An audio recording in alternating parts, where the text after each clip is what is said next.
All right, we are live back again. It is Sunday. Hopefully, you've been having a fantastic day. Everything is going well for you. Today is June 7th, 2026, and we are returning to the Manitoba map to conclude our poppy harvest. Not sure what we'll do after that, but definitely we will be selling the crop. We will need to buy a truck and a trailer system of some sorts. So yeah, we're back. We're rolling. For those that are joining me on YouTube, if you want to listen to music, I do have my Twitch stream playing music. So feel free to mosey on over there. And you'll still hear me talk. It's just that it's got music included into the live stream. Whereas over here on YouTube, it'll be straight conversation, game sound for the most part. So that will be the. So just let the game load up. I also do have the schedule for Western Australia set for, Thursday. So feel free to hit the notification button. Channel would be great. All right, we got this up and running. We're good to go. Make sure that there's errors.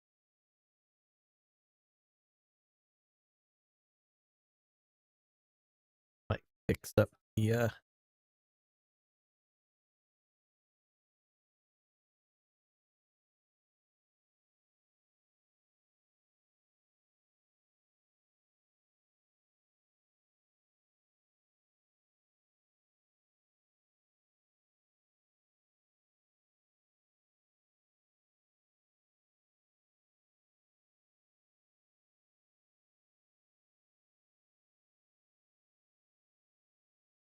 that load up. We're at what?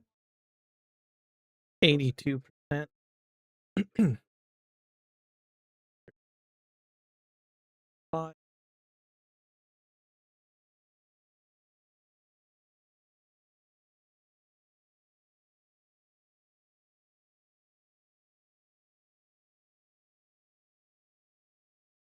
Better.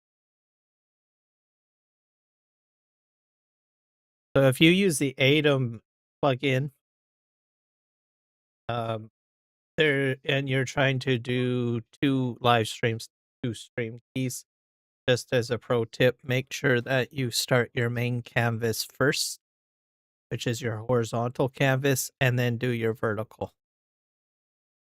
So what I have noticed sometimes, and not all the time, if I accidentally hit the vertical stream first by enabling it, instead of doing the horizontal one, there will be some issues, like you'll get some errors in the YouTube studio that will indicate that there is a problem with using stream keys, but there isn't, just a glitch. So I find that just starting the horizontal first is your best bet before you do the vertical. Now, I made that mistake. I started the vertical first instead of doing the horizontal, and it just caused me the error. But the quick fix is you just stop the vertical, and then you restart it after like 10 seconds. Something good to go. So that's all you really needed to fix that. Why it does that, I don't know. I don't think it's intended to, work that way or cause problems that way. Might be just a small glitch that they'll probably eventually work out. That lowered, go. Off we go. Which should be good. We're gonna finish up the poppies. I don't know how long it will take, but that's okay. We're just starting the live stream. If we finish early, before the live stream, we'll be focusing on purchasing equipment to adjust the straw. So we will be doing that. Also, we will be selling the poppies as well, because I don't have a production available to deal with them, right? Sell them. And at this point, I just want to sell because then I can buy more equipment.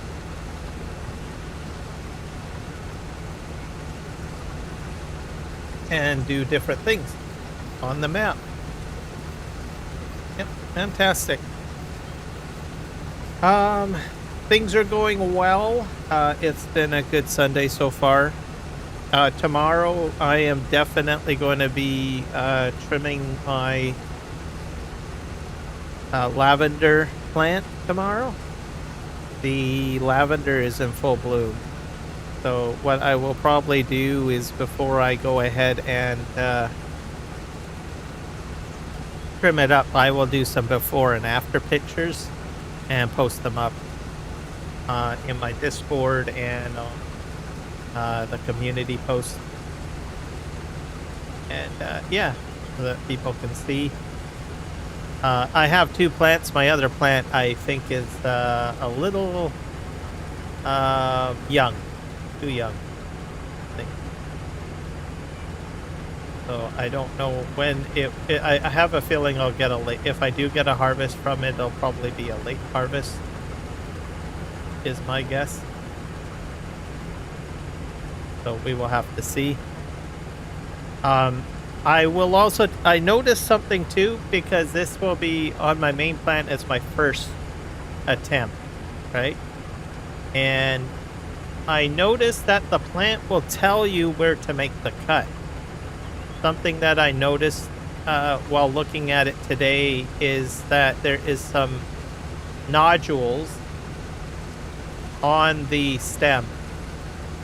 Now, the entire stem does not have nodules. I don't know what you call them. I'm just using that term. Basically, little green spurts spidering out on one place on the stem, which I think is great, because that tells me that I can cut anything above that without harming the plant, is my guess. And those nodules, when I prune the plant, is going to encourage growth. Is my guess. So it's going to kind of just spider out. So I'm kind of excited. So that will be future growth. Usually these little, where it's just spidering out. There's about five of these little green sprouts off of the main plant. So that means that I'll have like 5 stems, right? Where new flowering can grow and all of that. So hopefully by August, I will see those in maybe full bloom. Perhaps. Or maybe not. I don't know. So we'll see. And the stems are about...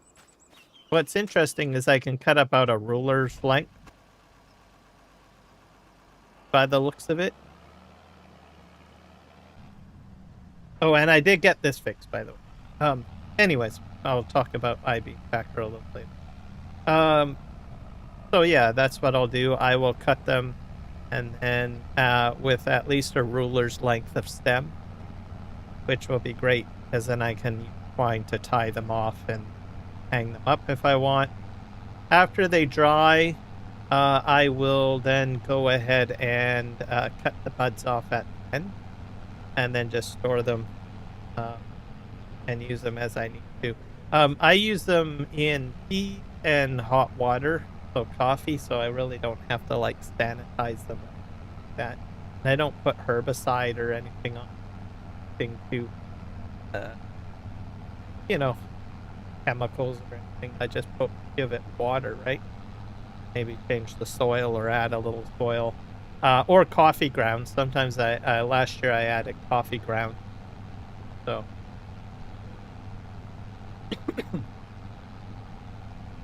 and that's about it. So I'm excited to see that turn out. As for the smaller plant, I don't know what I will get. Um, it's like that. There is a little bud at the top, but the bud doesn't want to open up. It's getting the same amount of love as the other plant, so I just think it's just too young. Have to wait. Yes. So overall, that's the plan there. I will take some pictures with my phone, post it up, see what happens.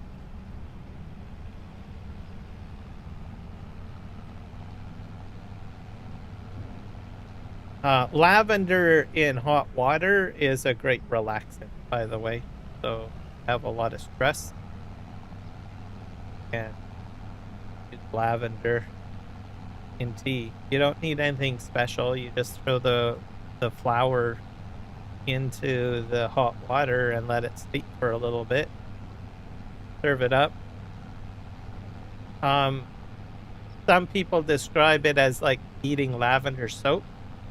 So it might not be the best, but because it does have a little bit of a weird flavor.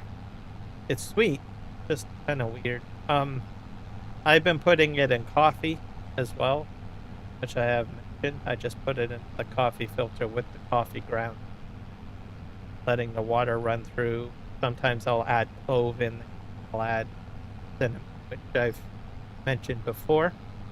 So, which flavorizes it, so I don't have to put sugar in it. And then all of those different compounds with the coffee basically doesn't allow you to have like a huge like spike, caffeine spike.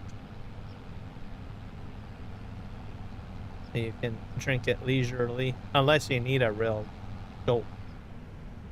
Do that.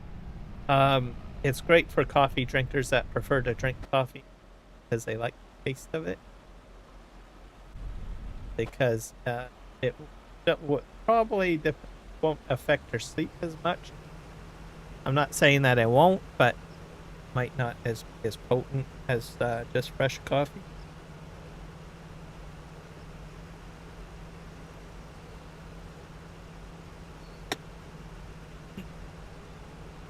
So yeah, that's the pro. Despite my weather widget saying we've got sun, it's pretty cloudy, so I don't know what's going on. Telling why. It's about 17 degrees Celsius silhouette, so that is definitely.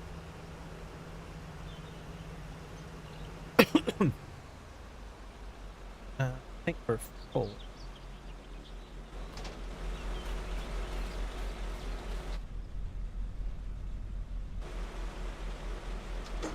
Yep.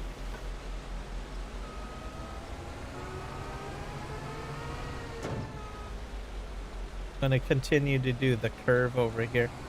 I don't want to operate the machine in water.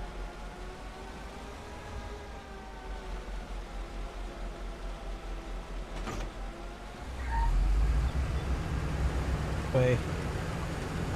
I might go back this way again, and then I'll continue ups and downs.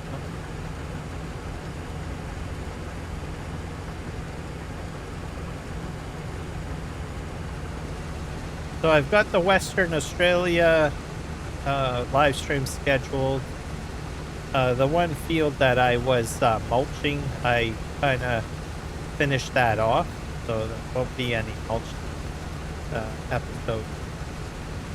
While I was grabbing the thumbnail for the next live stream and doing different things, I just let the John Deere continue on in the background because remember I placed it on course play, So that's all finished up. So next episode on Thursday, when we return to that map, we will be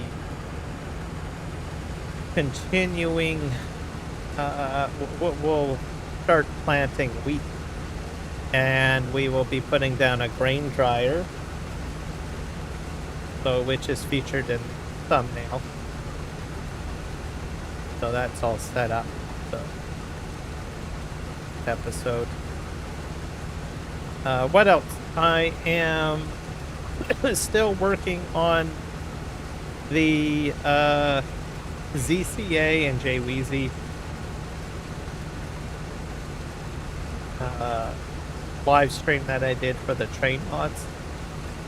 So it's going to take me a while to finish that. I think I've watched about an hour and 30 minutes of it, I think, and added in a few additions to it. So I usually take a little bit of time here and there. When I got free time, I go ahead and I just watch like another hour of it. I edit it, so done that. I've been clipping it as well, so I did my first clip. So I'm not sure if it's the greatest clip, but it's clipped. One clip is done anyways, so I did that. That's inside the YouTube studio. Started doing that. Just to get a little bit of good idea of how to do that. Good for tutorial videos. So, all that good stuff.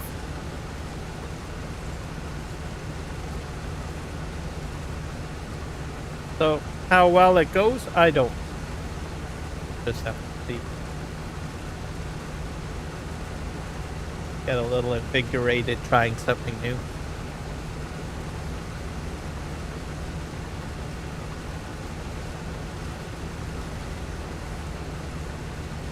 But other than that, it's been a pretty quiet Sunday. I still don't really have any impactful news about any politics to share. I think we're pretty much, I mean, there's stuff going on as usual, but nothing too major or significant. Other than that, you know, it's just, you know, the debate happening.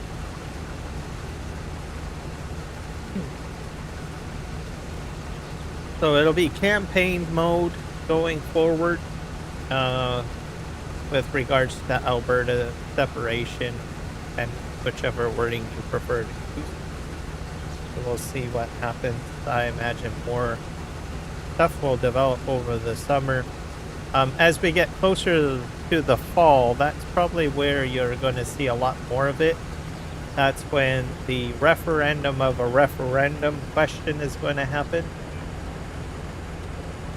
And right now, it's just campaign mode. You use the summer, you get out, you get your people out there with billboards and have the debate. Just sort of like having an election where you got people for and against, right? And they go and they put their argument out there for the public to make the decision on what to do with the referendum. Referendum processes don't get used very often. Right now, it sounds like a negative thing, really. Some people may see it as negative. I guess it gets used for negative things. I think it's a tool that is probably overlooked, to tell you the truth. I mean, if they want to do other projects and stuff, why not send a referendum out and let people decide? See what happens. Ranger Gaming, welcome in, sir. How are you doing?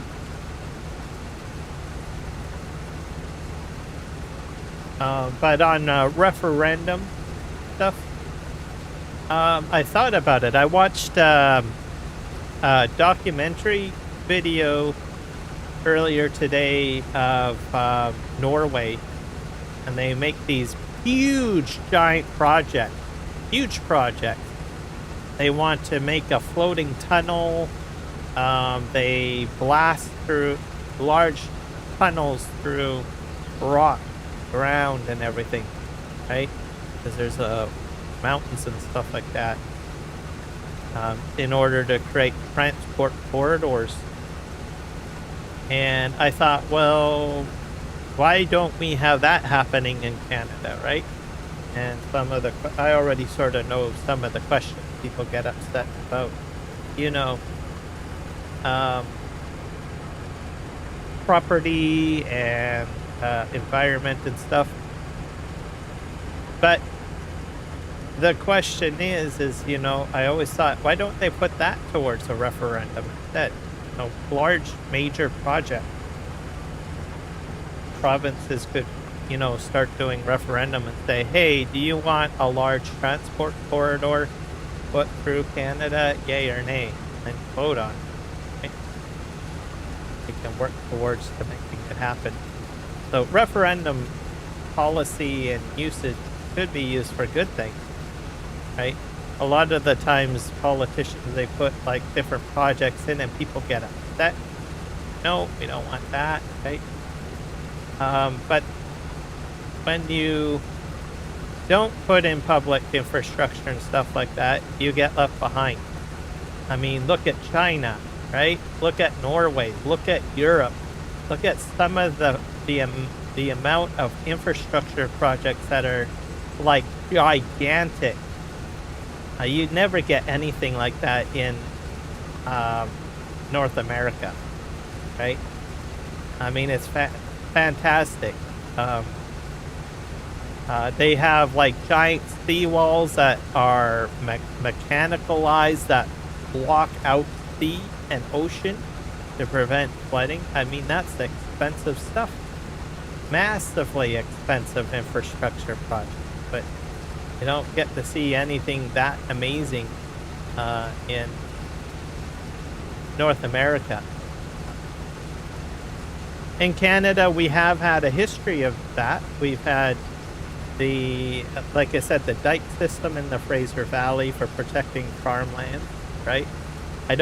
It's barely, you know, that was built in the 1950s and 40s and stuff like that, with less money, right? And not with today's equipment. And we can barely scratch like billions of dollars to put money towards. So, right? I don't know why that is, but it's amazing what our ancestors have taken care of. Second Chance Gaming, welcome in. How are you today, sir? Forgot to lower my header. But the rest of the world is going forward with lots of major infrastructure projects, and North America is just getting left behind, right? Take the Panama Canal, right? I mean, that is miles upon miles upon miles upon miles of, you know, dredging and building and stuff like that, right? Across Panama. Right? You don't see large infrastructure projects like that North America. The only time you see major stuff going is other parts of the world. Preparing fields and for work tomorrow. Yeah, but would you build the canal today, right? Would you build the canal today? That's the thing. You don't hear anyone saying building a canal. So not a huge criticism, but my point is other parts of the world are doing those types of infrastructure projects. I mean, you take China. They have a canal system that takes cargo vessels up into the mountains. Right? You don't hear anything like that in North America. And that's Canada and US and the South American hemisphere, right?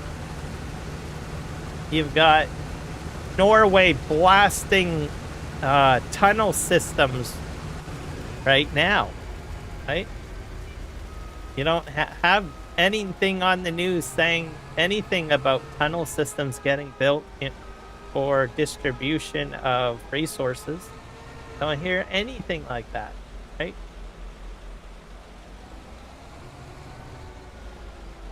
So I just think that's like incredible. Exactly. Right? We're too busy arguing with each other over it. But none of that gets shown on North American news. And that's in Canada too, right? US and Canada, we don't show all of this other stuff that's going on in the world, right?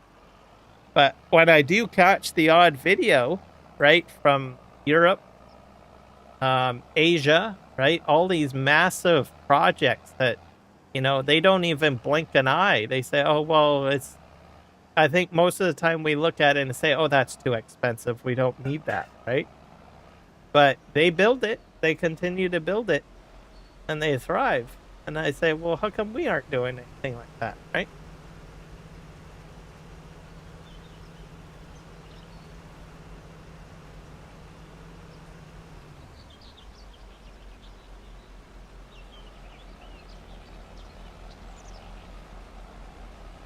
Well, yeah, that's very true. That's very true. I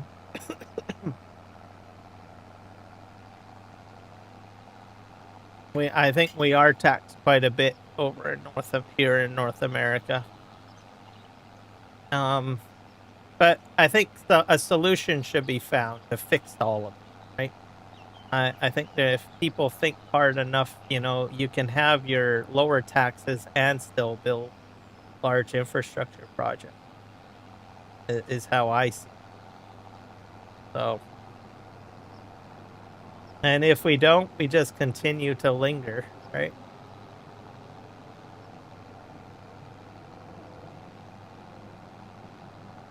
So, I hope that maybe one day our thought process will change. But but you have to admit, on the news they don't show anything like that, right? Like if they show some of the, the different major infrastructure projects on the news, right? Public opinion may change, right? So as a comparison, right? Because the average North American doesn't know that these projects exist, right? Unless they go on and they online and they research, right?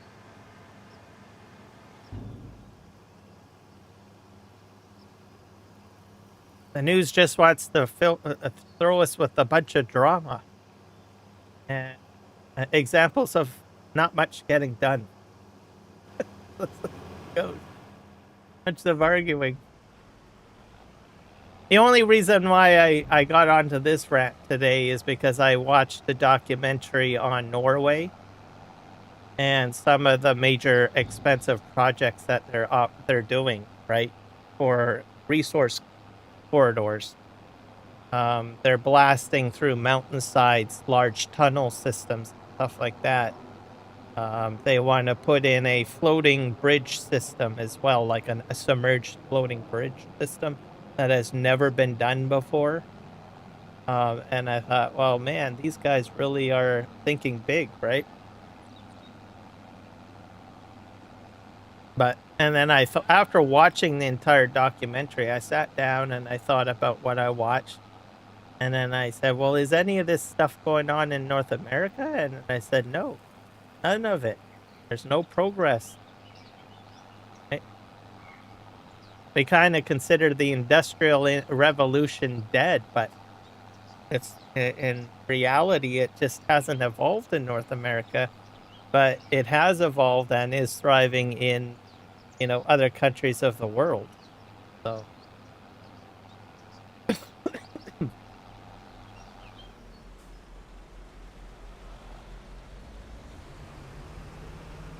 So, hopefully, we smarten up, right, and see some change on that. I saw that today. But you said you're planting some stuff. What are you preparing their fields for?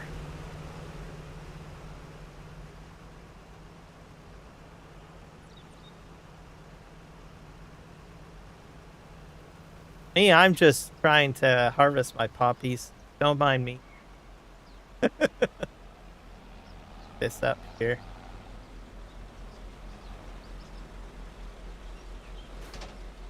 Go. How do I get in this again? Oh yeah, right here.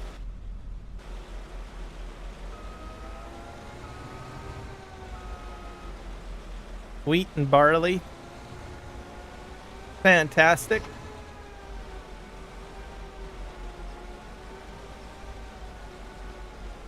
I usually do a lot of wheat.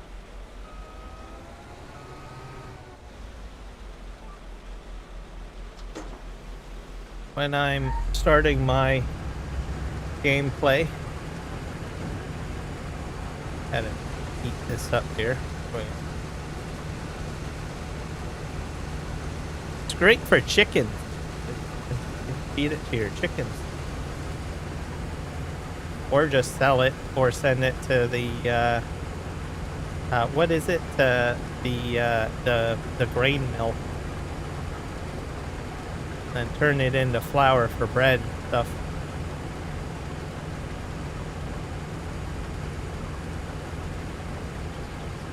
Hit H again.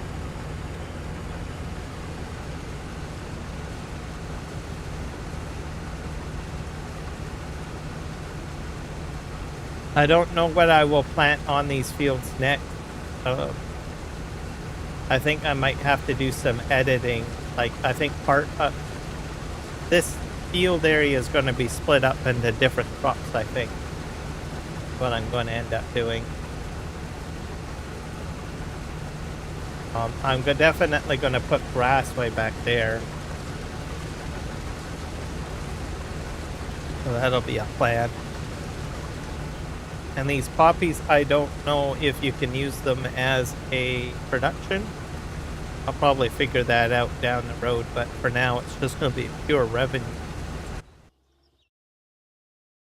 Because we are setting at...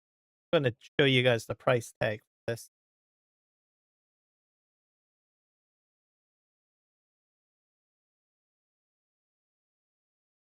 Saving.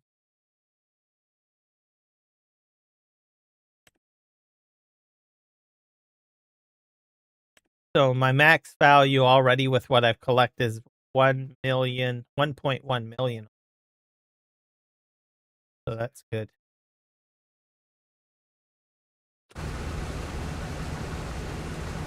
And I'm not even done. I still have to do on the other side over there. So we will have to see.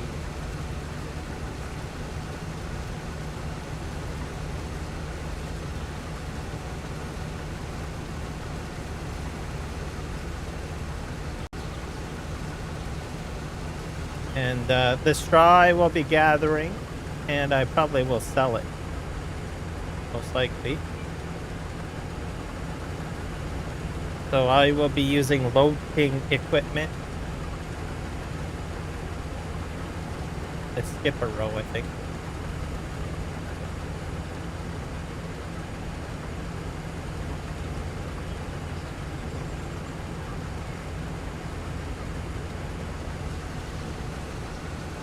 But I need to finish this off first, so this might take me the entire live stream. I'm not entirely sure.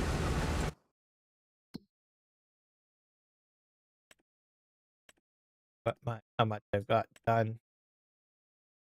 I think I'm progressing on. I guess this is an updating. Usually it'll give you like an overlay of how much you've gotten finished.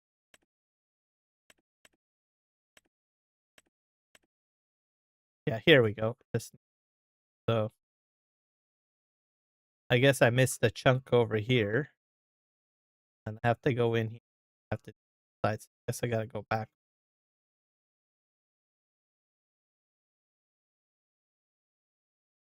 Probably do that. Good thing I looked at that map, because I would have missed a large chunk of it.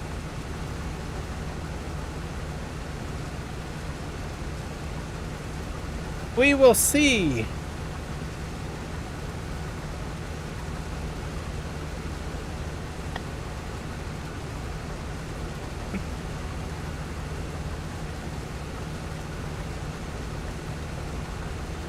I started noticing a lot of like mod packs being put out lately. I posted one which was an edit on the community post area, and then I saw a video of Polish, I think it's Polish equipment, like huge packs, like with machines in it. So I haven't posted the Polish one, but I'm going to do that. I'm still watching part of it, and I'm going to post it. It's got a bunch of like small old tractors in it, which I thought was kind of cool. Like the amount of equipment he has in the pack is just crazy. Like there's at least probably about 75 pieces. So small tractors and implements too, seeders, cultivators, trailers, everything, and like old style type. The video's not in English though, it's in Polish. I'll probably, once I'm done watching it, I will repost it. So I generally watch the videos with captions turned on so that I can read what is being said in English. I'll probably post it because I was amazed at the size of the pack and all of the equipment. It's just crazy. I'm not a big fan of small equipment, but I do watch the occasional video here and there. And if I see something like a large pack like that, I'll usually talk about it. Or share the video or the link or whatever, so that people can check it out.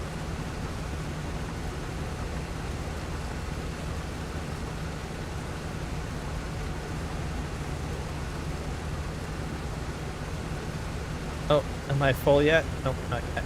I'm going to head back over there because I don't want to forget about that. Fun.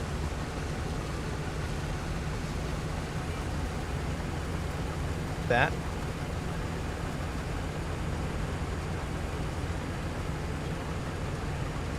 So I fixed my beam eye tracker. I got it working again. I switched USB ports this time.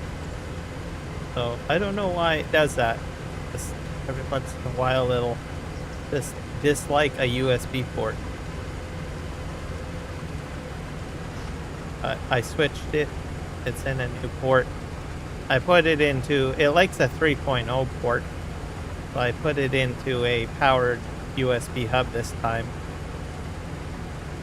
I did have it in a USB 3.0 port on an expansion card on the back of my, it should have been fine there, but for some reason it just doesn't like it anymore. So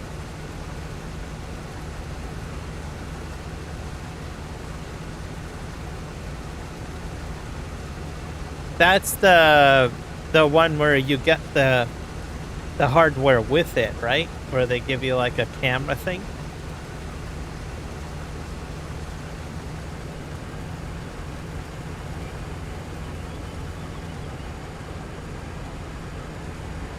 Yeah, I don't know why they act up. It's probably the same issue that I have with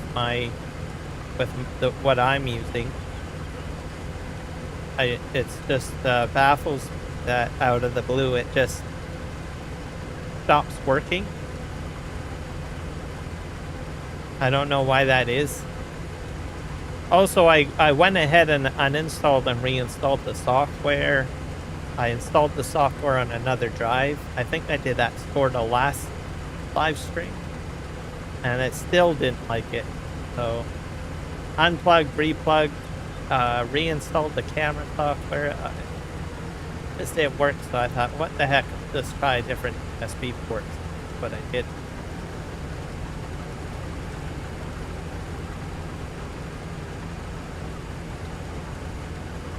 And then you just wait and see.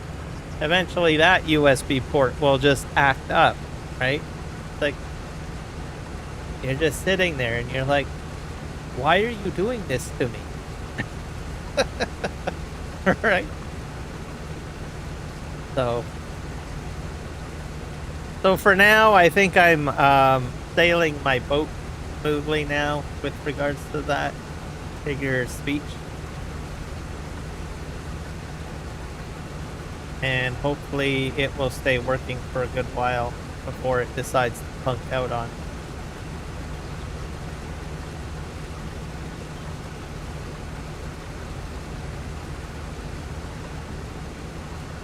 But I do have another dilemma coming up on Tuesday.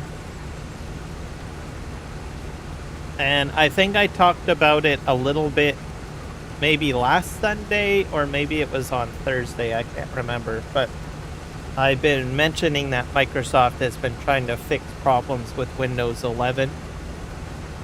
So I think this Tuesday they're rolling out, like, I think they're going to start rolling out this new patch. And it sounds like they are, based on what I'm reading on it, a lot of the applications and the functions are using some web variation of scripting. A lot of, apps and tools these days use like JavaScript and HTML interfaces and all sorts of things, right? Web apps, basically.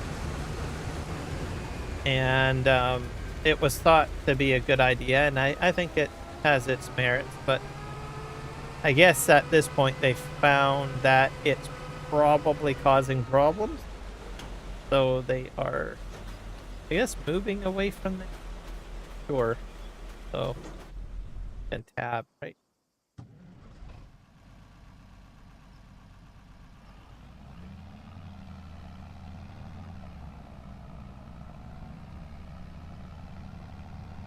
So Tuesday will be a big patch day, so I may have my computer break on. We'll have to see. But if it fixes things, that would be great. They're doing this because they find that Windows loads quite slowly, applications open slowly with the infrastructure that they use to make Windows apps currently, which are like more web-based, like I mentioned. So they figure if they change that out or scrap it, things will go a little. Guess we'll have to see.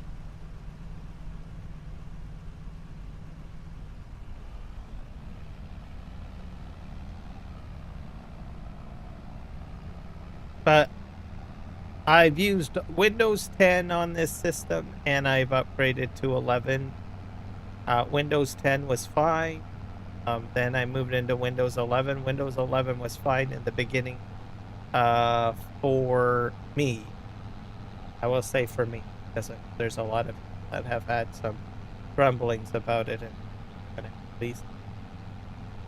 But since I first installed, I noticed things happening. All sorts of headaches and stuff, right? Things not working, things breaking. Especially during live streams. And then I noticed performance going down quite a bit, even when I'm not even, when I'm not live streaming. Just scratching my head as so hopefully they will fix it all. Or they could just make it worse. That's a possibility too.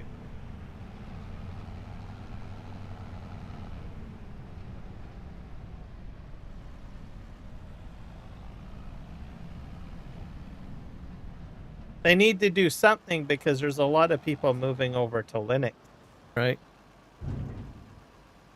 So Linux is like saying, well, Microsoft screw up is our opportunity to get in the game. Hello, John H. Welcome in. How are you doing?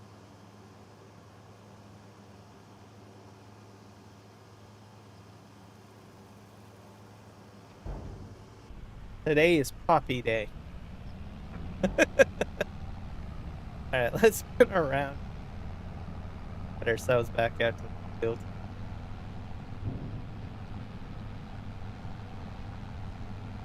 So, fortunately for me, with the Windows thing, I don't live stream on Farm Sim on Tuesday. Be live streaming till Thursday, so I'll have a couple of days to figure that if something breaks on. That's if I get the update. Right? Because sometimes you can get the patch Tuesday, and they decide nope, gonna for eco friendliness, you're not getting the patch until the weekend. Kind of hard to say.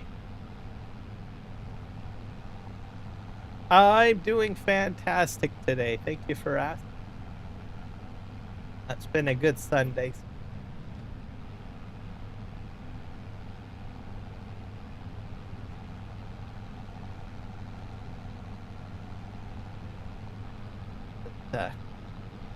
And I'm gonna make a boatload of money. Profit value like 1 mil so far. But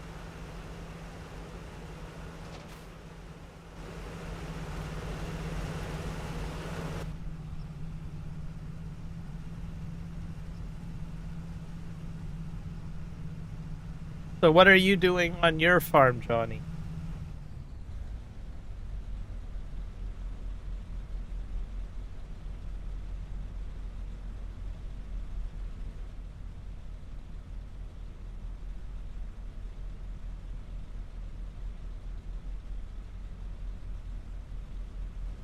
Got Second Chance is doing barley.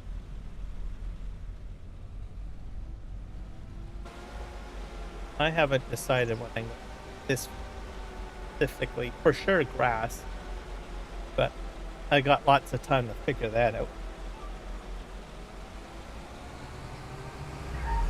Oh, I have to lower that.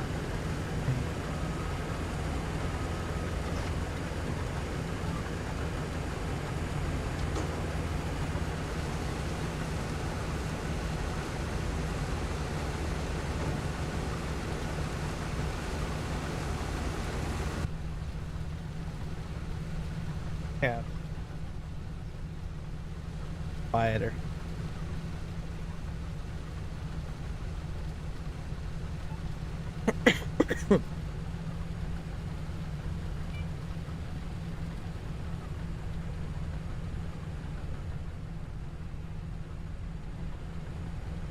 Right. Got a bit.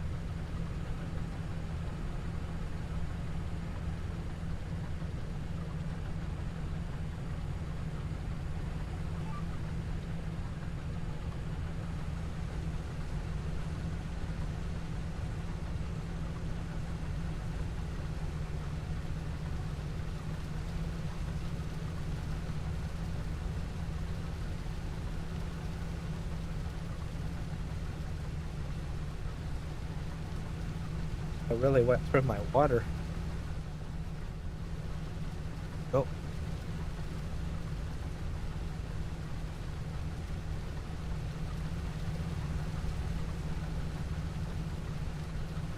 I think I might even put a AGI dryer on here. I think I added the mod in. Let's double check.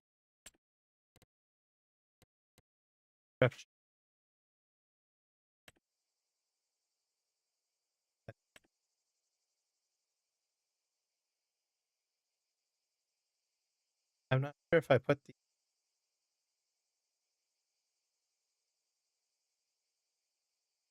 That's a pretty expensive dryer.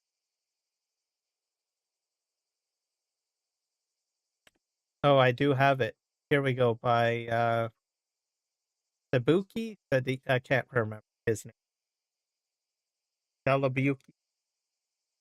So this will probably get put on this, onto this. So I don't think I can put poppy into it, but the basic crops I can. Getting to the need to put propane.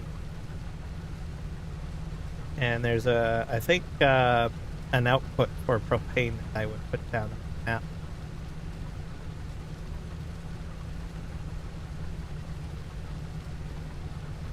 That should give me more stuff. That's also in the mod hub, by the way, that one particular mod. So it's called, like, I think it's called the AGI grain dryer.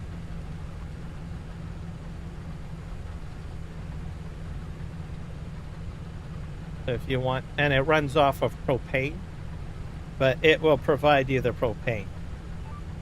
There's some sort of like output. You guys might want to try it out, especially if you're doing like a lot of grain. Once it gets dried, the value for it goes up, is sort of how it works. So it's kind of like increasing, well, I guess the yield. I guess I can just say value. It'll just increase the value of the crop.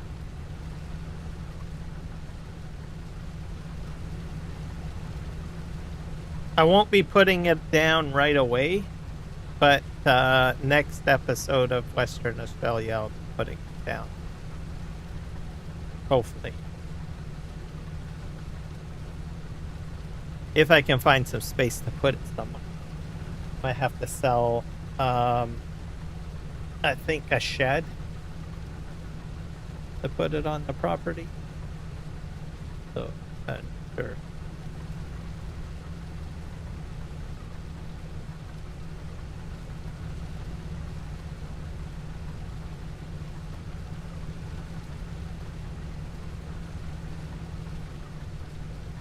And I added some new, what is it? I'm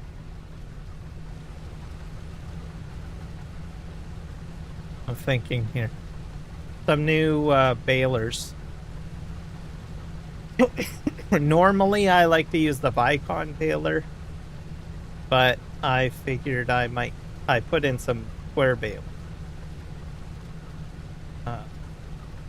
Show you once I get on to the next row.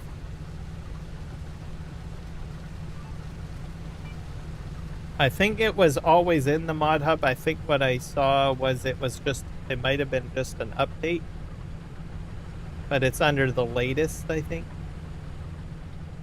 But I have a feeling it was an update. Most of you guys probably already did it.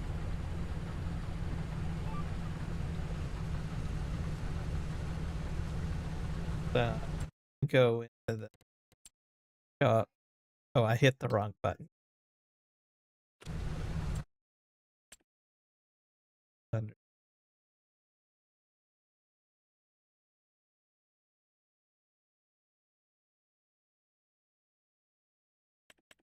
Square balers.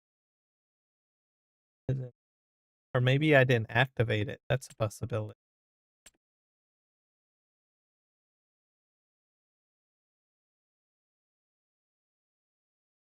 Check. Oh.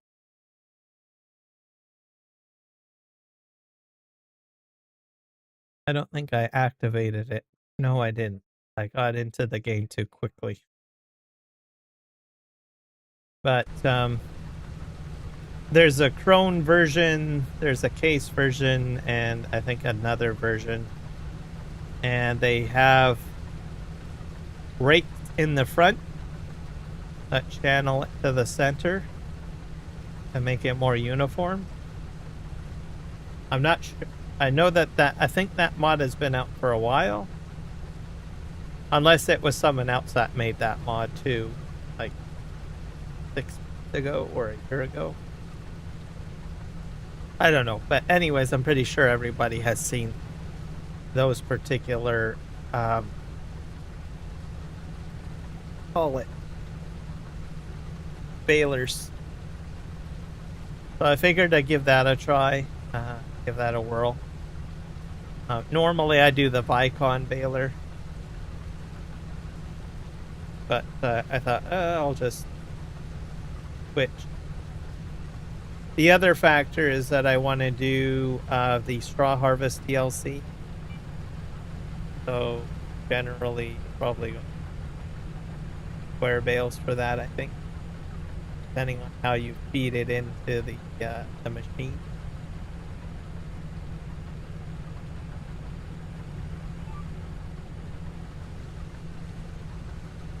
We'll just have to wait and see, I guess.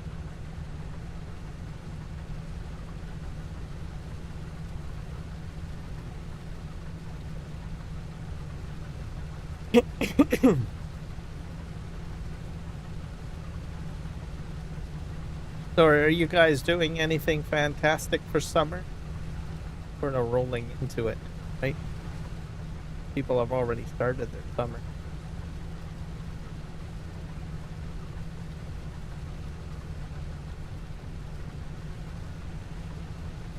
I don't know if it's going to be hot or cool this summer. Some people say it's going to be hot, but I don't know. Hard to say. We're still getting like rain and we're still getting cool weather, so hard to say. Still too early, I suppose.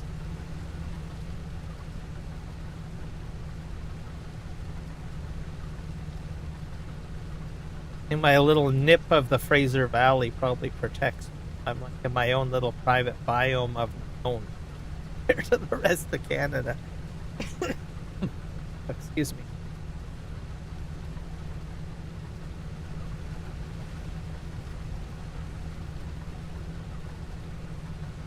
And a new biome starts like, I'm going to say maybe 100 kilometers out. Yeah, I think so. Well, between 50 and 100. Say. That's because I'm in a valley.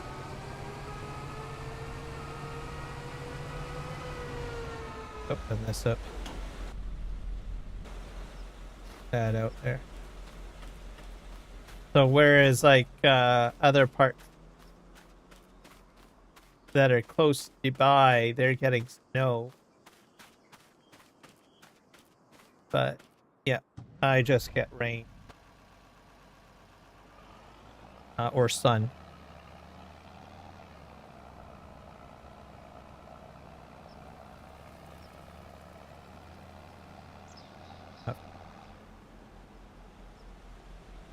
Gonna fill it.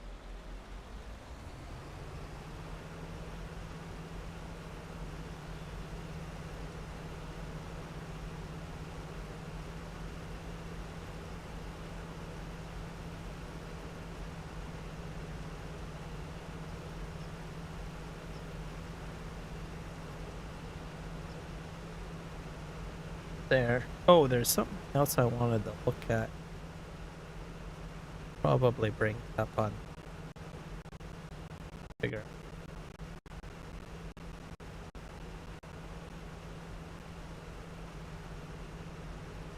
Want to look at that new hat.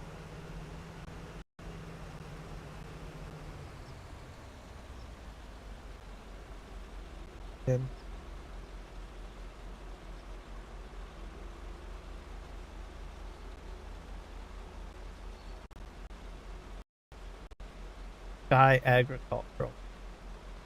I'll see if I can bring it up on the screen somehow. Okay.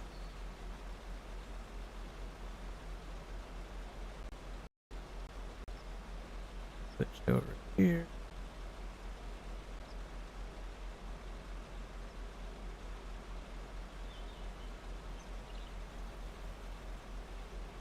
I think this is an application.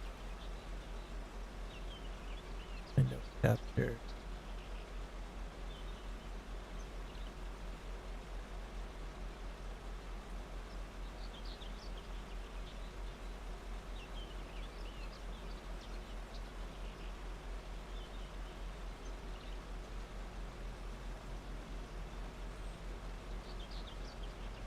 See if that works. Yep. Took over the whole screen, but that's all right. I'll put it on vertical as well somehow.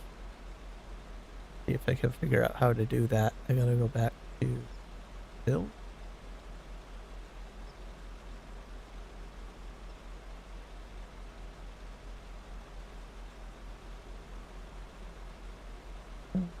Maybe not that one.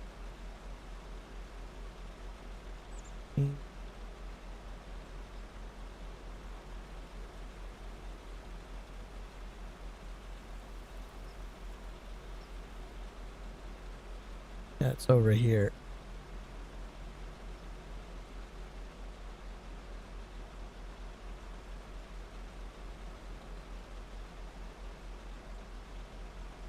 Add another window capture. Probably have to make it smaller, I guess.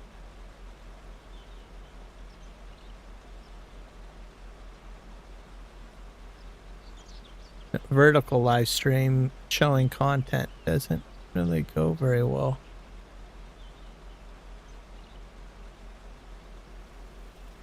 That's why I live stream both ways.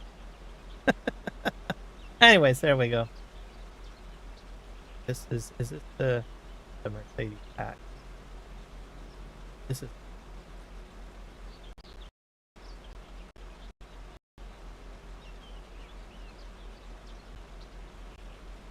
There's one piece in here. Was it this thing? It might be this thing, maybe, I think. Because it's a large lime spreader. Part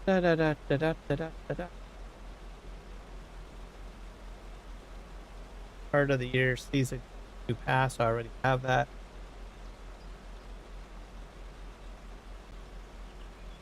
Themes that feel realistic, sky culture special, variety of modern heating, fertile, cultivation equipment, efficient and sustainable farming. Joins the series 12 implements assist you on your farm and create enhanced physics, animation, and dirt accumulation.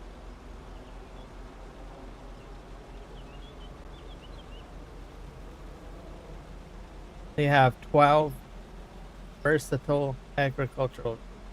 I wish they wouldn't use this word. So when I first saw that, I thought, oh, well, we're getting more versatile equipment, right? Because that's usually the equipment I like, but the play on words, not capitalized. So if it was capital, it would be the brand name, but it's not the brand name. Prepare the soil with the HR300 or W1000. 36 power harrows. I think there was a power harrow that I wanted to try too, like a large one. Interesting. Or the Methis HDS, which can be used to prepare the seedbed, cultivate stubble, distribute crop, cover crop seed. The front tank. So this thing. So I probably, what's the size of it? 12 meters. So I probably might try that. I'm interested in trying that power harrow because I don't use power harrows very often. So that's definitely an item just trying.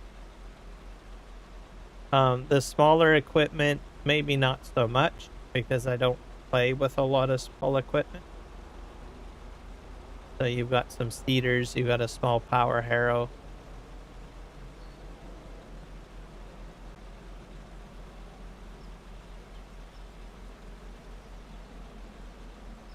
How big is this one? That's a 6 meter. Lots of 6 meter ones. Yes, 4 meter. So I don't know. The small equipment, maybe not so much. What about the seed tank? 2,400. Seed tanks I might use. So if I want to carry extra seed, I could probably pop them on the front. I'm not sure if they have to work with a specific piece of equipment, but I could use it maybe with a different seeder, maybe. If it works with another seeder, that would be a bonus, right? I might use that to add extra seed. This is a fertilizer. That's a 50-meter working, and it holds 4,000 capacity. Maybe. And then we got this thing, the fertilizer spreader. This one holds, that's a 42-meter working width with 21,000. Oh, maybe I might use this one too. I'm not sure if it does. It says fertilizer spreader. I don't know if it'll do lime. Interesting if it does. Definitely get it if it does lime. So I think out of this pack, that's probably what I would probably work with for the most part. Most of it's very small equipment, so it'll be this guy, a disc harrow, large one, and probably the seed tank. Like if I have like a 12-meter seeder or something, I could probably put that on the front, right, and maybe extend how much seed I hold. And then the fertilizer here, because that's a deep size, especially if it does lime. At the moment, this says fertilizer spreader, so no one knows if it'll do lime and solid fertilizer. I think I saw some videos that some people speculated that it might do lime, but I don't know. I have a feeling it probably is just going to do just fertilizer.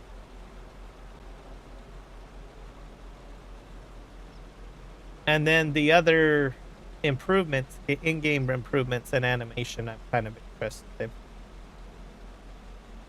So, I don't know. Hello, Shane. Welcome in. Shane Bees. Oh. No, I'm sorry, Shane. I am horrible when it comes to names.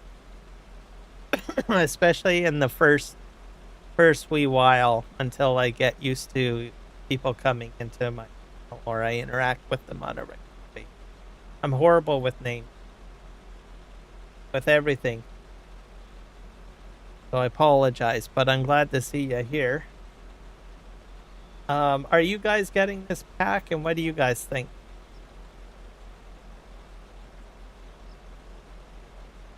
Close that out. Oh, cool. Let's close the window. I'm gonna back this up.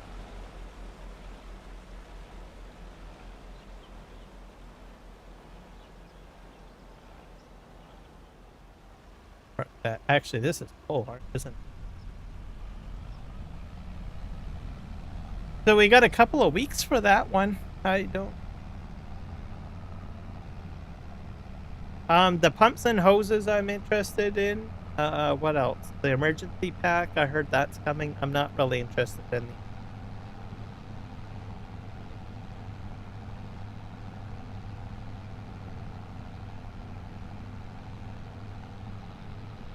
I'm hoping that the pumps and hoses pack will hook up to that Vrito pack.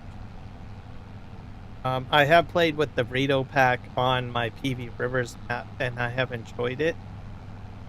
So if I can combine the two, that would be great. I guess we'll see.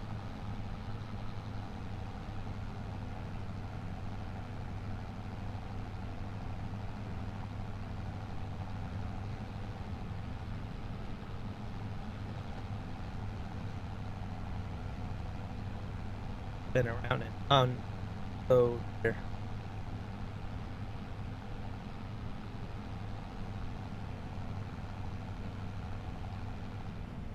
So I don't know if you guys enjoy those packs or have opinions on it.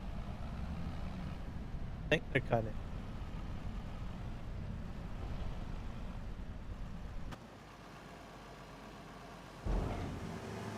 so.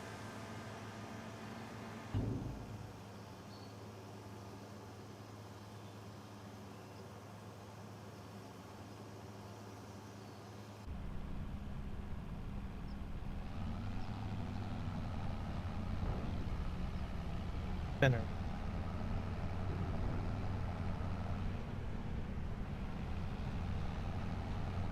Whoa.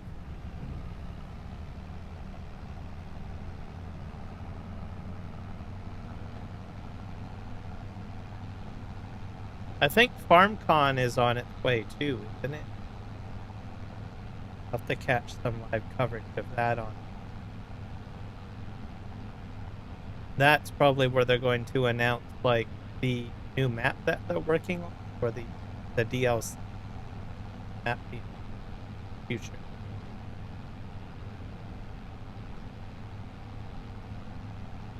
Says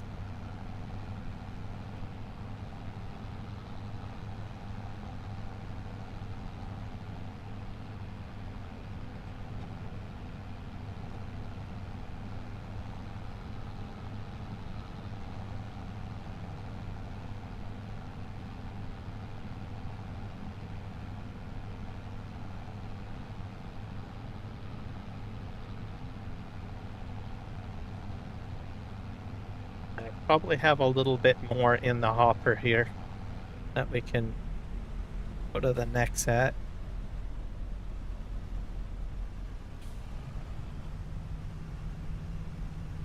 I didn't get all of it dumped. Interesting. I wonder if the capacity on my on my grain is full.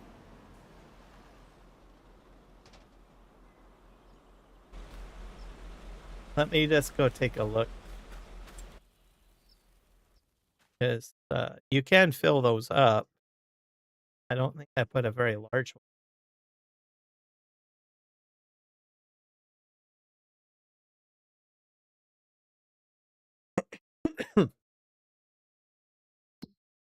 Let's see.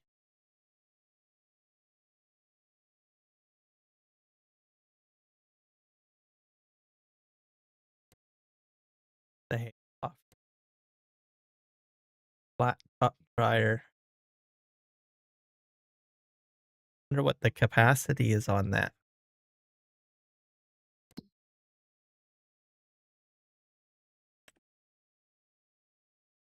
I have on nearly about 6,000, 600,000.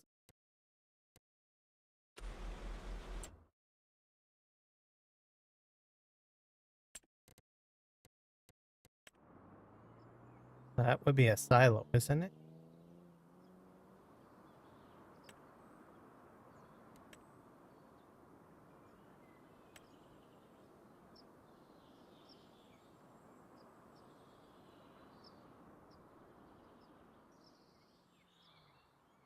This one? It should hold 5 million. I must have stopped it before it was completed. Empty. Yeah. About 5 million.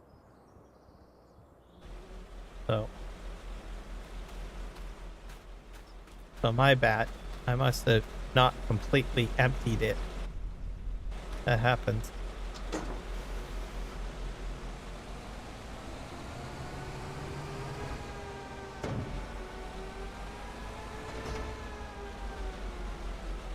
Right.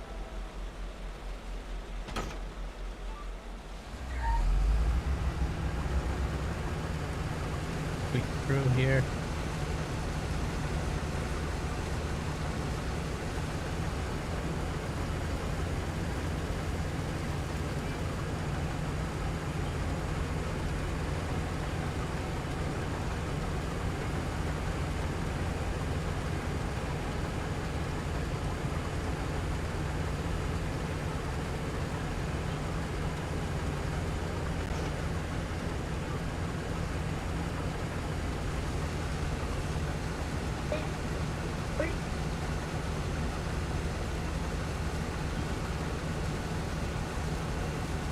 Of all the harvesters, this is probably my favorite.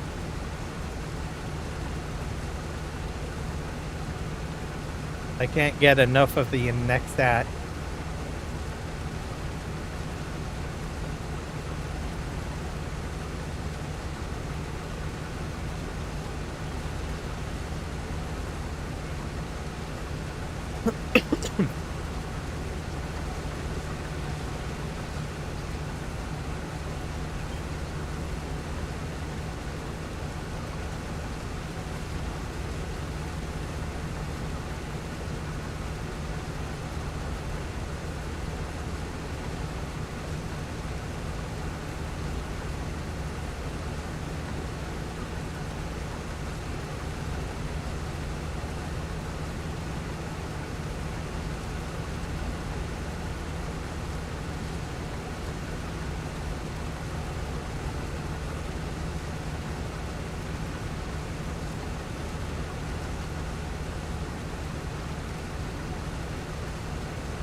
Make it to the end here. I probably need to square this one off as well. I don't know if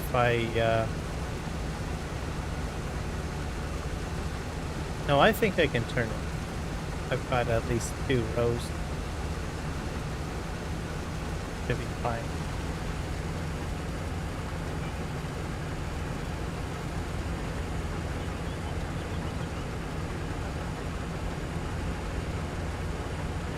This side of the field will be done fair.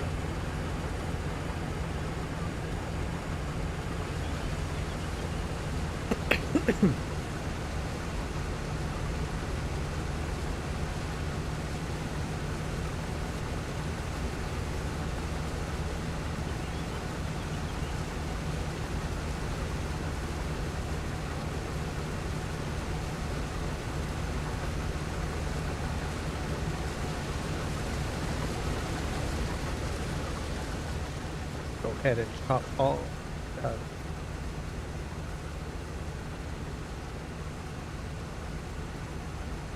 So, FIFA World Cup is coming. There'll be 2 locations. Starting in the next couple of weeks. So, Toronto and Vancouver. Vancouver's like, not sure how, it's not very far. It's like about maybe a 45-minute drive. A lot of cool stuff that they're doing. We have the Science Center, and they've transferred it into or changed it into a big giant soccer ball because the building is basically essentially a dome. So they put panels on the outside of it to make it look like a FIFA soccer ball. I think that's cool.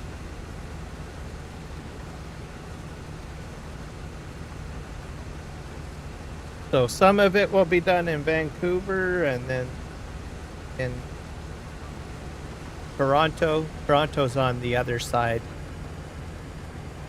of Canada. That's like a 4-hour flight, I think. 4 to 5 hour flight to get to Toronto from Ryan. On the other side of the country.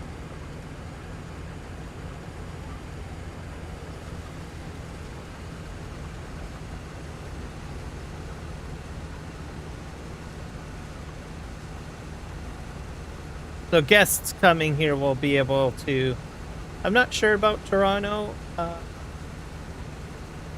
There's a lot of things you can do around Toronto. There's a lot of theme parks, a lot of cuisine, a lot of restaurants, a lot of, there's Niagara Falls. Over here in Vancouver, it's more different. You've got more nature, more outdoors things. You've got more art. Got a lot of outdoor exploration for the part. Whale watching. What else? The zoo. You have here. I imagine a lot of folks will be interested in different venues. The P&E grounds is getting a huge upgrade. They've put in a brand new theater, outdoor theater.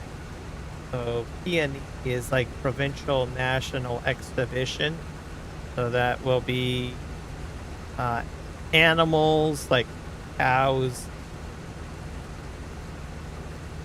I don't know, horse racing, barrel racing, riding of the bull, chuck wagon racing, that sort of thing. A lot of agricultural events, and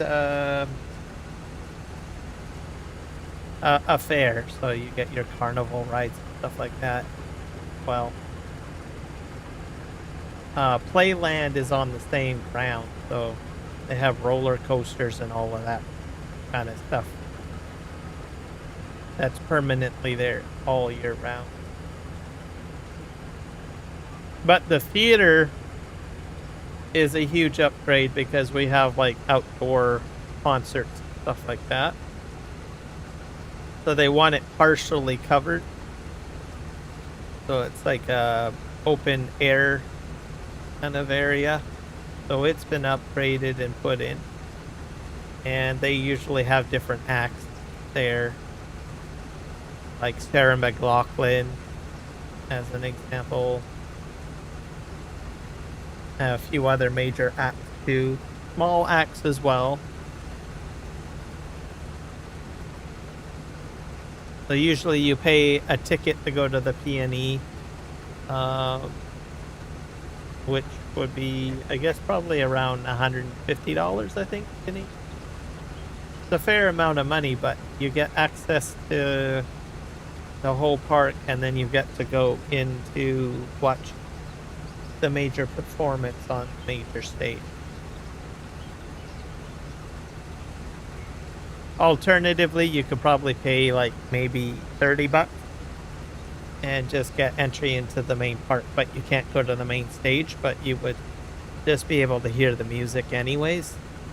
So it just depends on if you want to sit down and watch the performance, or do you just want to be in the park and hear the performance. The difference.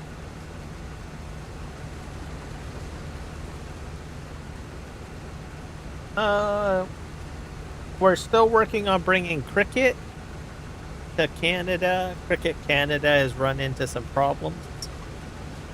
So I heard that on, I think, was it last week or something like that? So something with the organization isn't really working out that great yet. I have to sort that out. Because they talked about it last year. They wanted to bring cricket to Canada as like a major sport. People do play cricket in Canada. It's just not a major sport. So I guess still trying to work through everything. So we'll see. If it does end up being a thing in Canada, you'll see cricket fields put in different parts of Vancouver will probably get one.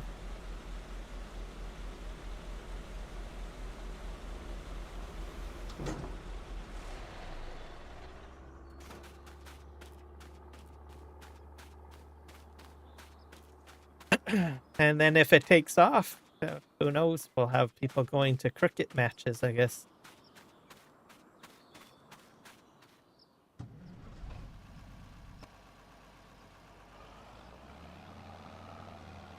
We do have baseball. We used to have a lot of baseball, but it's not a big thing anymore. We've got only one team, the Toronto Blue Jays. That's it. And the rest of the teams are in the United States.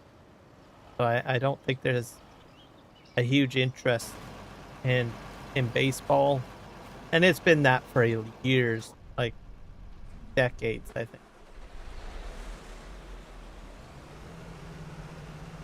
think. Toronto fans still go to, you know, oops. Did I turn this off? waste any fuel.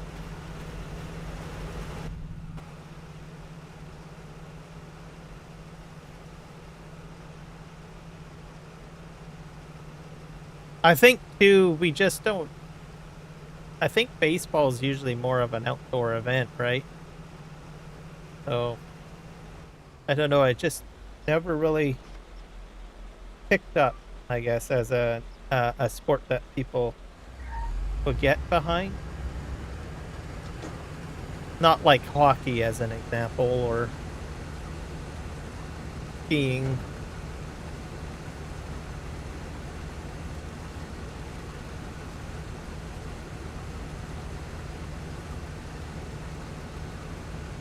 But maybe cricket might be successful if they can make it happen.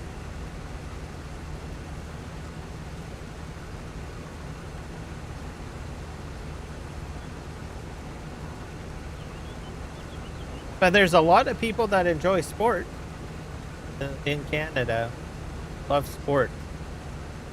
But for some reason, getting teams and setting up shop and stuff like that, I don't know.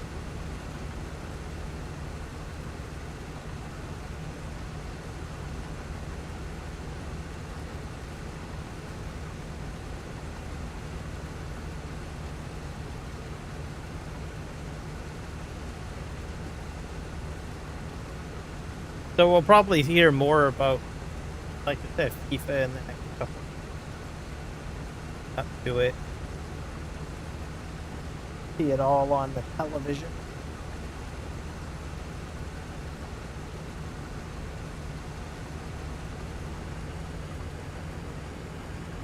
So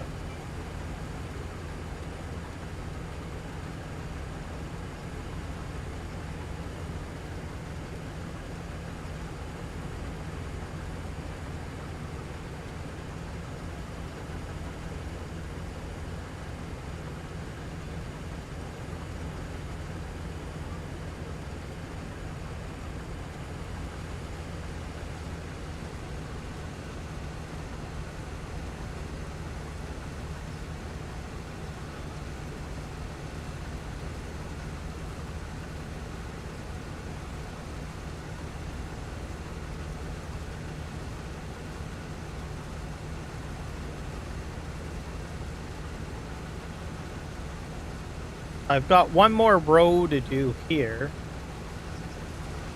Go down that, and then I will just move over to the other side of the field. Complete off stuff there.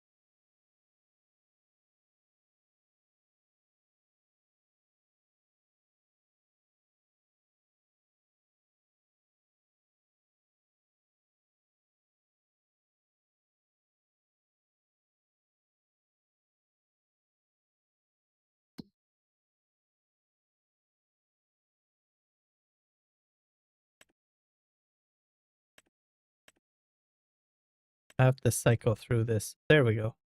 Crop type. I'll have a little bit here to do. Go up this way. And then I'll have to work on this side of the field.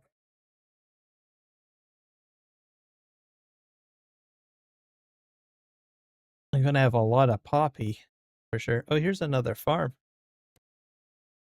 Biogas plant is really close by.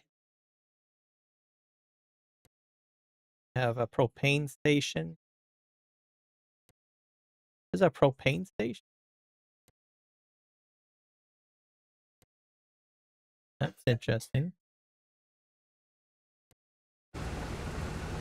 I'll have to explore that. I haven't explored the map much, other than the main town.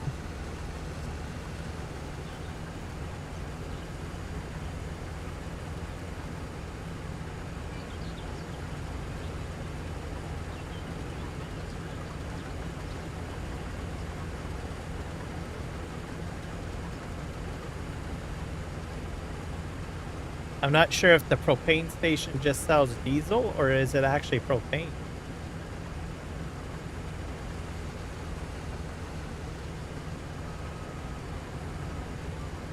Go for So we're about an hour and 31 minutes into this tree. We did fairly well.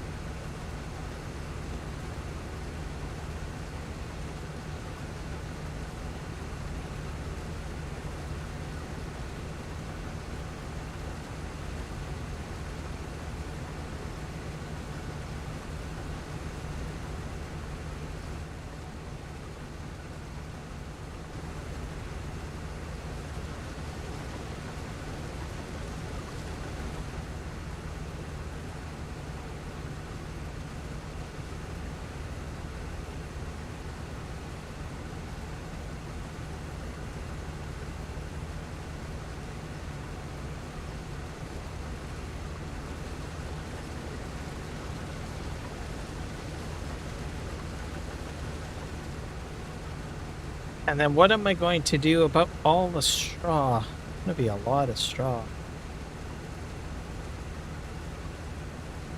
So that will require what? I think twine. I'll need a lot of twine, I guess.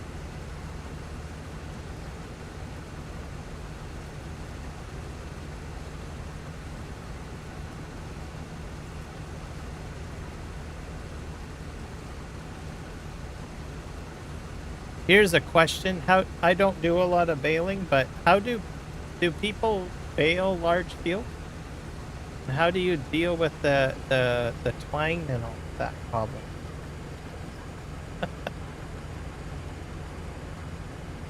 You like put it on a special tractor and just haul it out to it? Huh. Sure about that. Especially with wrap too, like if you're trying to do grass.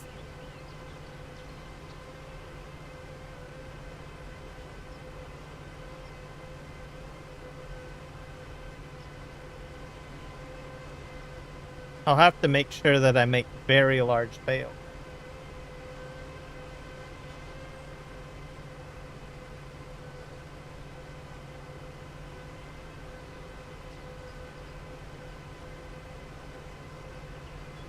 I kind of missed FS22 because you didn't have the baling twine and the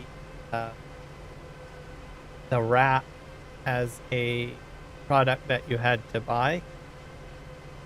But I think in 25 you have to buy the consumables. Don't know if anyone has found a way around that or anything. There's like special mod. Haven't really looked at it. Most of I did use a little bit of baling, but most of the time I used pickup wagon. Or yeah, pickup wagon.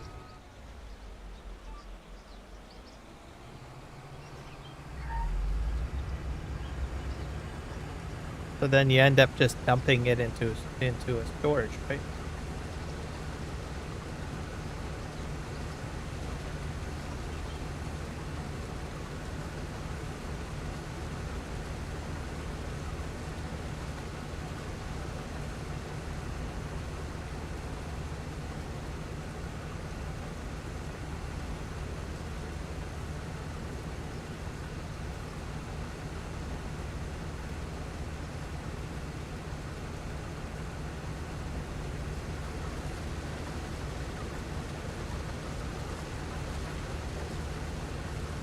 I'll just have to look into that, I guess.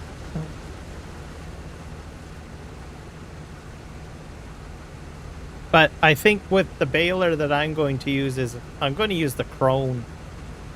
It has that little platform on the back, right, that you can use.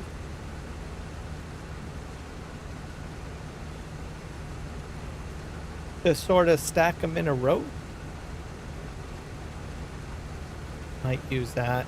That comes with the straw harvest pack there.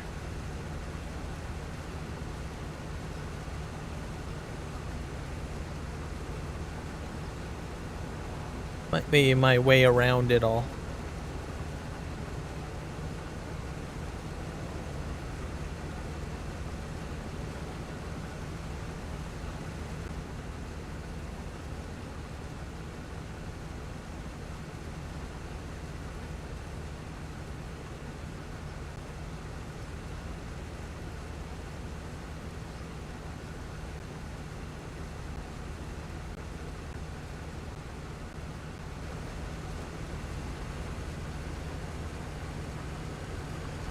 to the end. Okay.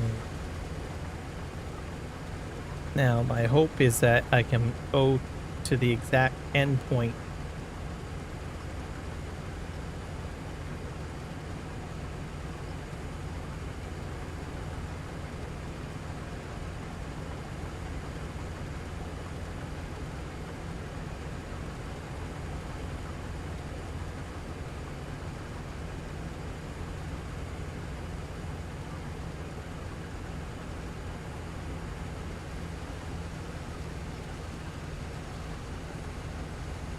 Hey, it's going to cut out any moment here.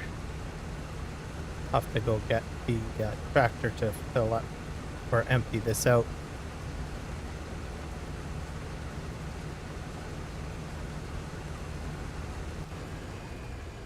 There we go.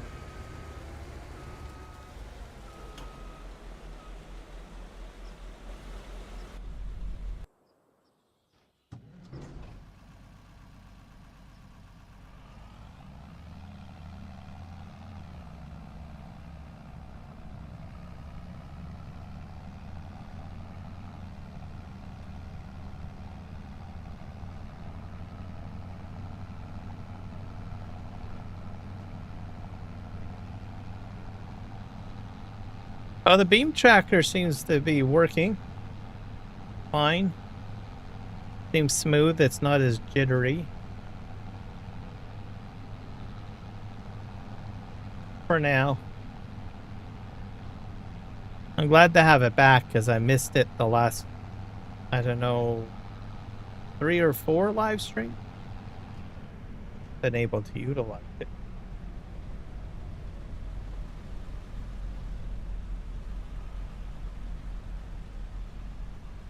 I'm full already. That's a problem. Forgot about that. Alright, I gotta go empty this out.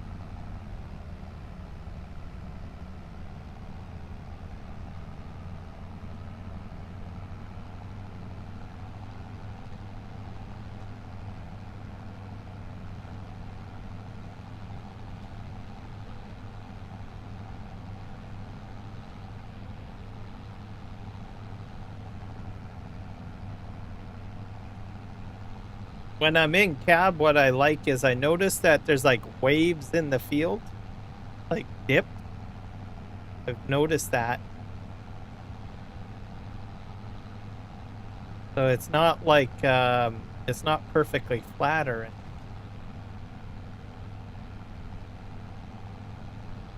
anything. It's slightly rolly. I'm about to go over a hump now. Then here I'm going into a dip. Another hump. I don't know how they do that. How do they make maps like that? How do they put those interesting divots and stuff in? Right? I mean, if I use the landscaping tool, usually it just goes flat, right? Unless you use the raise and lower function, but to make it look that natural, that's weird. Weird in a good way. Okay, well, this guy's empty. I'm gonna go check out this propane thing.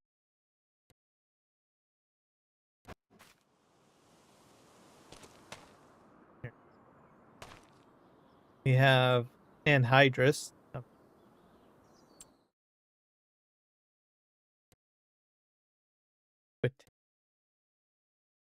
Propane station.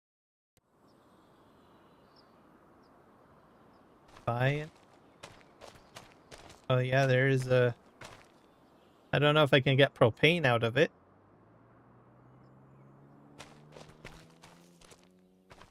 And there's anhydrous. I'm not sure if I'll get in anhydrous, but you know. I did not know the map had that. What's this thing? I can't access it. I have to buy it. So I wonder if it feeds off of the BGA somehow. So if I dump stuff in here,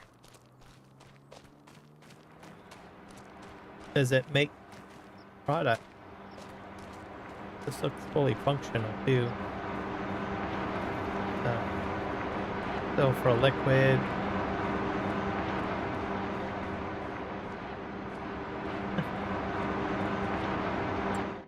And it's really close by too. Up north else.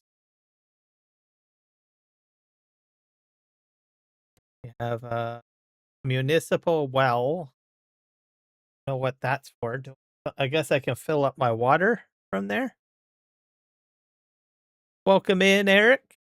Hopefully you're having a fantastic day.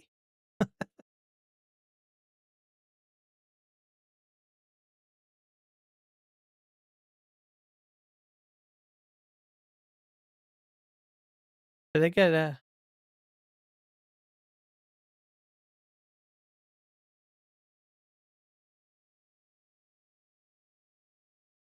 double tag?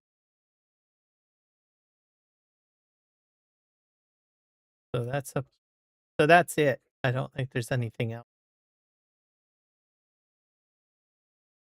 I'll have to figure that out. Yes, I didn't even know that that existed, the propane tank or the municipal well.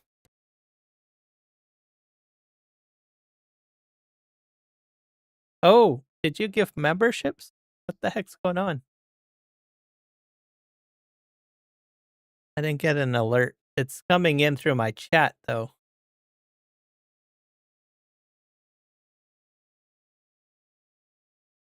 Well, whoever gifted the memberships or bought memberships, thank you.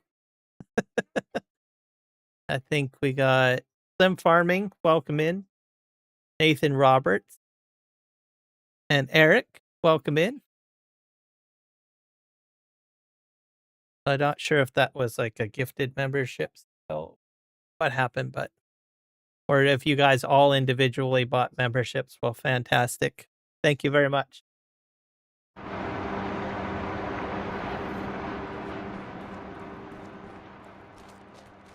I'll go check. Actually, I'll go to YouTube. That should tell me.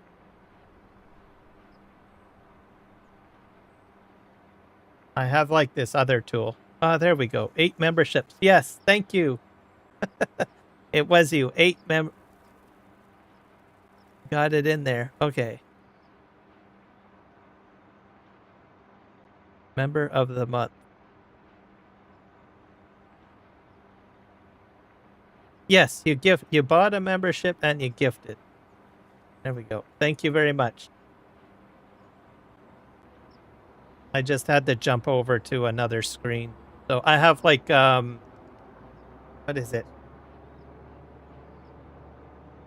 Streamer bot, and it merges like all the chats into one little window for me to monitor when I'm gaming. It gives me a hint that something has happened, but it's not very specific unless I jump over to YouTube. So, but thank you, sir, for your contributions and gifting the memberships. And welcome aboard to all of you that have won those memberships. I appreciate you all. Okay, get back over to my tractor here. But yeah, everyone that's watching should check out Eric's channel. The links are in the chat, and just click on it. Should allow you to go ahead and subscribe.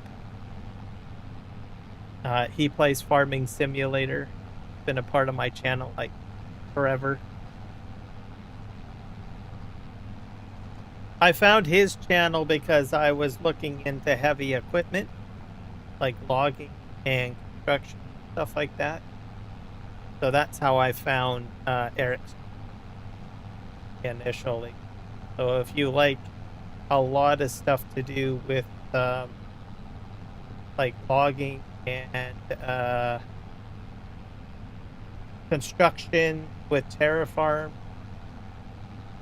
he does that. He has an interesting series now where he like landscaping and setting up little villages and stuff like that. So, and farmland, so he does a little bit of farming there as well. Kind of to check it out. And he puts railways down too.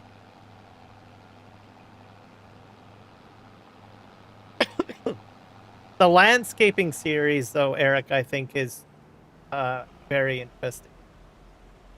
That one I kind of like. I like that you're kind of like setting up these little, I don't know, little farms and little houses and stuff like that, like becoming like a land architect. I think that's interesting.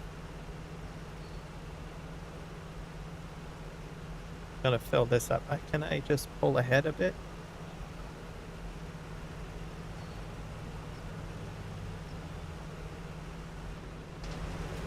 I'm gonna figure out that propane on another live stream.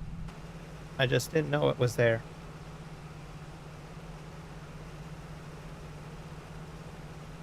Whether it's gonna work with the mod that I put in, I'm hoping yes, but I don't know. It's just by fluke that I noticed that it was up there, and I was like, oh.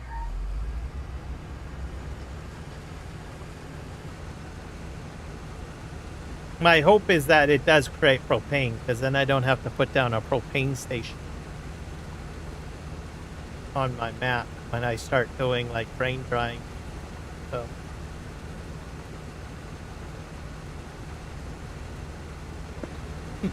oh, gosh.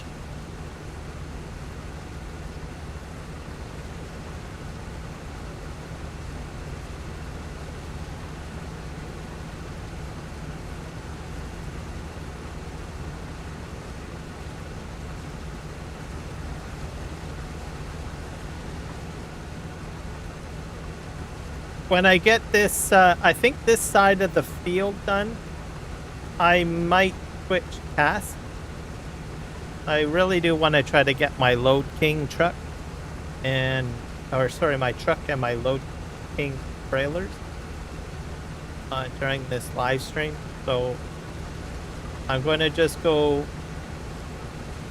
to that end of the field where I normally pull in to unload, and then get this next set just started over there, and then I'll probably stop. And then what I'm going to do is I'll focus on getting a truck and trailer purchase, and maybe I might decide to get the equipment set up for doing the straw over here. So I think that's what I want to do.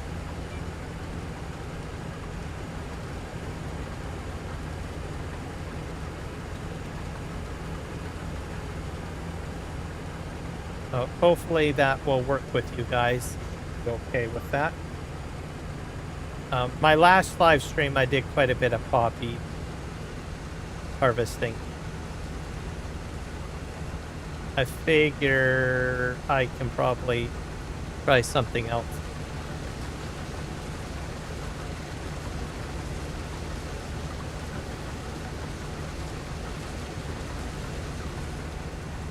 The other benefit is when I start selling some of that product, it gives me the opportunity to drive around the map, see different things. So, might try different routes getting to wherever I'm going to sell all of that. I don't even know where the top seller is for this product. I better find that out.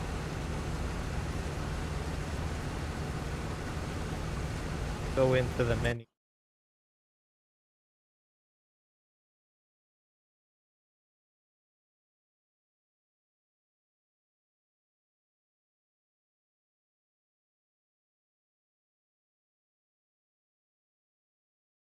Saving content.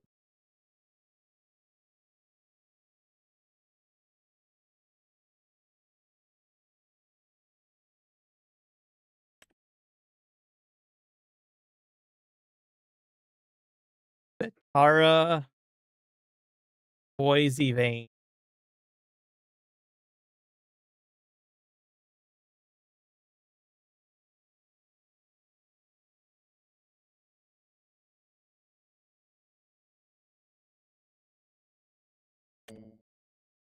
value at all. So that's the top one, wherever it tagged.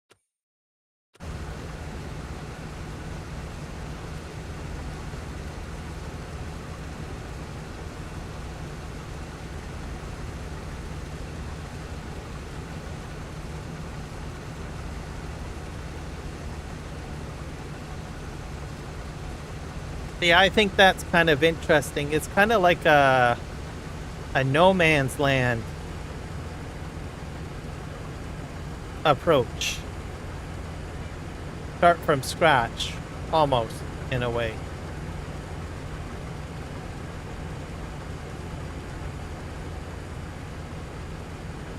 And we don't have a lot of that anymore. Those were huge in FS22.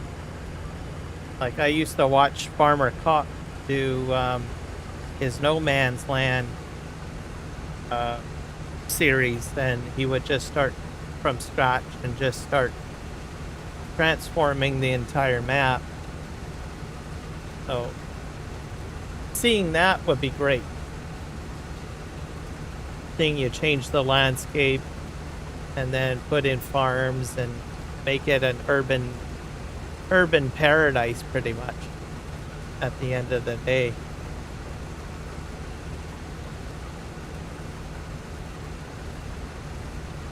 It's more enjoyable to watch, I think, because well, everybody has seen a mine, right? Or a forestry area, but to actually take something and, you take the ore out, you take the wood out, to actually, put something down where people can live, right? And then show the progress of it, I think is phenomenal.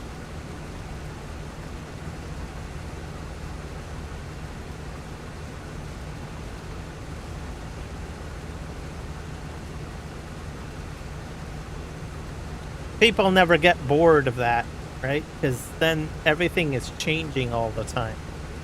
That's what makes it interesting.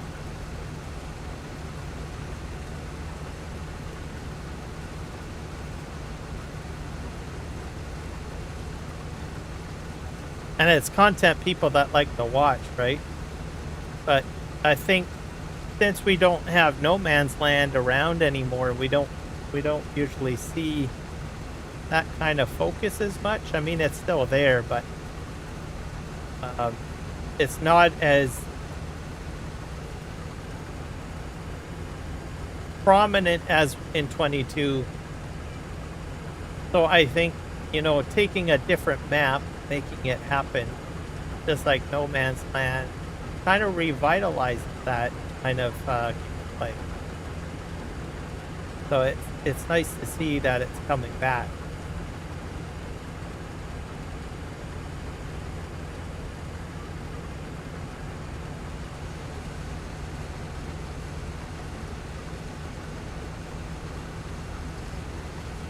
And the ways that you've been putting in, I find very interesting. Like, you put a lot of work into the little village or the picnic area or the cabin area on the map, and then putting in the miniature lakes and waterways in there. I think that's eye-catching to me, anyways. I can't speak for everyone else, but the amount of time and effort that you put into building the little community and stuff like that, I find interesting.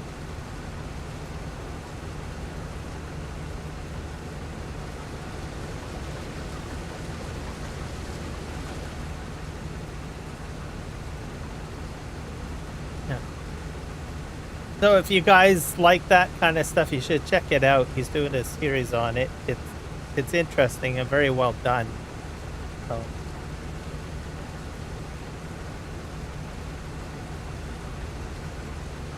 It's like art, pretty much.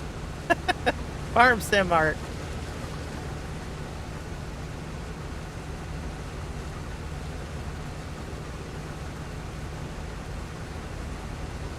But then you've got all sorts of other stuff going on. You've got the logging and the terraforming, all of that stuff, and the heavy equipment also tied in with farming as well.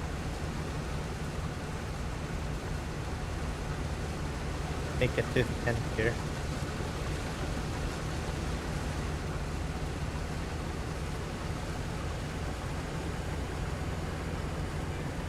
Oh.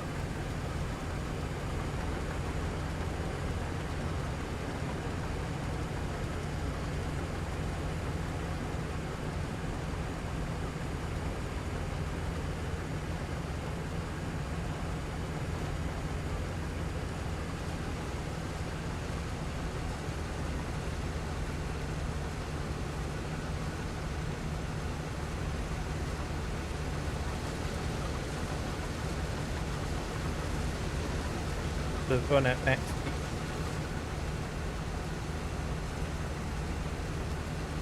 One other thing I need to check out.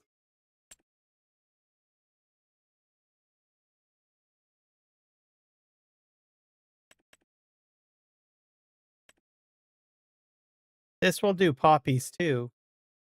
So I could have actually purchased an Acton pack. I will have to keep that in mind for next.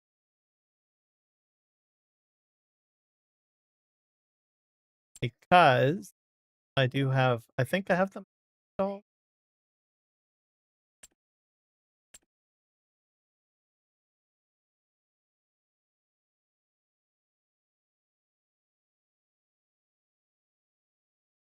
I might have overlooked it. I might not have put the mod in. No, I don't. But there's a mod that you can put the Macdon header, I think, on the front of the Nexat and use it to pick it up. So I don't think I forgot to put it into the mod.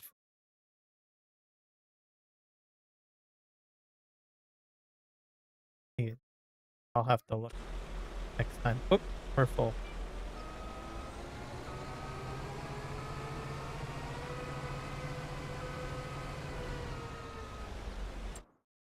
Oops. Fan that out. Okay, where's my tractor go?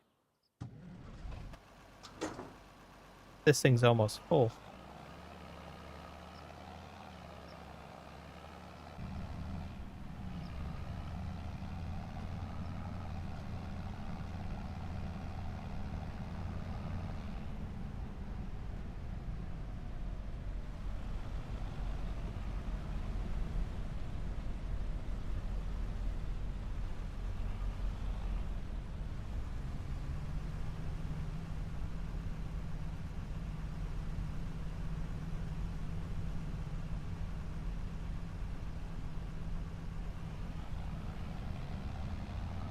Let's go empty this out. I am going to make a boatload of money off of this poppy field. That's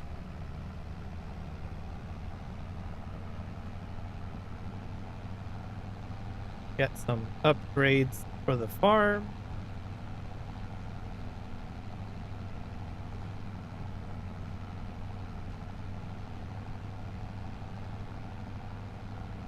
I'm not sure about the wood lot. I do want to keep it there, but I have a feeling I might have to knock it down. Some of it anyway.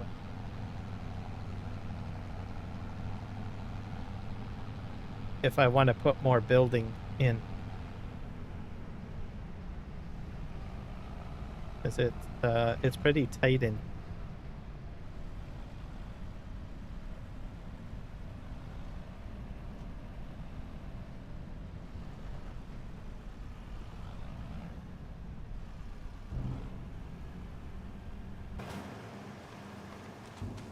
Oh, we got even fencing in here.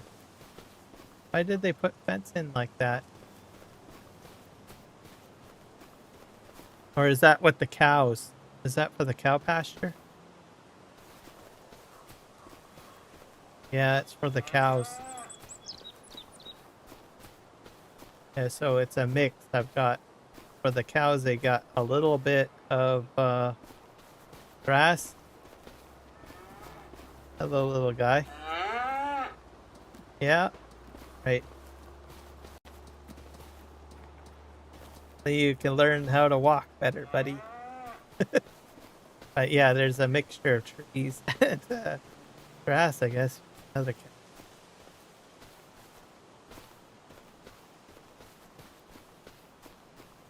so everything on this side, which isn't very much space, so it's probably not worth it. Cut it. Might as well just leave it.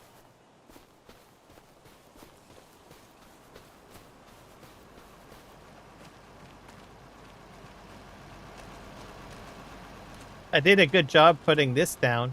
Didn't clip any trees by the look of it.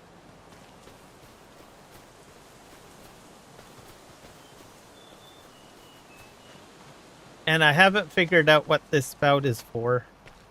I have a feeling maybe you put an auger under it and you can empty it via auger.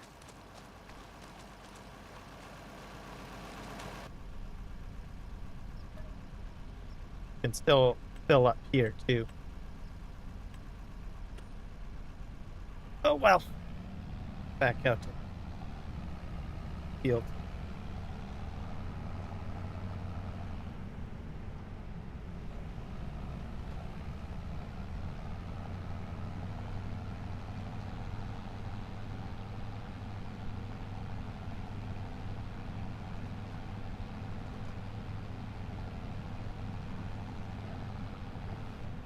Pigs again.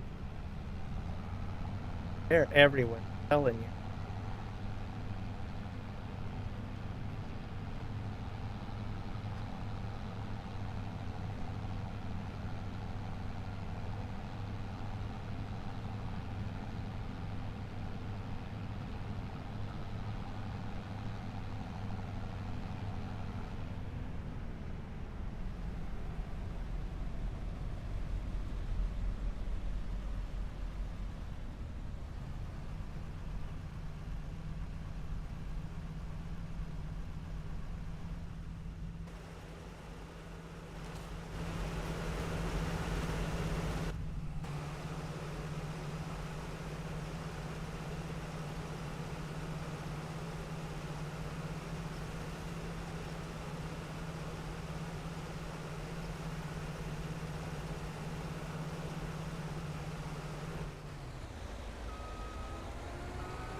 All right, go ahead and do this.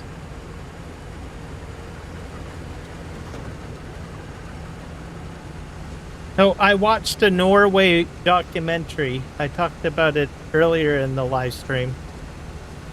Was interested in the floating bridge. I heard that that's getting built, or that the concept. It's like a tunnel, a floating tunnel, or submerged tunnel. Floating submerged tunnel. Yeah.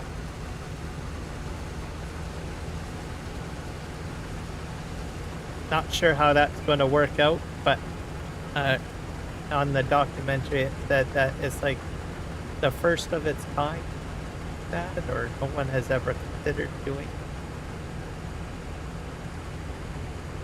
It's like a big tube that's like submerged or something by the looks of it, with but it's anchored and it floats.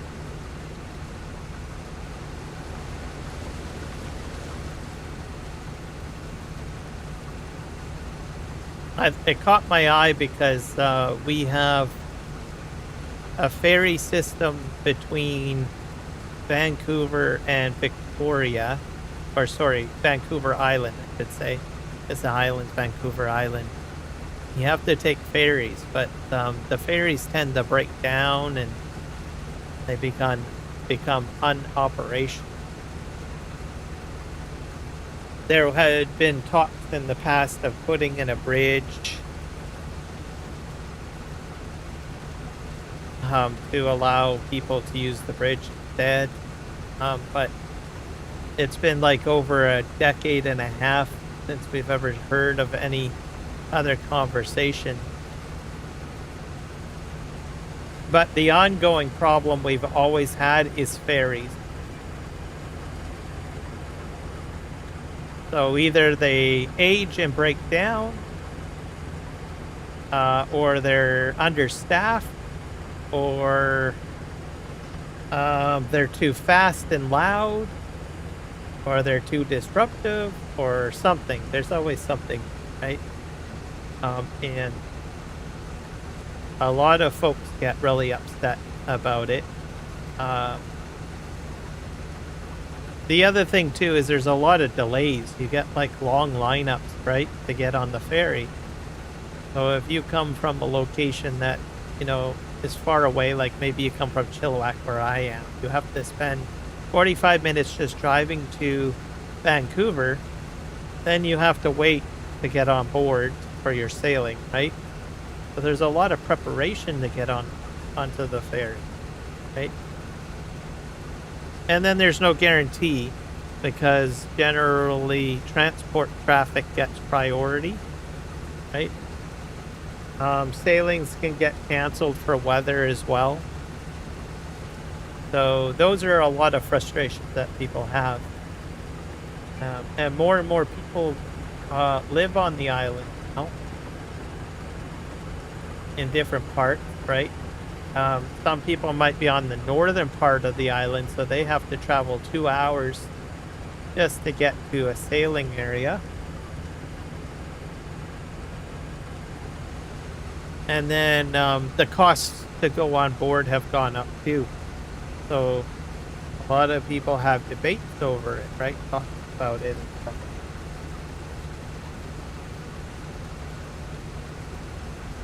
But the ferry situation, from how I see it, is just getting worse. So they do buy new vessels and stuff like that, but there's always something that to happen that causes a lot of delays or inconsistency when trying to plan a trip across the strait, essentially.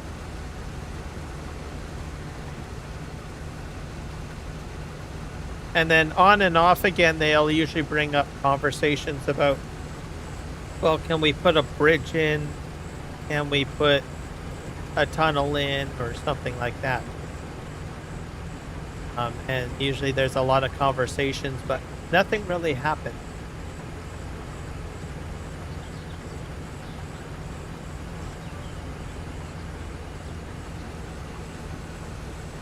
So hopefully it'll happen. Myself, I don't live on the island, but I watch the news and I see a lot of people that get upset about it.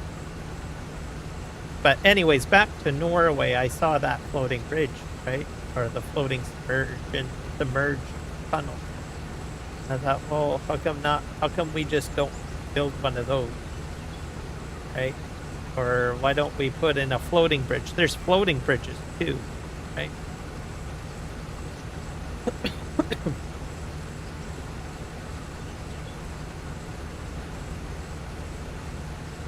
And we have had some major large bridges. There's the mainland of Canada to Prince Edward Island, which is a province, right? There's a large bridge that was built for that. But we don't see as many bridge construction. Not as much bridge construction where it could be useful and put in.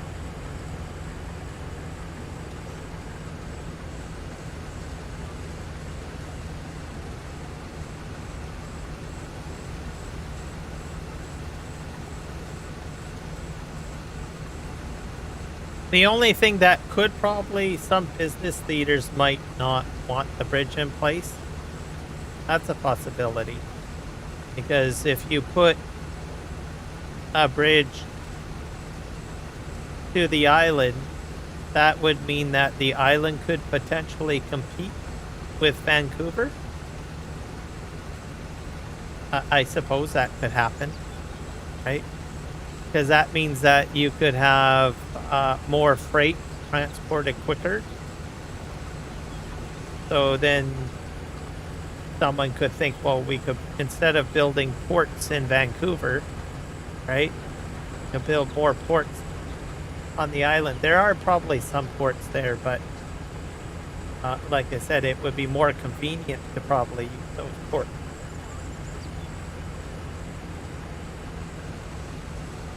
Me, I say just build the bridge. Let people be people. Let people you know, travel as they need to. Um, I don't know.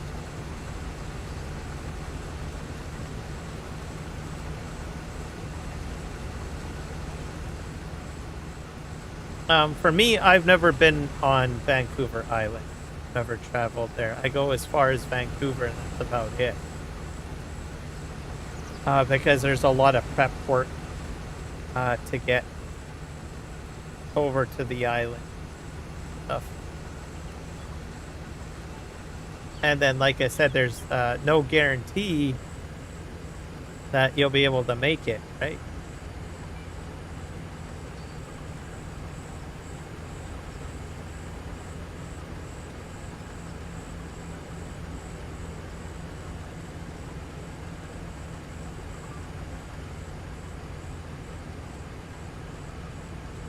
Crap. I forgot to lower this.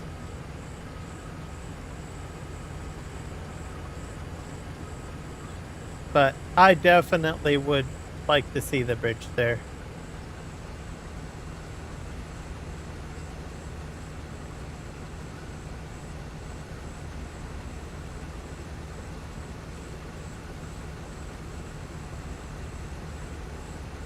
It gives people more freedom too, right?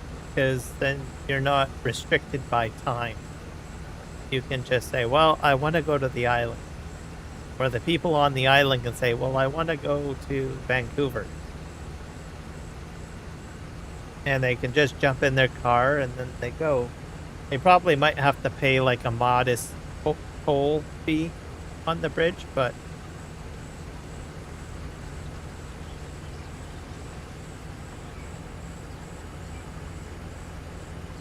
or the tunnel, whatever they build.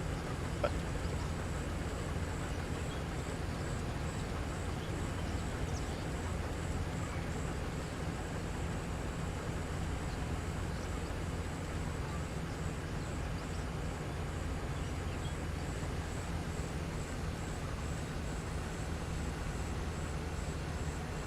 all right, this is looking pretty good here. I've got like a few more strips to do, and then I'll get over to the other side of the housing property area.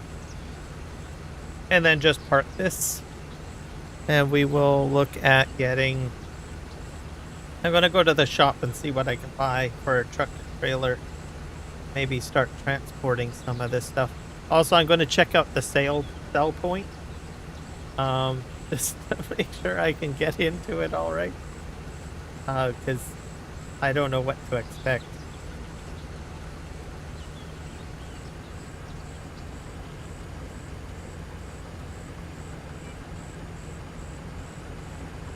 I marked the top selling point on the map right over there, so I'll go a little later. Get this all done. And I forgot to lower my implement again. And I'm getting bad at that. So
I'm full.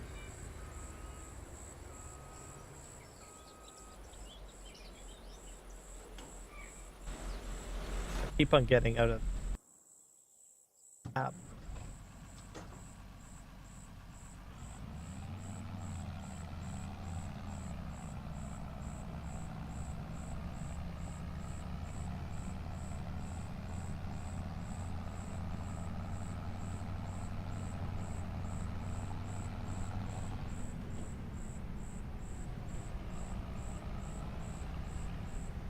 I'm gonna look at the main map, make sure I didn't miss any.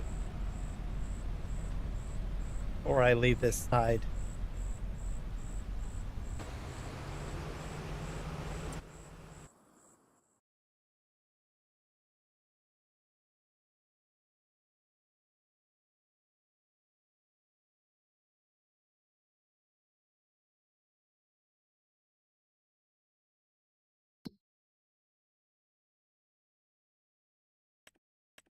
Bring this type of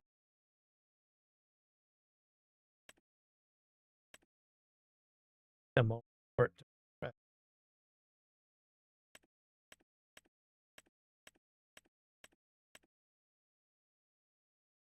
They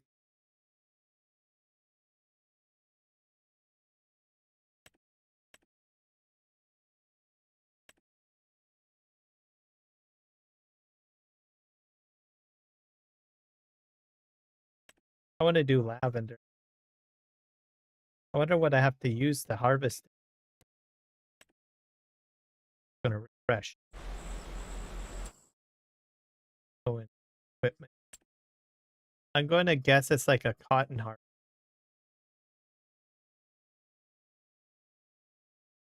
Maybe.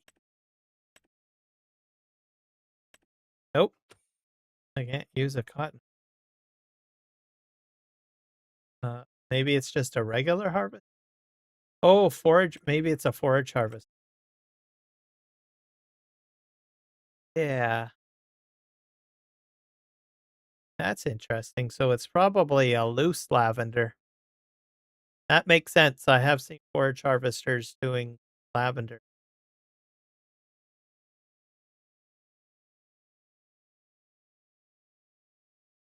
Probably bring something.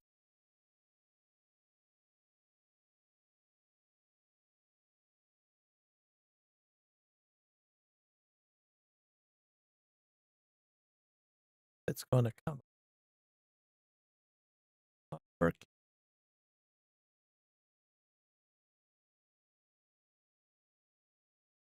See. Harvest.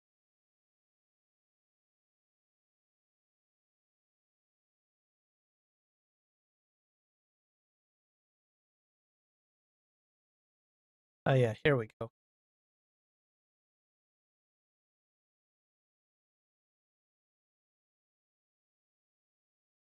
Yeah, a forage harvester.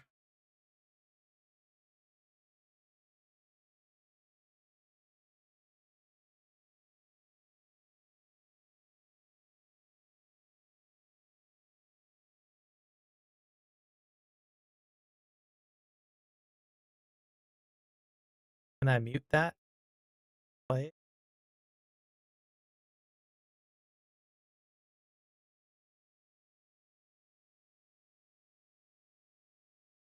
So yeah, they use a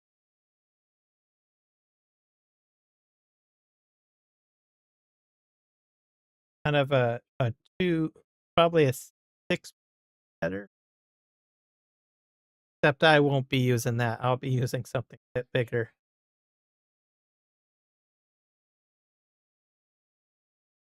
Oil comes out.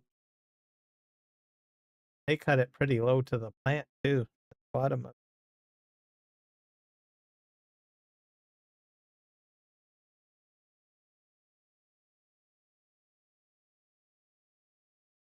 It's still green. It's still green, so they're not cutting into the wood part. That's the key. If you there's it's almost like a tree in a way. Like if you watch it grow lavender, it has a wooden stalk. If you cut into the wooden part, and you'll notice it because it'll be brown color. You cut into that, that'll damage the plant. So when you're when you're trimming it, you want to only cut the green part, essentially. But you can tell there, the green is still there, right? On the row here. So it's all green along the row.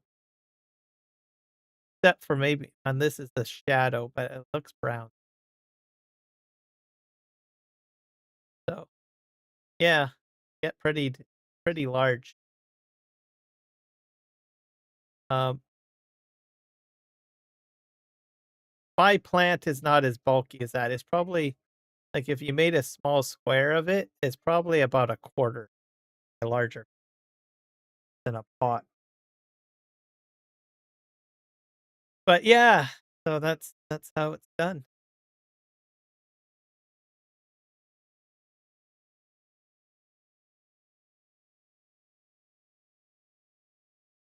Picture. But yeah, it'd be like that.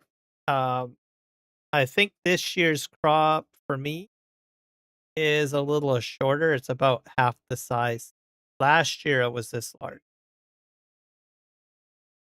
the bud. But mind you, I might be able to get a second crop out of it because I'm going to be doing my initial trim of my plant tomorrow actually because it's already flowered. And then what I'll do is I will, like I said, have a bit of the stalk here. What do you call that again? Word. The stem. Yeah. Have most of the stem there, put them together as twine. When it is dry, I can then cut the buds off or even nip it like about here. So even the stem even gives off a lot of oil too. Like last year I would put my just how her hand is on there. Um it would I'll probably blow up the charger. Yeah. So just on this part here, touching it, you can get rub off of oil onto your hand. So, but generally, when you buy like lavender in the store, they always focus on the floral part, but the stem also has a lot of oil in it too. So but to make it more appealing to sell, I guess in shops and stuff, they always just the flower, but you can use that part well if because there's so much oil in the stem as well. The whole plant is lavender oil pretty much.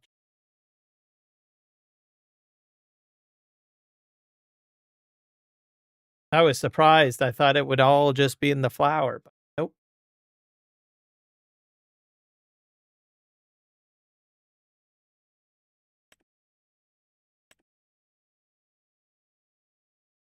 So yeah, I'm gonna get a forage harvester on the farm.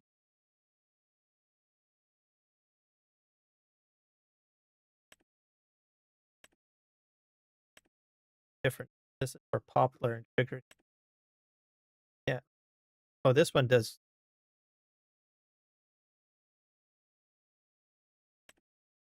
that. That. Oh yeah, it folds up. This one is probably yeah. Have a, they're all nice except for the 6. So yeah, I probably get this one here.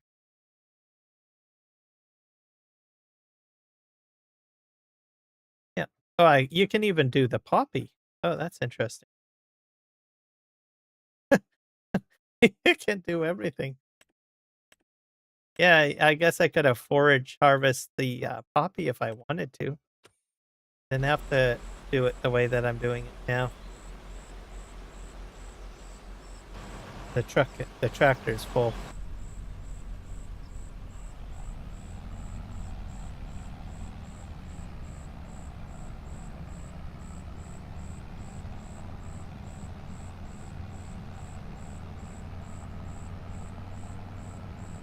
Let's just go over.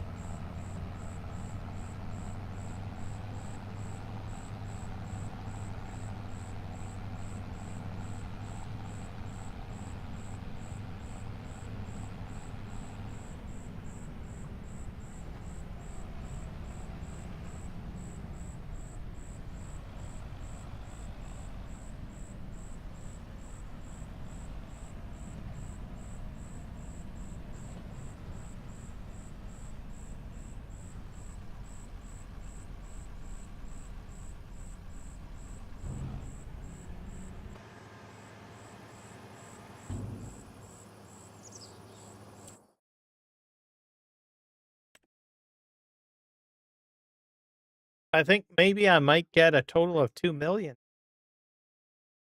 or 2.5 or 2.2, 2 to 2.5 million for the entire field. It's all said.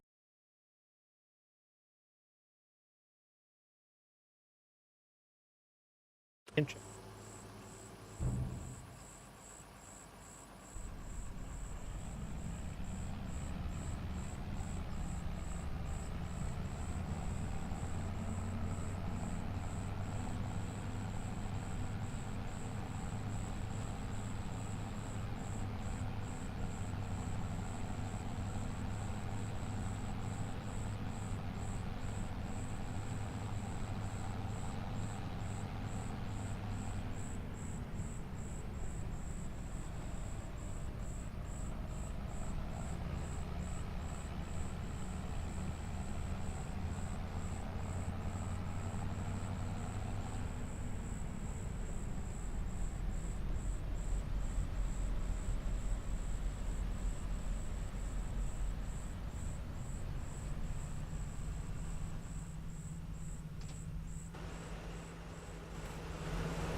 And that little bit there hopefully will be just one single trip that I can just go down with this.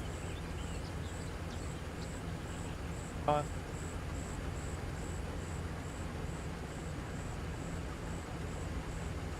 Well, right now because I need to play the game. Can't cross my fingers.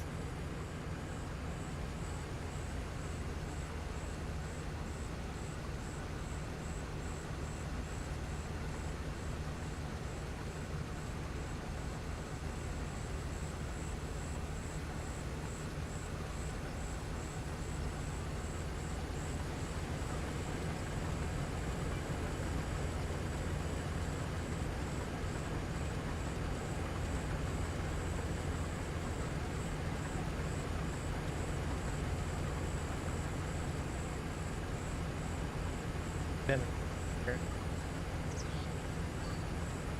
Great.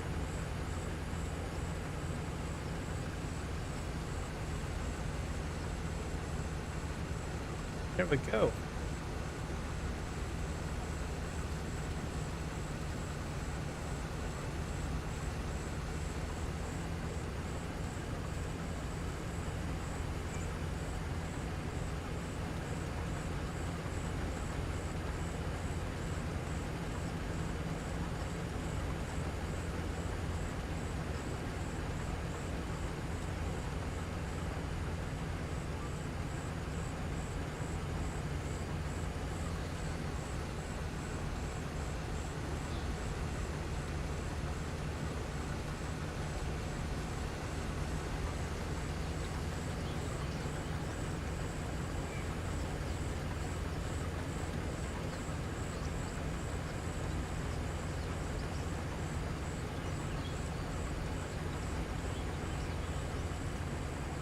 Doesn't look. I might have to clean it up. Yeah, it looks like a.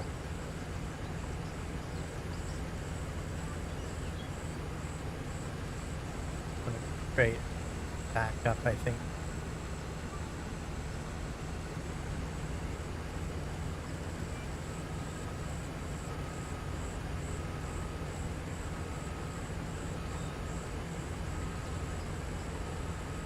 Down the row, I guess.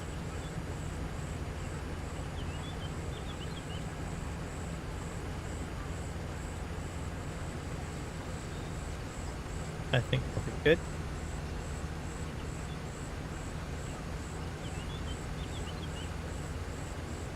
right to.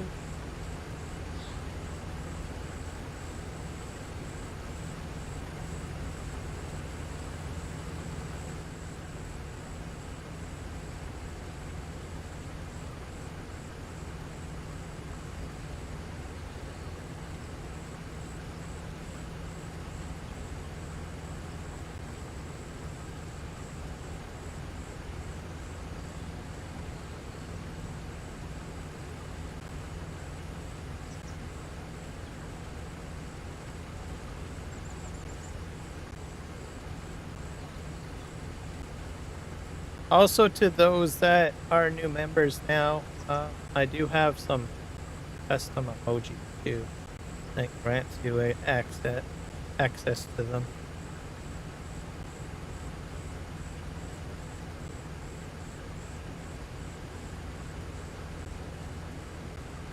Go.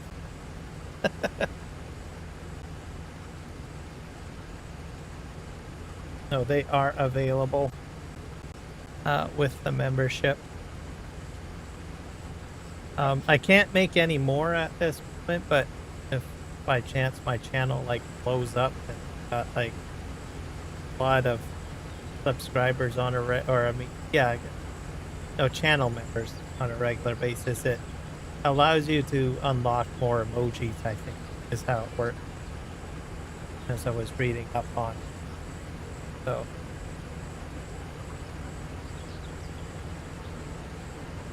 I had a blast making those. I was gonna make more, but then I realized, oh, I'm only restricted. Well, just wait. But I don't know how many you need to unlock per emoji. Oh, and something I should check too is if I can give out free subs too. There was a time where I could do that, but eventually they took that away. See if I can.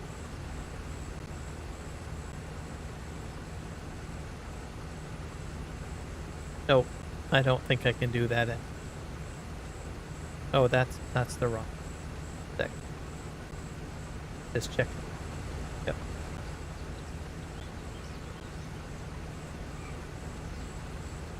Is it this? Oh, I actually have it back now. I have it back. Okay, well, I'm going to send 5 out now. Because it disappeared like several months ago, and now it's back. So there we go. I should have been checking that sooner.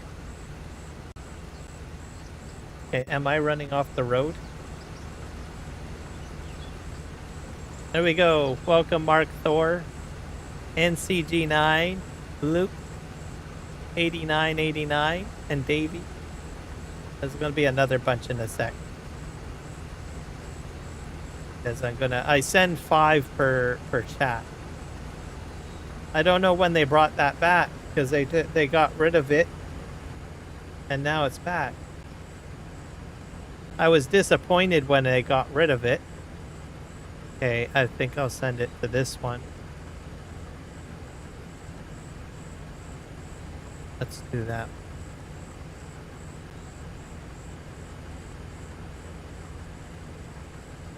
So, yeah.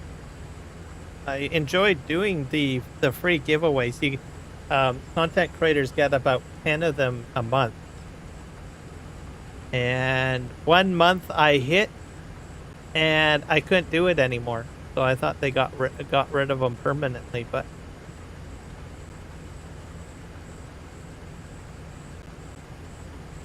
there we go.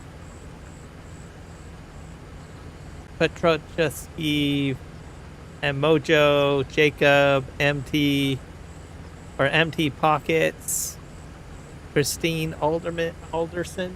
Thank you, everybody. There we go.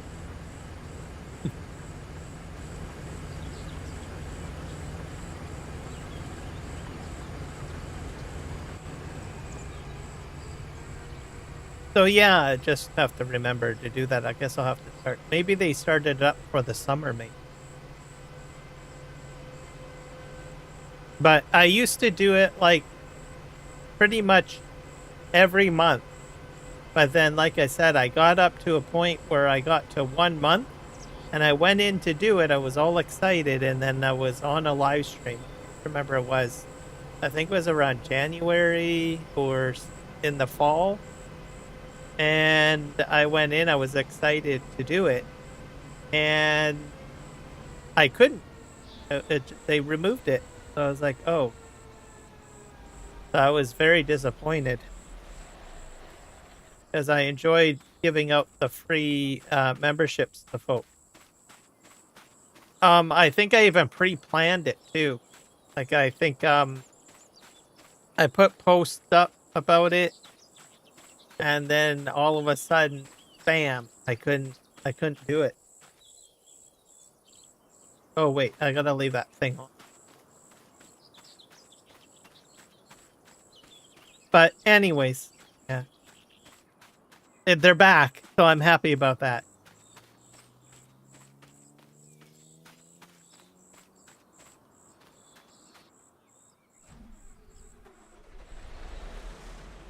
And that becomes available when you have, like, I think, when you reach the 500 subscriber account amount. And you meet that requirement, which I think is like 1,000 watch hours. But I'm well past that. I'm trying to get to tier 2, which will be 1,000 subs. I've got the watch hours already. I just need I just need the 1,000 subs, and I'm at what? Is that 926 or 928? I can't see. Hard to see that. But that once I get that up to 1,000, I'll be at 2. And I have no clue what I get at that. It's like a mystery. You get one box checked, and then you get like all this extra stuff that comes. Oh, I'm going the wrong way. Well, who knows? Maybe I can give out 20 free subs. I don't know. I don't know.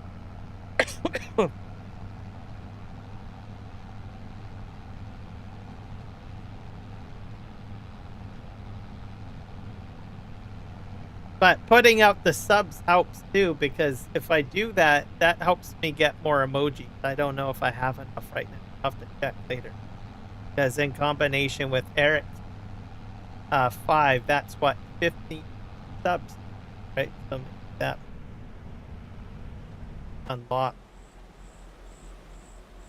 some more emojis. Whoops, a crash.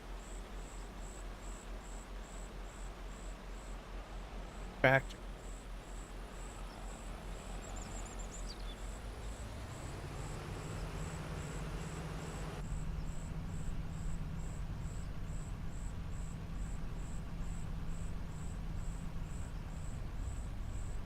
So we'll see. I'll have to look into that.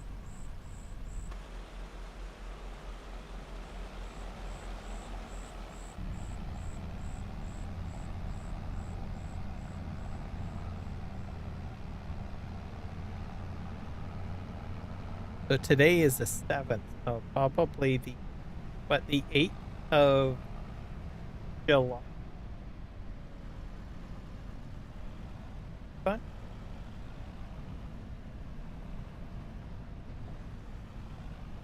I could have been missing out all this whole time too. I could have been giving up free subs the past, I don't know how many months.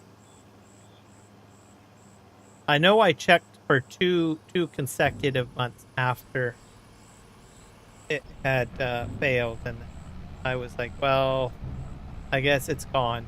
No longer doing it anymore. But now it's back. Let me just double check it. I might have. Oh, did I turn off the? Have to.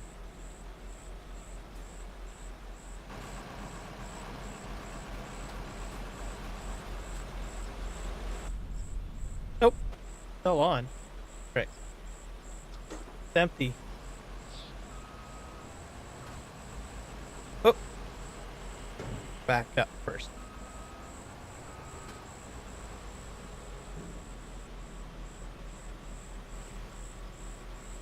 I'll just take this off the field and fill it up. Gasoline.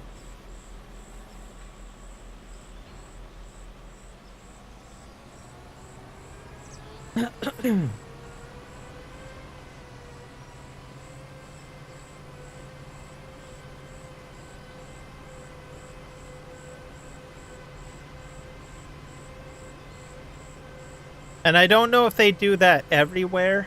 Like, I don't know if every content creator has the ability to do that. I don't see many people using that function that much anymore, the free one. I don't know if it cuts off eventually or if your channel gets too large or something. It just stops. I just don't.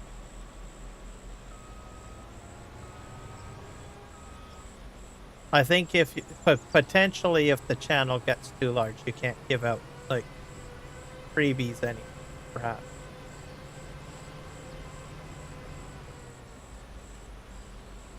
But I'm a small channel, so I figure I might as well just give it out. Hello, Joel FS25.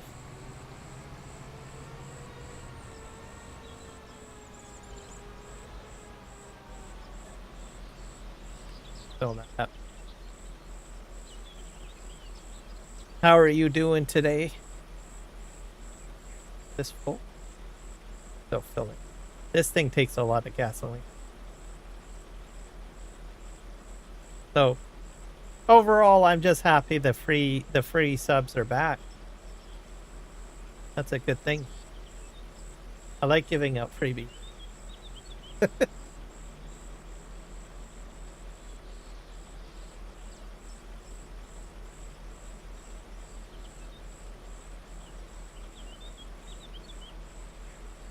Which is a good thing too, especially if they keep it going during the summer, because like as an example, the air show, that's under the membership section. So I don't have that public. I don't think. So during the summer, some of the summer stuff that I grab, like events where I live and stuff, I usually put that under the membership section. Some I will let out for common viewers, but for the most part, that's behind membership.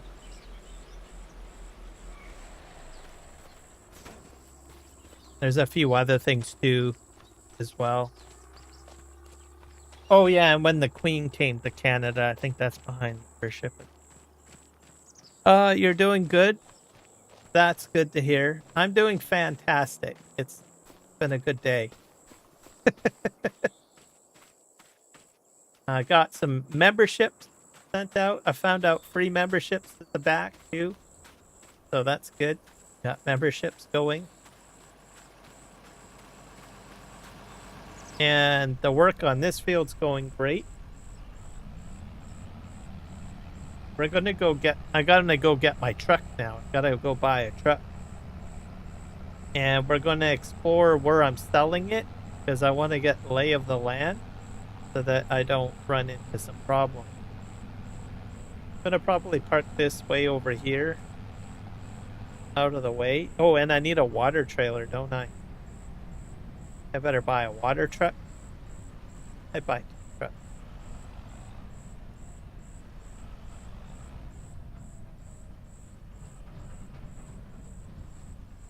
We're not finished the poppy. I'm just sort of, just to let you know, just jumped in, Joel. I'm just switching tasks. I got half of my field done. So I'm just going to go and try transporting some of it. So it'll be a perfect spot to park. Let's go explore where we're selling this, which is 3,525 meters away. Go visit it. see what I'm getting into. Because if it's a tight area, I might have to disconnect the trailers and do a few different things, right? Could make it challenging.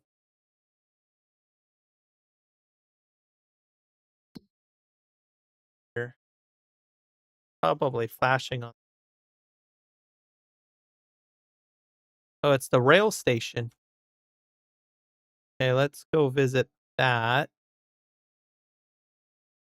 And I probably need to unload it on here. So I need to use the grain elevator. Go visit and get the lay of the. So how does this work? Canadian Pacific Rail. And there's a check-in thing. Oh. You have, what the heck is this?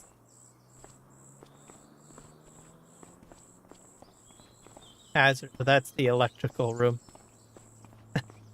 All right. Oh, I don't think we take anything in here. This might be like just where the paperwork gets done.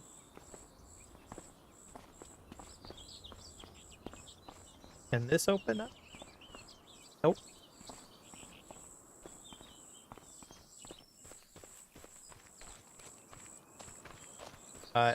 This probably calls the train, doesn't it? Rent train? Yep. I don't want to hit that just now.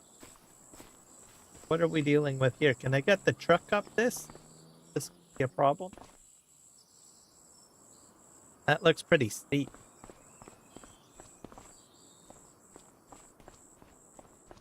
This side's a bit better. This one's a little bit more gradual. That other side, I don't know. Okay, I got to... So that's one grain. Yeah. That over here. Got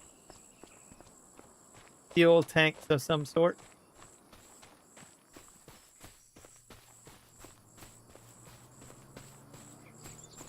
That's where the rock crusher is. If I get rock crushing.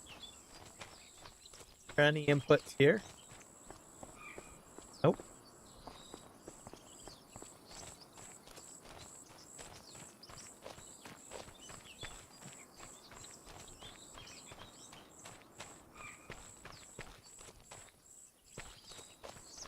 I think I just called a train. This is where it's going to exit out. So I'm going to be selling my copies to another location.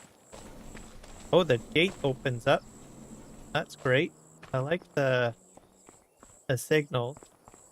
Oh, and it's lit up. I don't know if it lights up at night. Great. Train signal. That looks pretty real to me. That's the end of the map there. Okay, looks pretty standard here, so I don't think I have any problems. Let's go to the shop, and we'll have to go buy our truck. Where's the shop?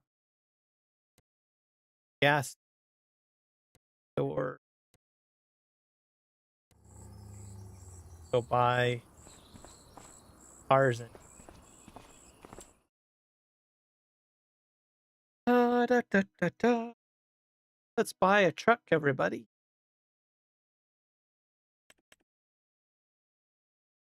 So normally I get the flat nose ones, and I've explained that before because it makes it easier to get on ferry, the tight areas. But I think this time around I'm gonna try to do a long nose truck. Or which one I want to do. And sometimes I've done these too. Uh, my water truck will probably be this one. Probably have the International, have the Phoenix. I might want to do the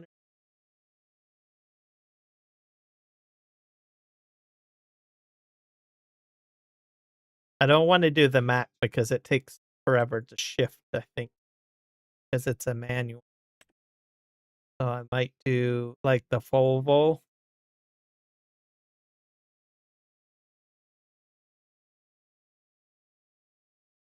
Volvo or Workstar.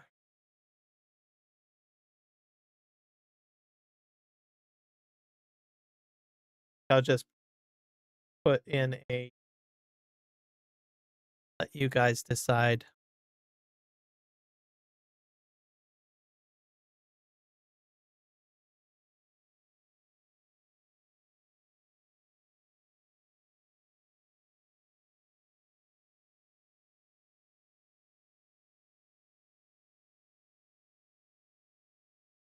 Putting in a poll moment.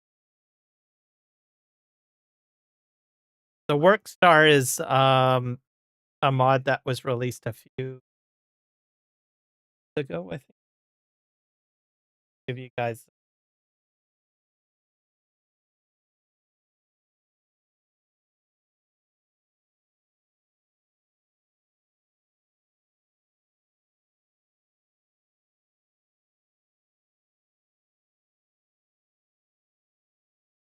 and I do need my water truck. But I have two of them. Oh, I have the Anthem, two Anthem.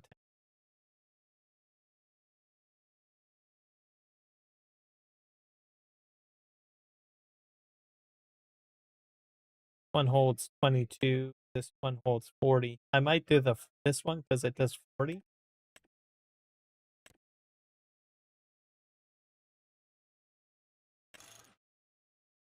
I'll do the fastest engine setup. Rear twin wheels. Oh, that's interesting. Kind of medium tires, wide tires, rear twin. I like the medium. Chrome tank. Steel. Stainless steel. Brushed steel. Plastic. Chrome. Stick with chrome. We have our standard capacity at 8K. I'm going to bump it up to the 40K value. We have different colors. Does this affect main color tank?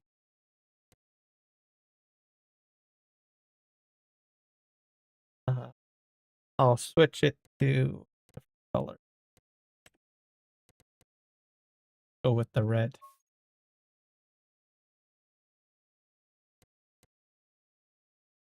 Trim color. That's kind of like a reddish orange.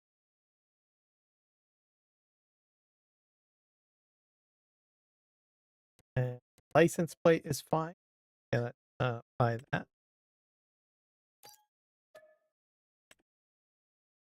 All right, that's done. Now we need to get trailer. And we'll decide on the truck. I'll check the toll in a moment. Put a trailer.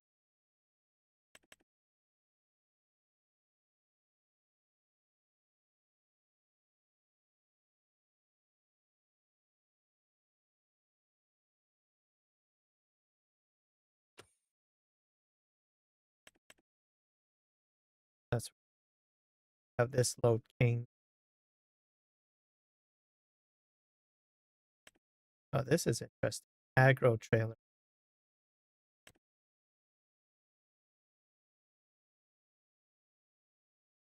That thing looks amazing. Oh, I know what that is. That's I use that on Western Australia. Oversized auger. 3 compartment. 2, 6. Oh, well, this is a multi-compartment.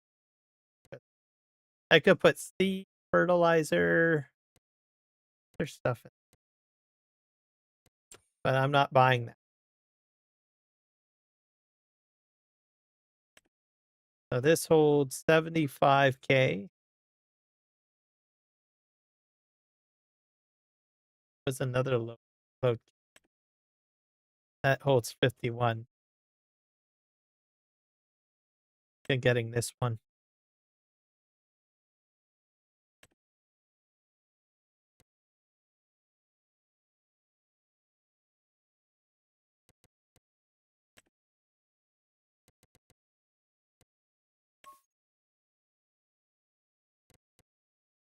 Too dark. Try a lighter blue.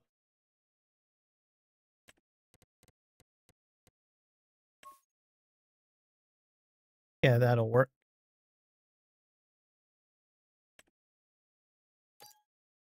All right, let's see what you guys said for truck.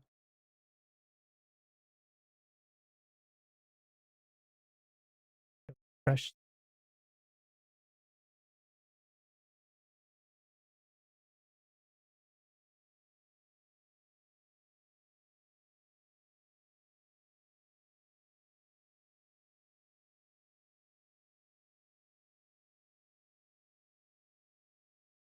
Nope, nobody voted. All right, well, then I make final.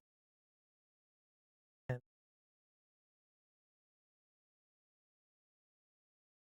did I buy this already?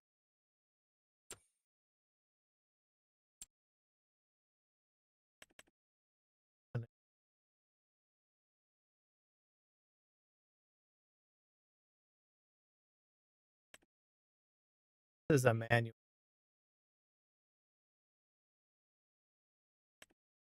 Like,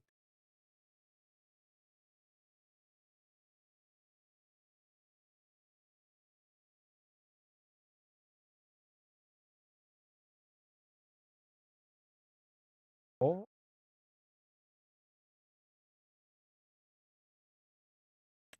yeah, I'll just buy this one.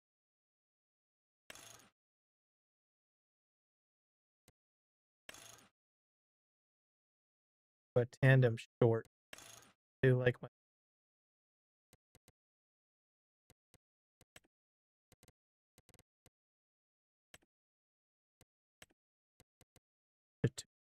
a blue.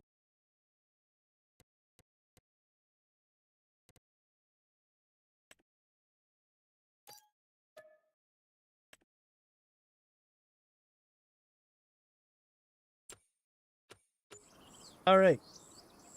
All my equipment.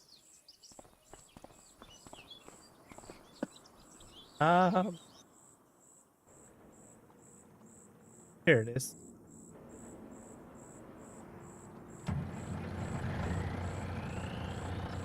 Interesting.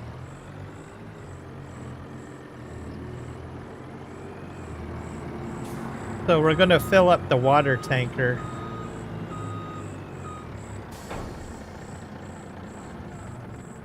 I'll leave that there for now.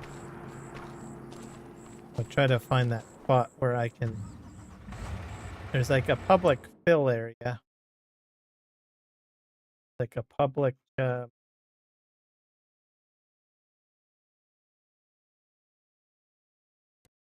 Yeah, here. Just take a look at it. So this is where I get my water from. Hose. Probably drains it out of here. So that's where we're going to head. We're going to try to get here.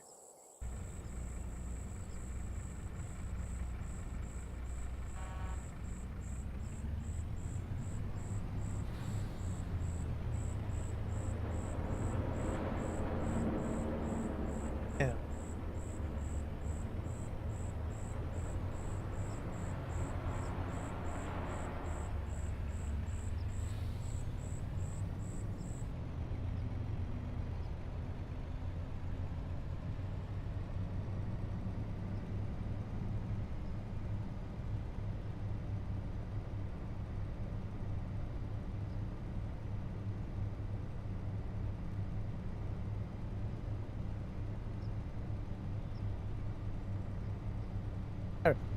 Off go.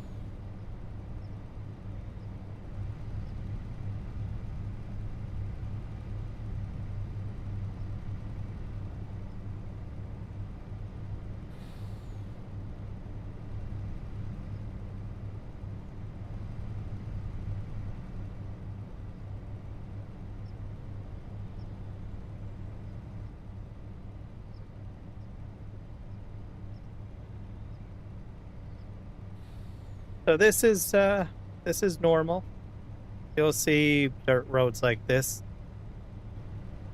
Some of the main roads are dirt roads. Oop.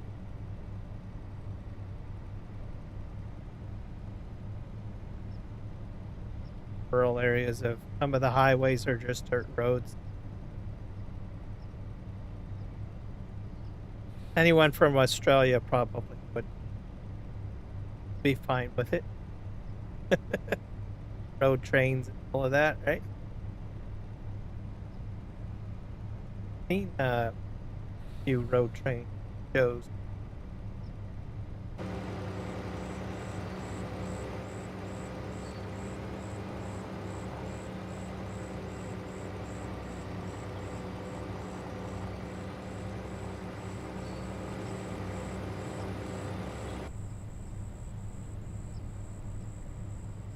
I don't know how far out I need to go.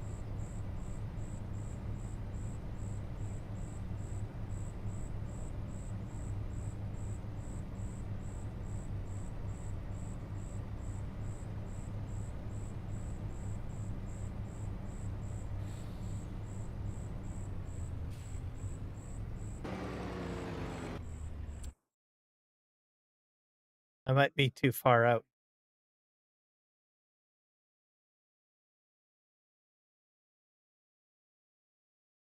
Over here, aren't I? Probably head north.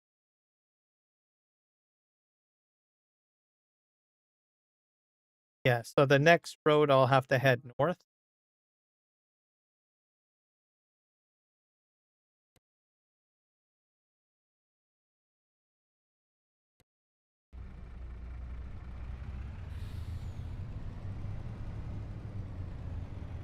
Have to wait for my turn. I haven't been on this side of the map yet, so it's kind of interesting.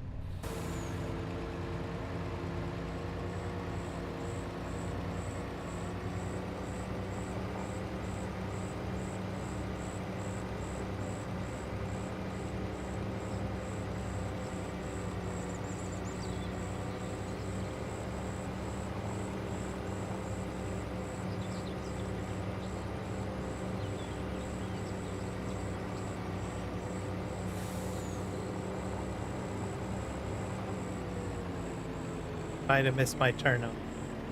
Have to turn around.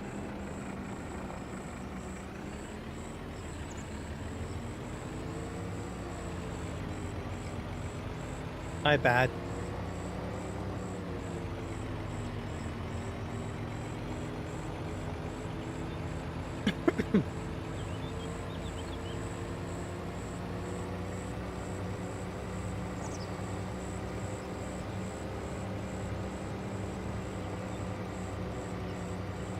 I like the ruggedness of the road too.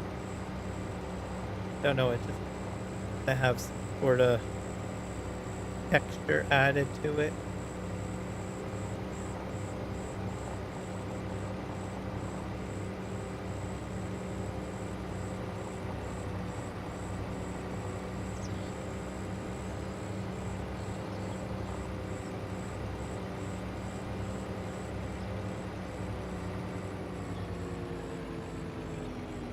Yeah. Oh. So I think if I follow, there's a road in front of this field on the left. I could have probably went that way.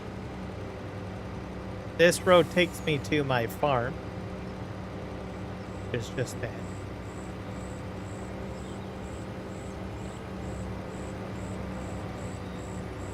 Eventually I'm going to be smashing out these big fields.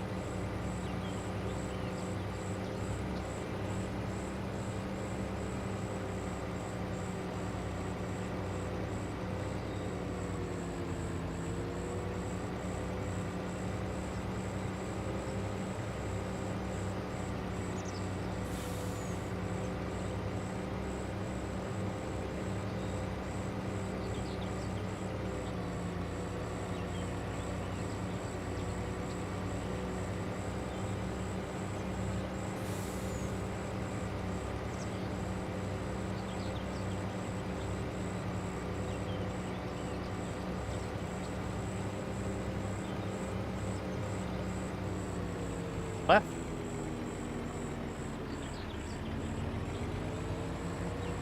This part, man, this field here's okay. A lot of. I don't think that's wheat.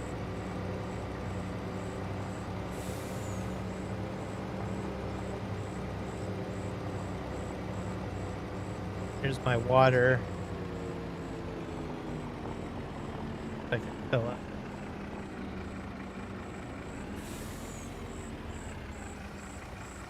Is it free? It's free water too. I love free water. Everybody loves free. Alright. Free water. Can't beat that. How am I going to get back? Can I? Okay, so I'll see if I can get that there's a road up ahead. And I'll head north and then east and then south to get back to the property. I think that's what.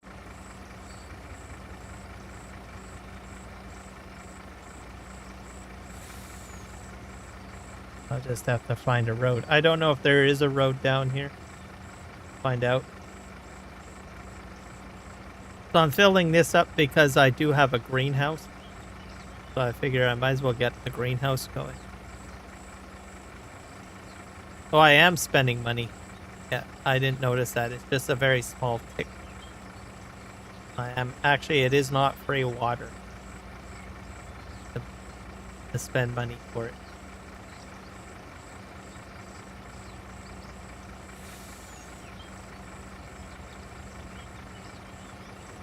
We have the light on. That's cool. I guess I'll have to start paying attention to see if the lights go on at my farm. Because it's going to start going dark.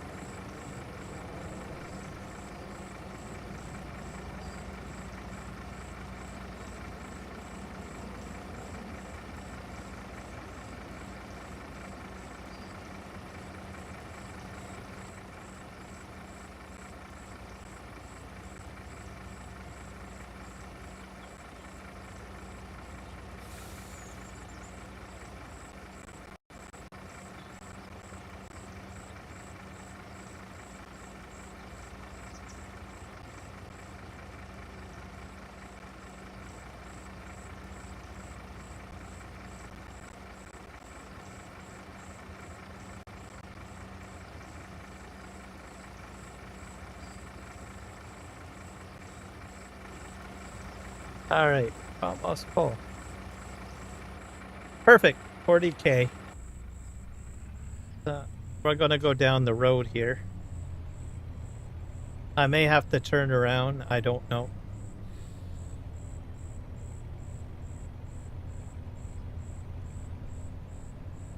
Just need a road that heads north.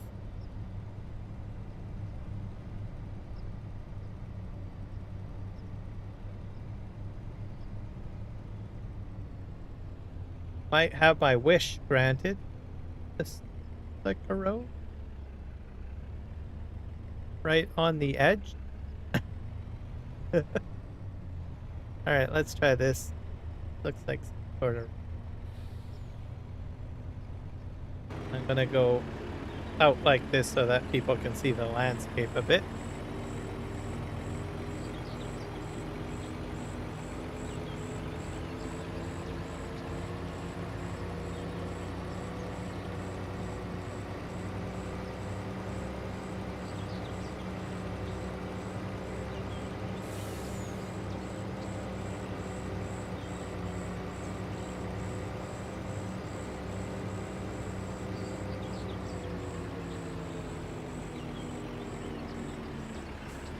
I think we'll turn. Can I? Or is this it? This doesn't look very good, does it? Get our.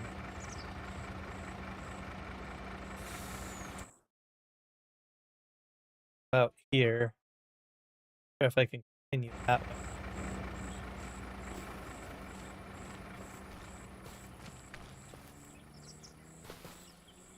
Nope, I don't think I want to go into the drink way. I'll swamp over here.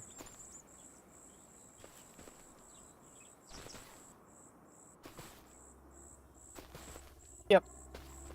I will pass. I gotta turn around.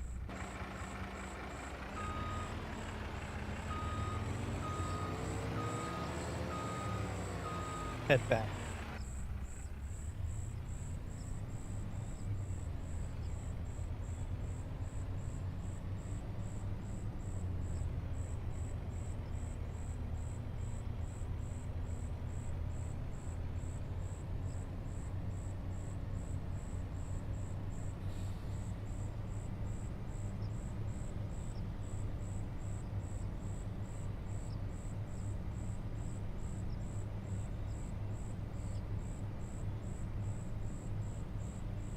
Two.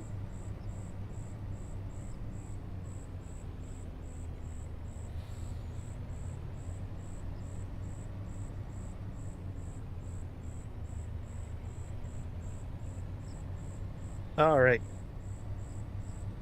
I'm not sure how far I need to go.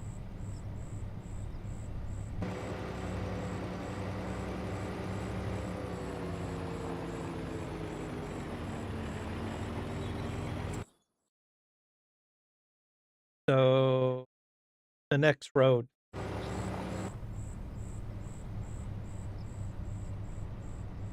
That's where I got my water.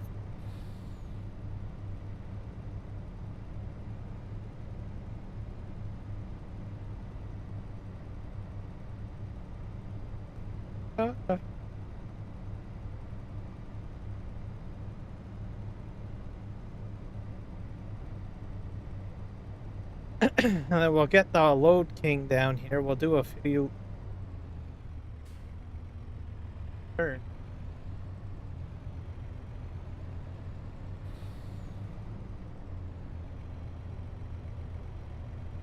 And this is my field on the right. So, you shall.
My guess is I'm not going to use up all the water in.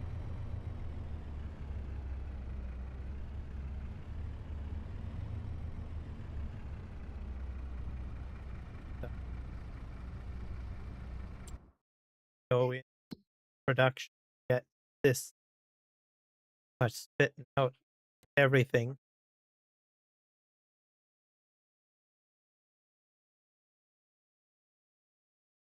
I think they're all on. Tell you.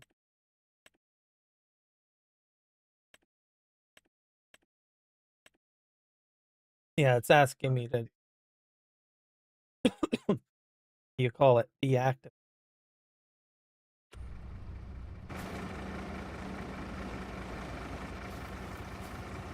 Yep. Throw. Just find a spot for this truck.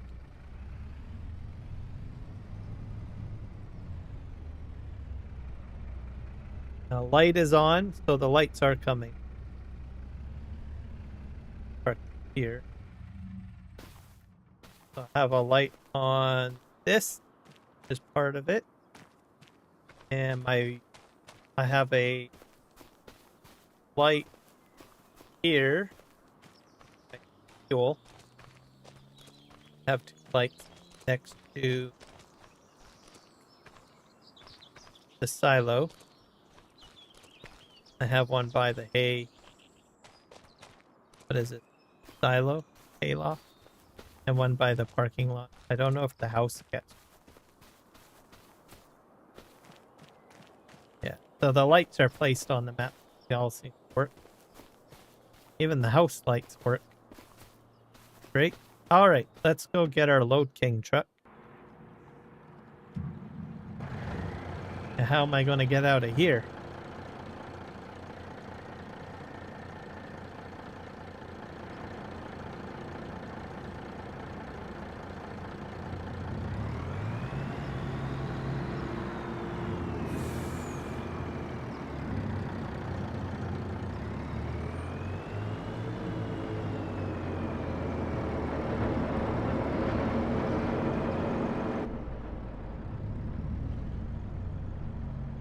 Well, the roads are wide enough, so...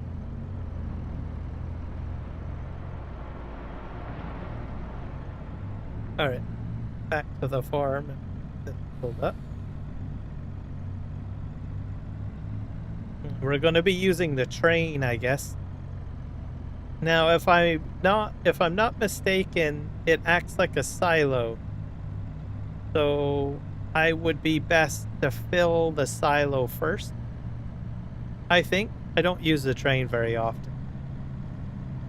So I'm guessing here, unless anyone has any input, but here's my thought. I fill the silo up with all of my crop, and then I use the train to sell it. Or call the train. Alternatively, I would have to do $1,000, but expense. Right? To bring the train out. I don't think that's...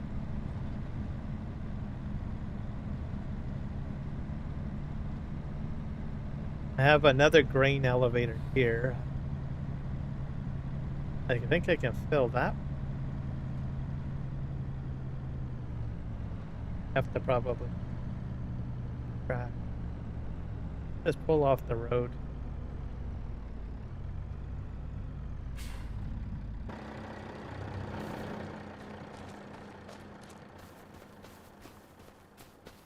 Not sure how all these trains... Can you call them to any of these? Those have...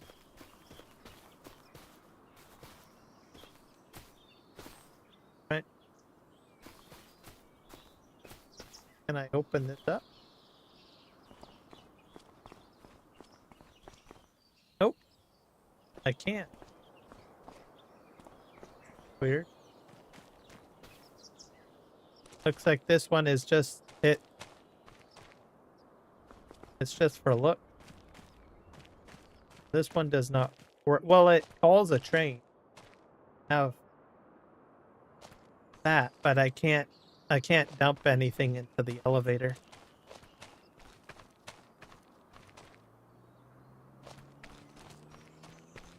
I don't. What about the other one? No, I do have a grain, so I have to take it into town.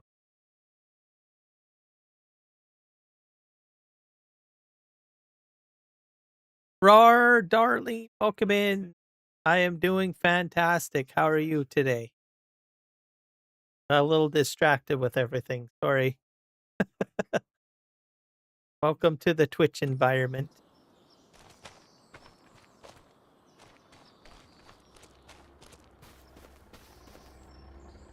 I'm trying to figure out what I'm doing on the map.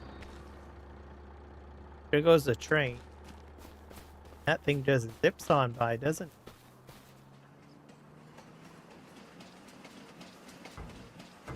So that's what we'll be putting. And they clank too. I like the clank noise. That sounds real. Alright. So I'll be putting grain to that. Alright. Let's just get back on the road.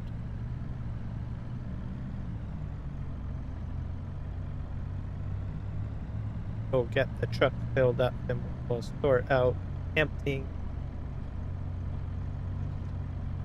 into the silo.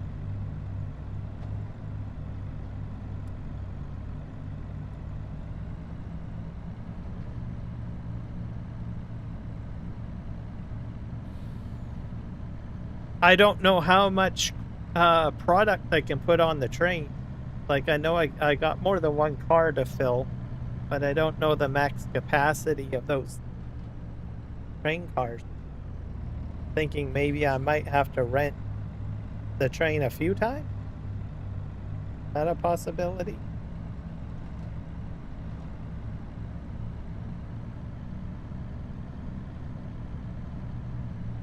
We'll have to experiment,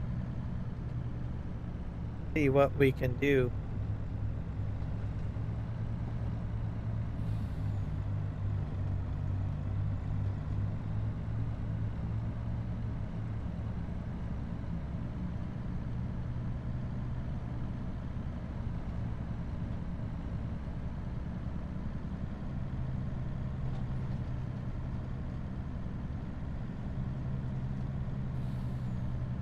Down the road here.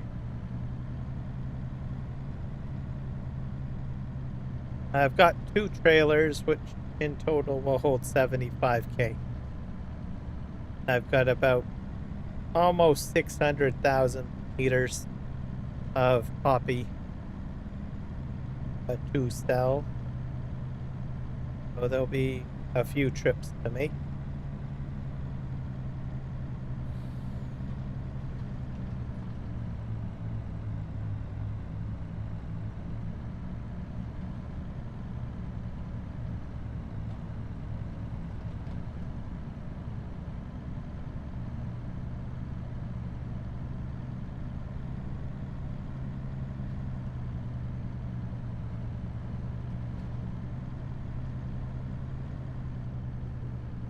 Okay, I think this is where I have to turn it.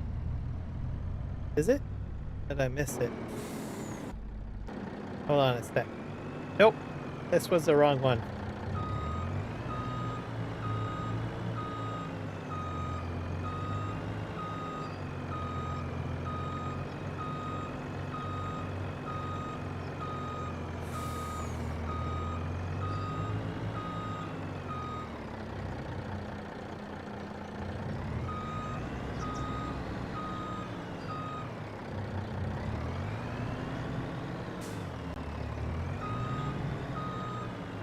I'm amazed that the trailers are staying straight as they are. A mess. Let me just take a look at it. Yeah, I gotta go up this road a little bit further. It turned. Oh wait. Go.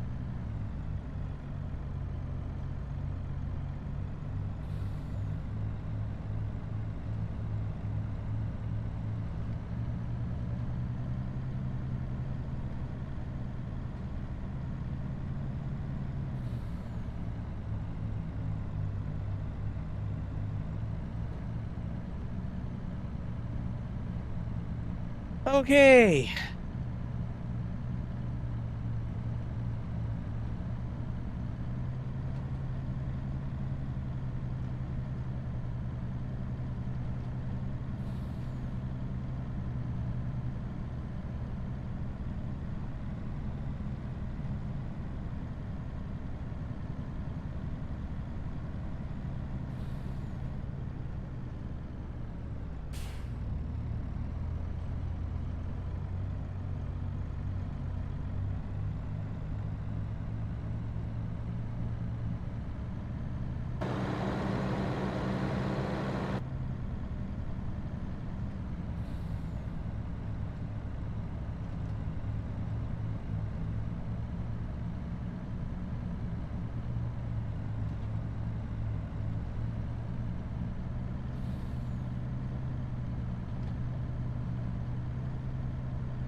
All right, we're in our yard here. Let's just pull in. Bill.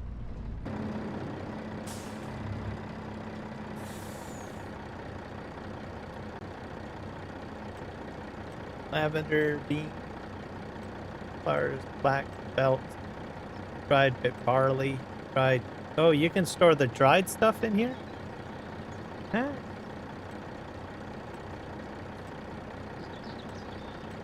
That's good.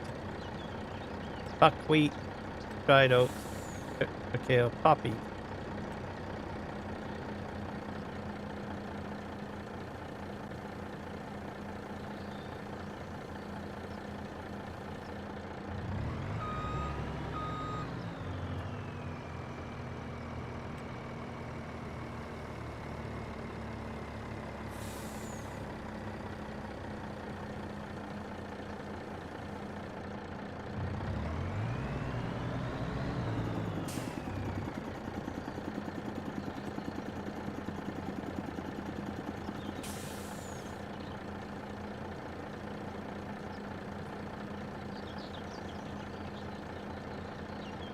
That's because, you see, there was some gifted subs given out, or membership, sorry, and there was some, also Eric the Crazy Viking. Yeah, Eric the Crazy Viking did some gifting, and I gave out some freebies as well. So it's by random draw. So how it works is if someone attends a live stream and is active during the live stream, you know, like watching it or has watched a bit of it, they'll qualify, I believe is how it works. So it's a random draw, I guess you could say.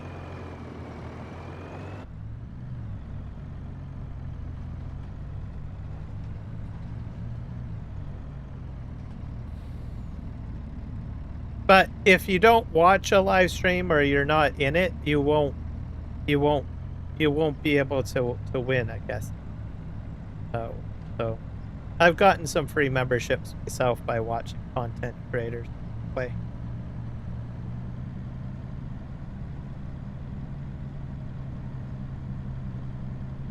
But the freebies are back. So I lost the freebies, I think about, remember, I think probably 3 or 4 months ago or something. Because Eric gifted 5 subs, which I appreciate him. Or memberships, I should say. Get subs and memberships. Anyways, you know what I mean. I thought, I wonder if I should just check to see if they're back. And voila, they're back. It's great. Look at that sunset, eh? Isn't that fantastic?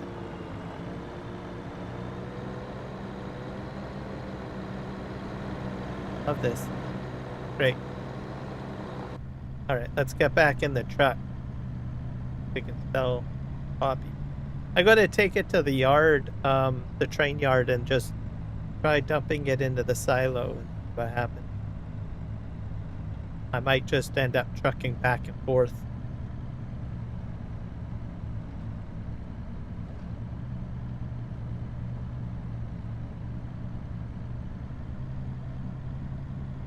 But how are you doing today, Jacob?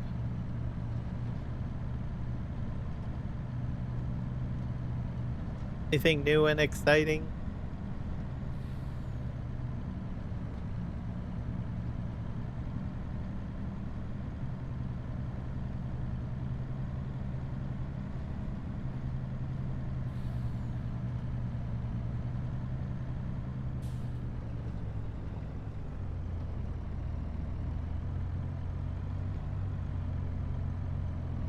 Wait. A bad man. Even at nighttime. Great.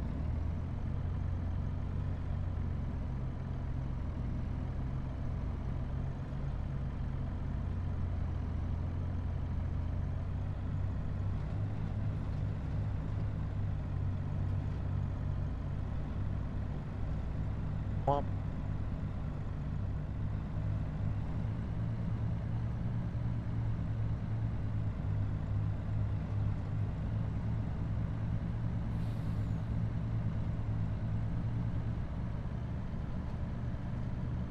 There's the train. Gonna be interesting when I take the truck to the... Hopefully you guys didn't think I was gonna crash into that train.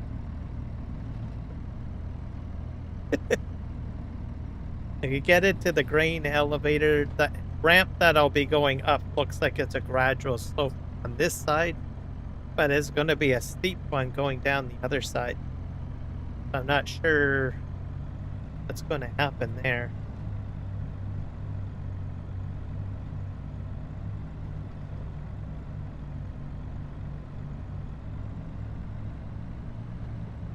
Just have to see.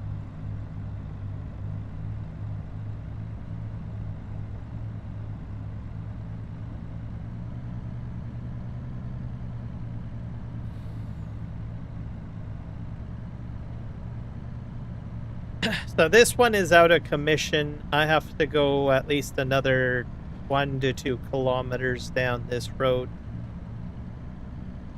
Get another grain elevator. That's the line.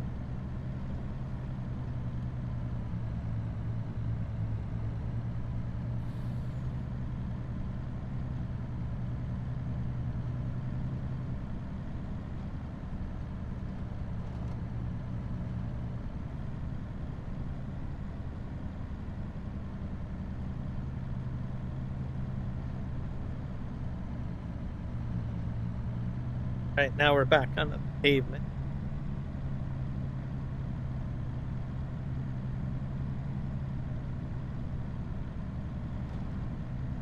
It'll be that one up ahead that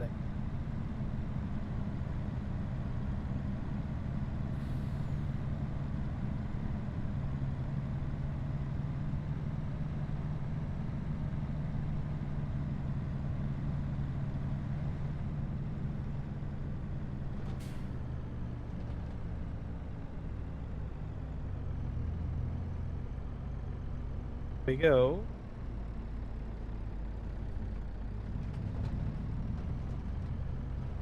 Nice and easy.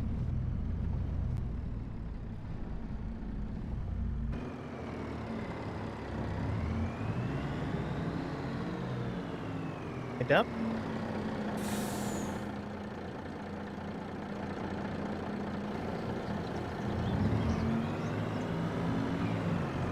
Not hitting a trigger.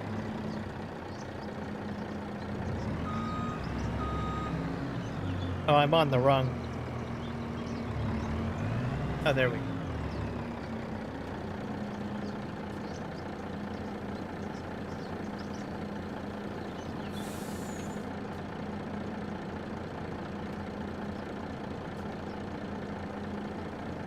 Emptying. I got an environmental score penalty of $160.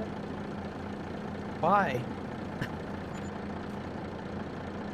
That truck is fully...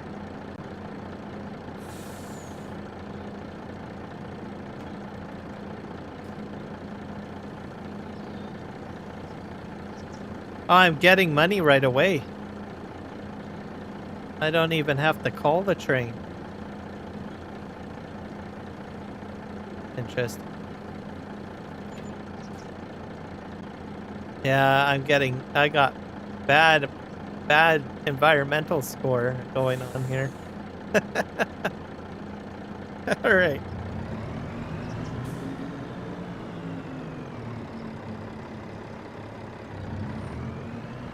This is great.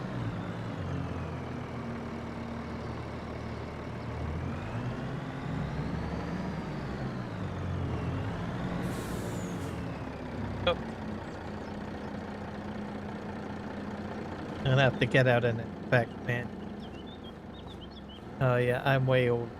Gotta back up.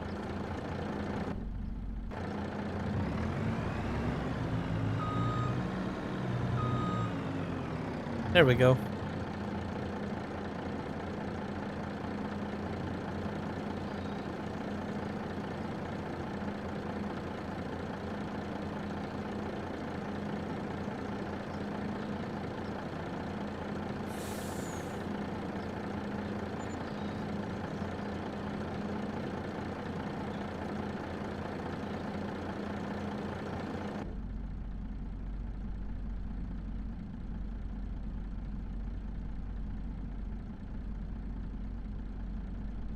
climbing up. Going good. And we're empty. That's a fast empty. I wouldn't want to go up this side. Glad that there's a gradual slope on one side. We gotta turn and burn and pick up some more.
I think it's the next tree line that I have to make a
wonderful Manitoba dark.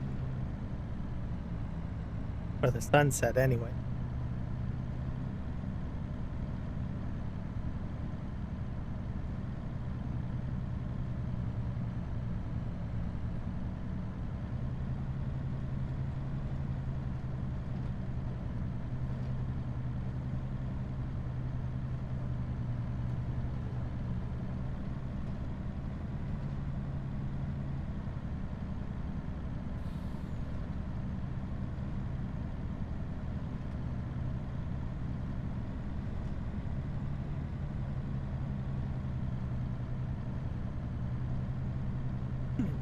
So I'm gonna need to bring my environmental score up because I'm in the negatives.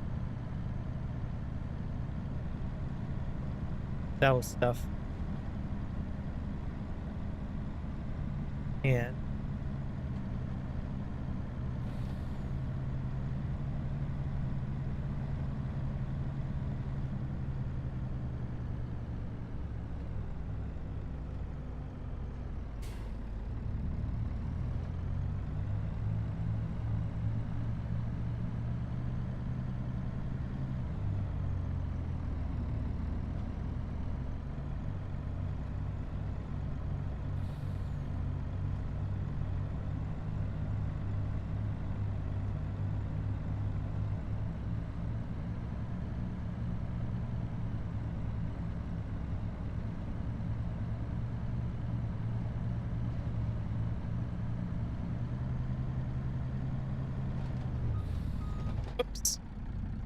It's definitely a crash.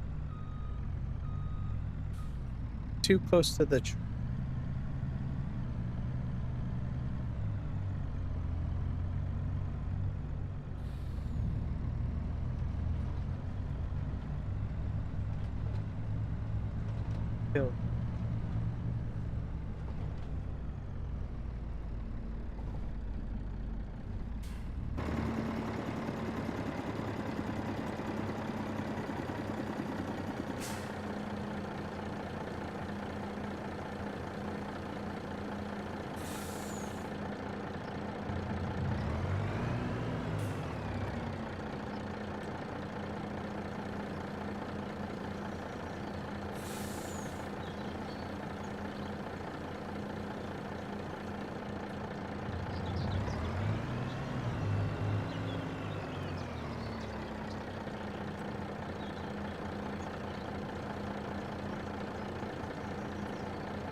Oh, and my shed lights up too.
Yep, I think this map is feeling kind of homely today.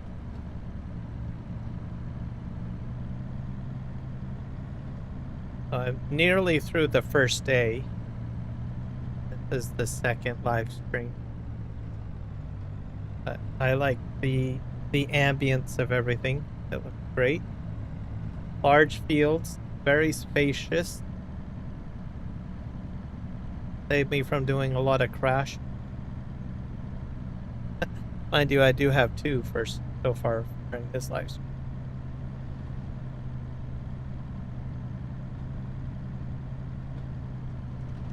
I do like the detail, some of the details. Miss them. Drive around, stuff like that.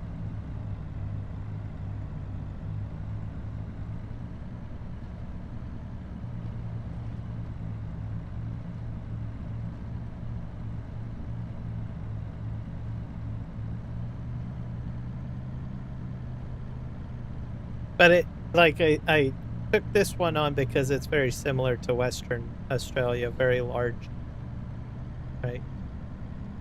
Very, very simple. This does have more to it though than Western Australia because there's like more detail put into the road, tree stuff. Kind of like, oops. on the track.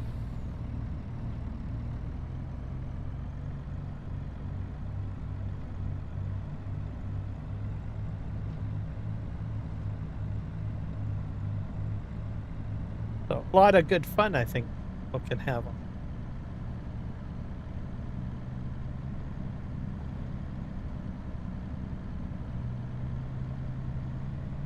Brought by Crazy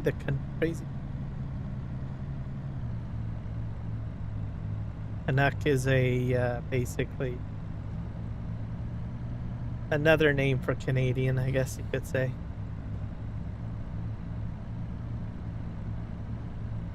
Hockey term.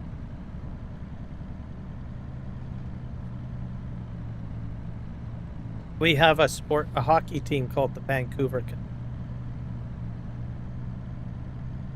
Comes into it.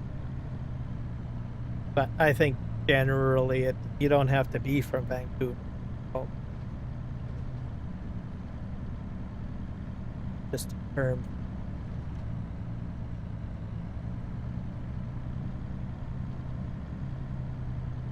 Kind of like saying Aussie or Kiwi.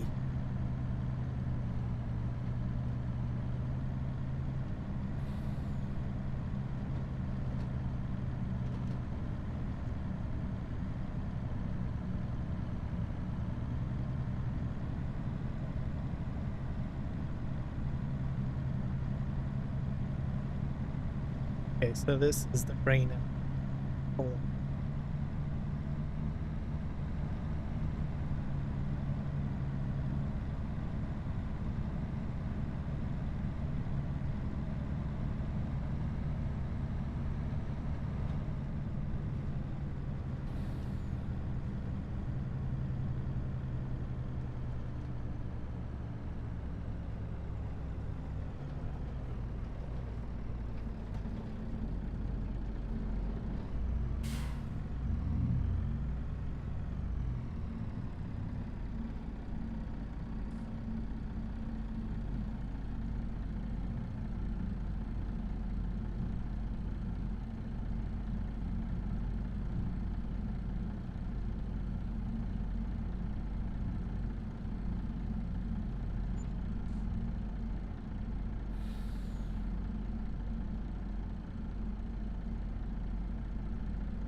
Sure why I can't get the other one. Trigger.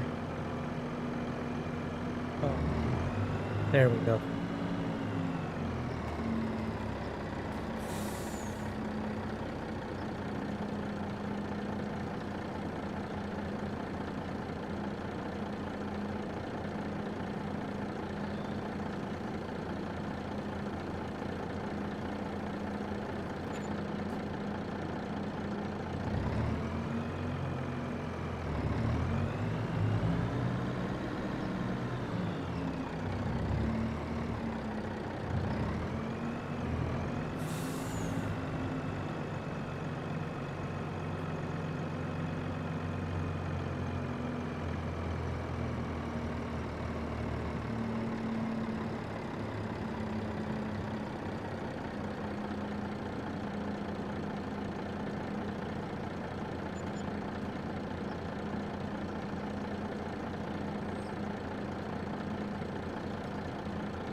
All right.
Yeah, I might have to put some sheds down this end property. Equipment parking.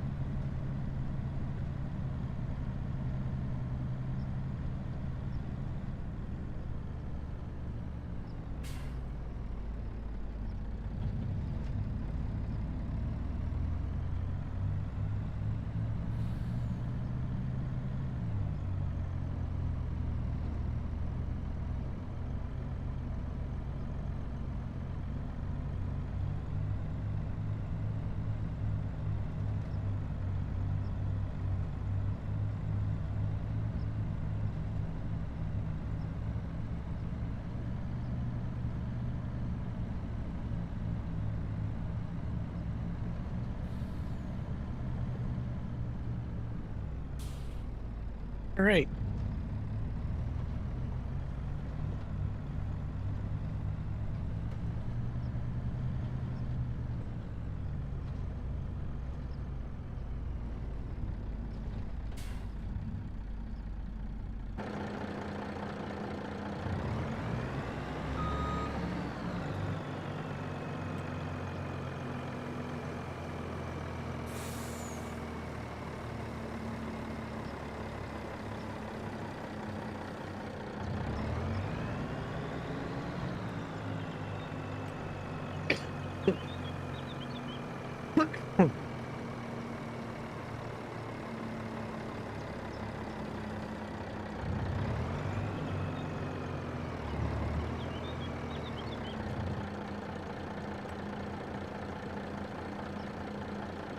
So I've gone over, I'm up to a mill again.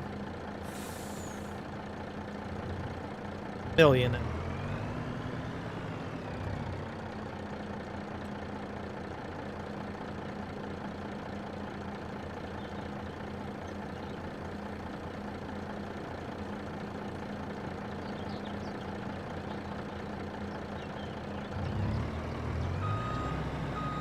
Part truck here.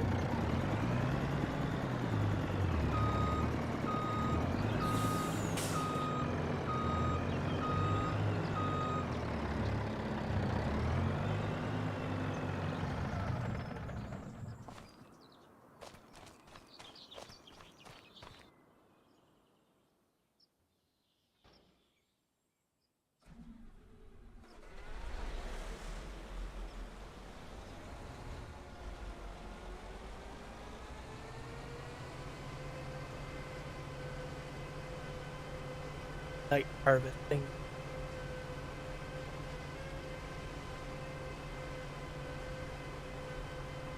This thing has a lot of light on it.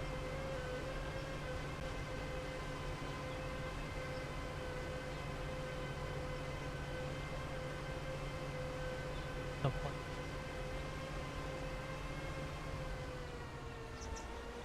We're doing ups and downs.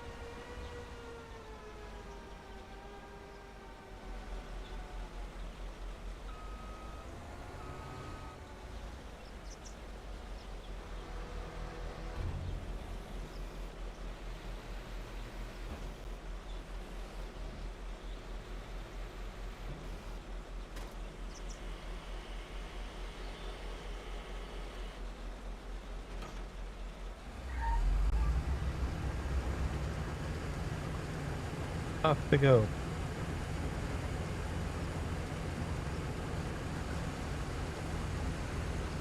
So it looks like the train is a direct sale. So I didn't have to call the train. So that saved some money. Do that.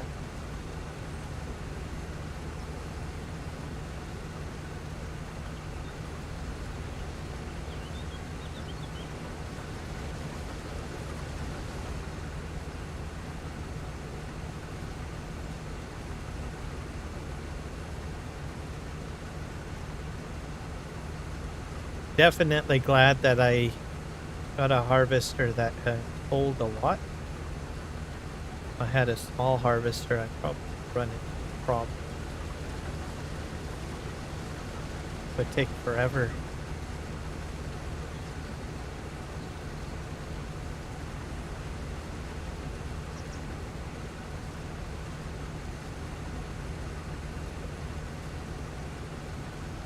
We'll start slowly selling a few truckloads here and there of the poppies as we go along, and then I'll buy up some more equipment.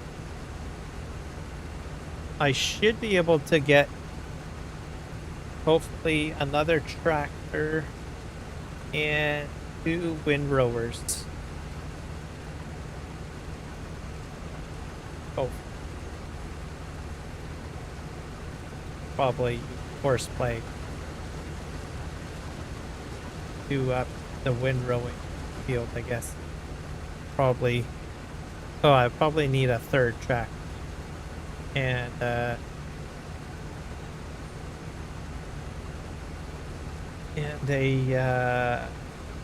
baler. Do that too.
Yeah, so I'll probably have 1 baler.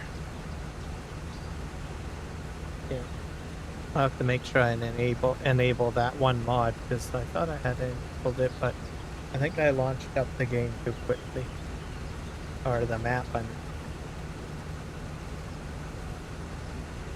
So missed it out.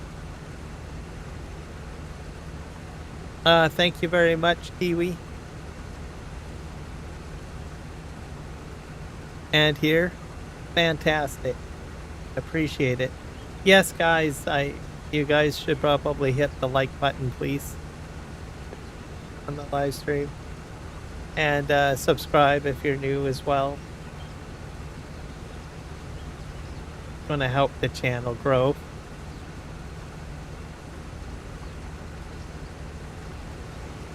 We're doing some night harvest. Now, I sold a couple of truckloads of coffee. That's good. I still got a lot more that I need to do. I figured I better get to doing some more harvesting on the field. The other side of the field is done. That's really part of it. And what else? I bought a Load King trailer. That comes with 2 trailers. So that's for hauling my grain. And a truck. And then I bought a water truck as well. So I showed where I get my water from, which is basically a hose coming from the sky.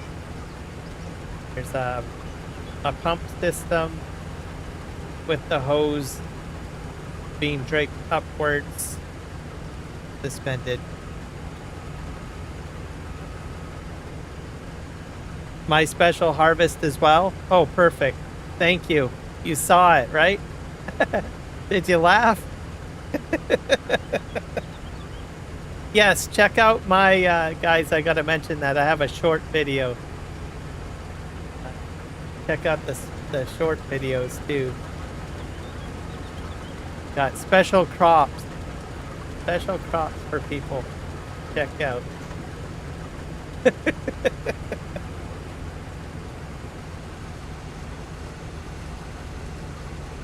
It's probably, I would say, kiwi, it's my favorite crop. My favorite crop to eat in real life. Just saying.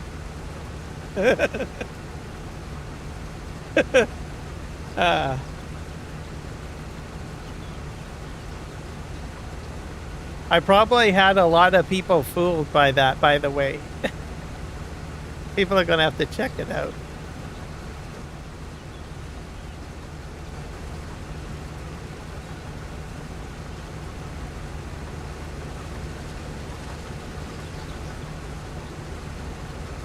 Yeah, so it's been a good live stream already. I got Eric gave 5 gifted subs, and then I'll mention this to you, Kiwi, because you might have access to it too, or not gifted subs, gifted memberships. But because he did the gifted memberships, I went to see if I can give out the free gifted. So now I can do, they've allowed us to do free gifting of memberships now. So I gifted out 10 free memberships on YouTube. I gave 5 into the vertical stream and 5 in the horizontal. So about 3 months ago, they took it away, and I guess they brought it back. So I decided to raffle those off, which was good. I like that feature.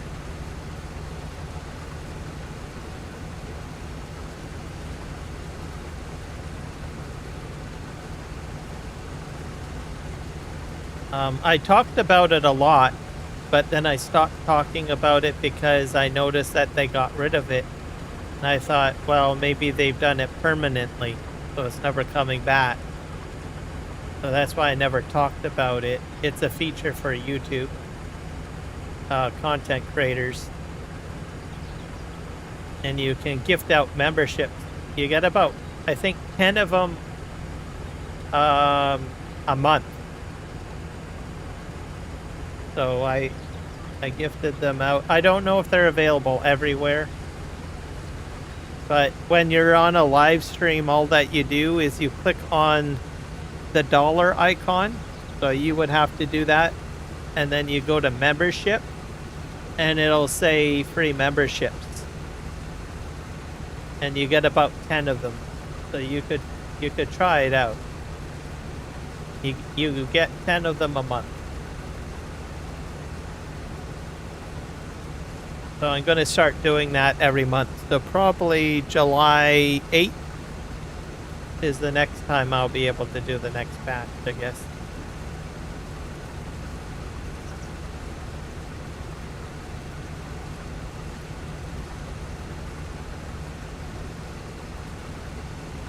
So it was a pleasant surprise. I like raffling off. But whenever they stopped doing it, I was disappointed, so I never bothered looking again to see if it came back, but I decided to look today. Voila, they're back.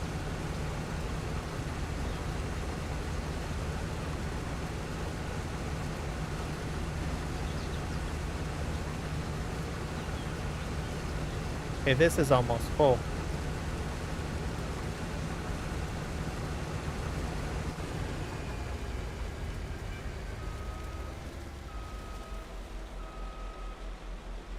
Yep.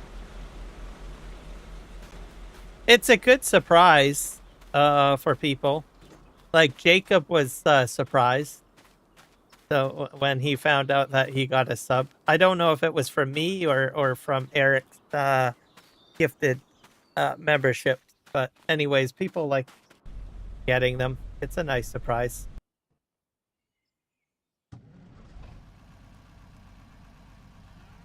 It's a nice, kind of thank you to people who support that. But the key thing is you have to be in the live stream when it happens.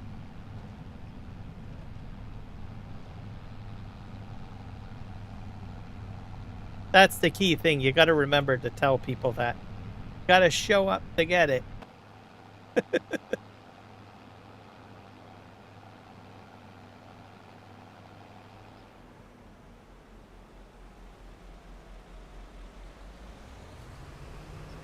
Guess I can probably park.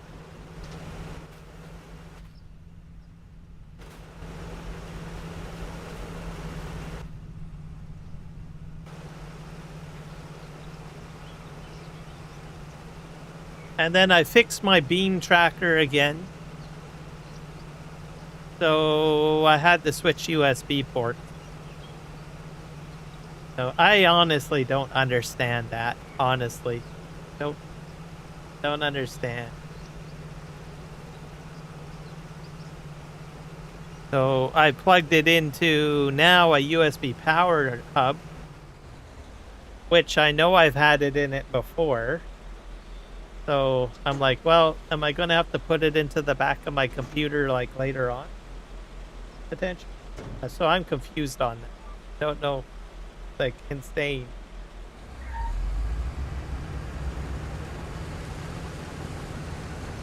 I have to keep on switching ports every so often, like every 3 months or something like that. I did an uninstall and reinstall of the software. That was the first thing, because usually that fixes stuff. But now it runs smoothly, so for now. But I imagine in about 2 or 3 months again, it'll start screaming, and I'll have to put it like into another port, I guess.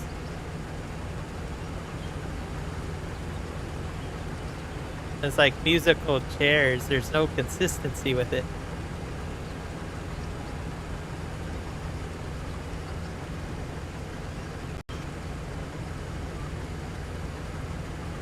And then Microsoft on Tuesday will start rolling out that performance patch. So I don't know if that's going to create more headaches or what will happen. There's no guarantee that I'll get it on Tuesday, because they have that new environmental program that they run where, to be environmentally friendly, they roll out patches in a certain manner where certain customers get it, some don't at a given time or something. To be eco-friendly, I believe is what they say.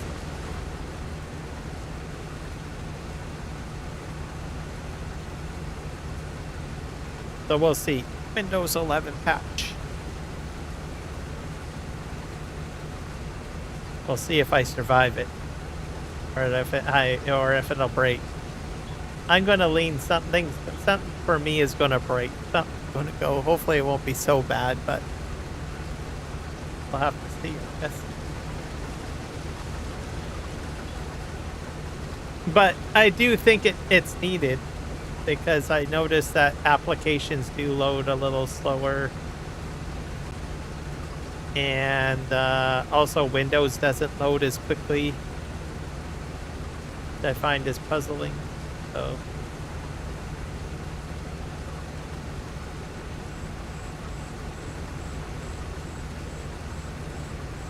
I will, if it does work and the performance boost does help, then great. But like I said, it could crop up a whole whack of other problems. So.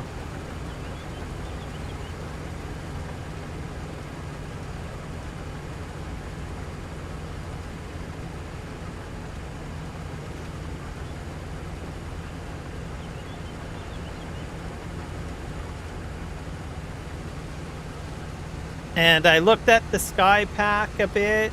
I definitely want to try the Power Harrow, the large one. Let me think. The fertilizer spreader looks good. Might look at that. Hopefully it can carry lime. I think someone thinks it might carry lime, but I don't know. Guess we'll have to see. And there was one other piece of equipment in the pack that kind of caught my eye. Oh yeah, the tank that goes on the front of your tractor for holding, I think, either seed or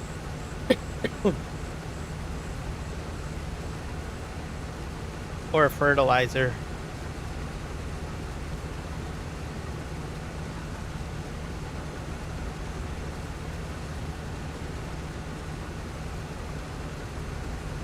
So we'll see what happens. So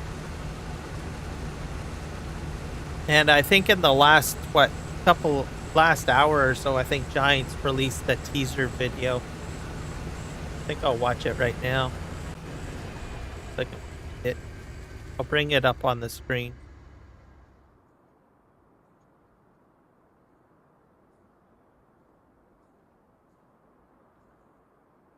Microsoft. I think it might be only YouTube.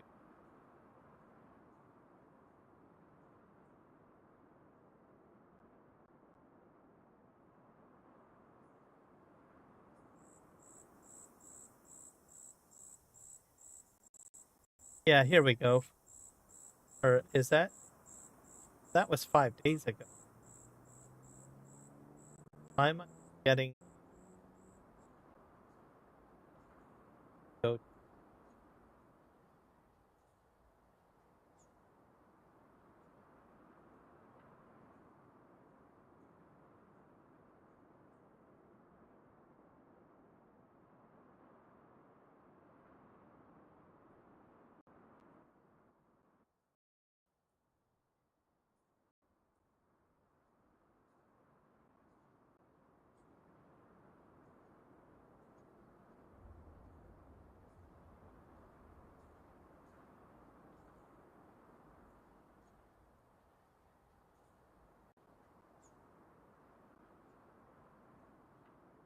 something?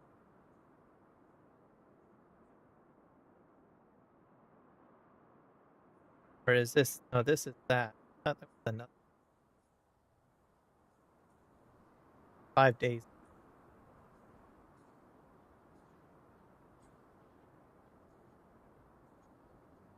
Maybe it was just a delay in notification.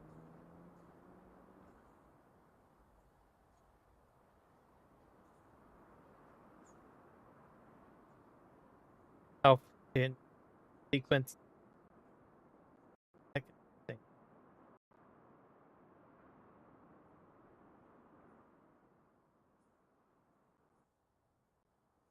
That's loud.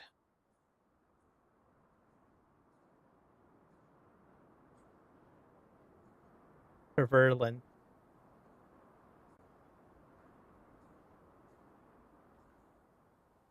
Nope. It just must be a me thing. Just a delay. Post. Oh,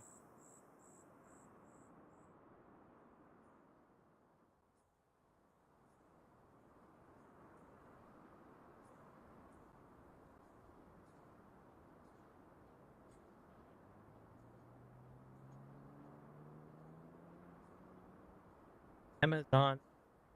Oh,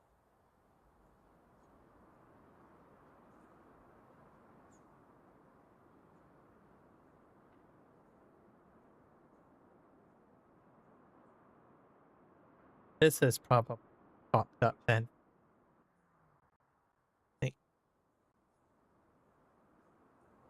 Which I've already seen this time. I don't know. Just got the post.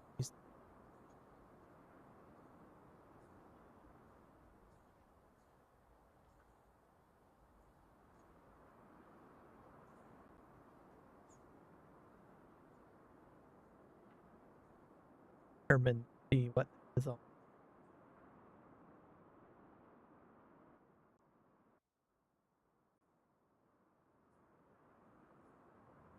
1 hour ago. Physics. Yeah, there is something. Grab it. Oh, grab it. Unless you need to be subscribed to it. Something to do with physics.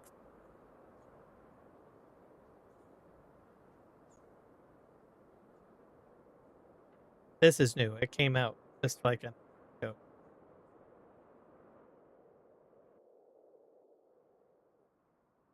ago. Oh, see, the dirt just falls off.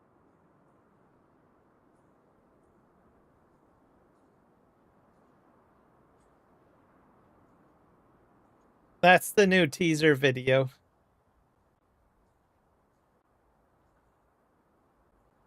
Or short. Teaser short. post it in the chat.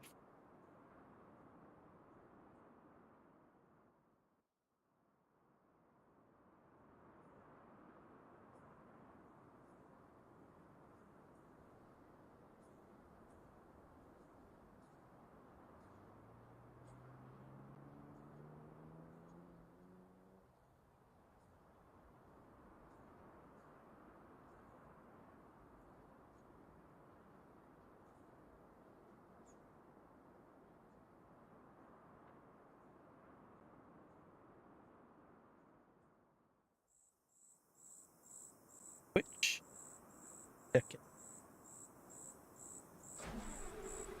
The dirt does drip off, though. Interesting.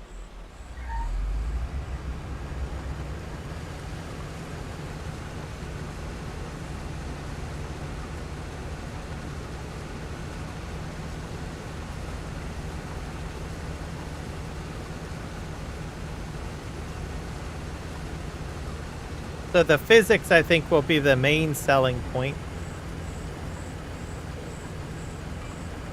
Not sure how everyone feels about that particular pack.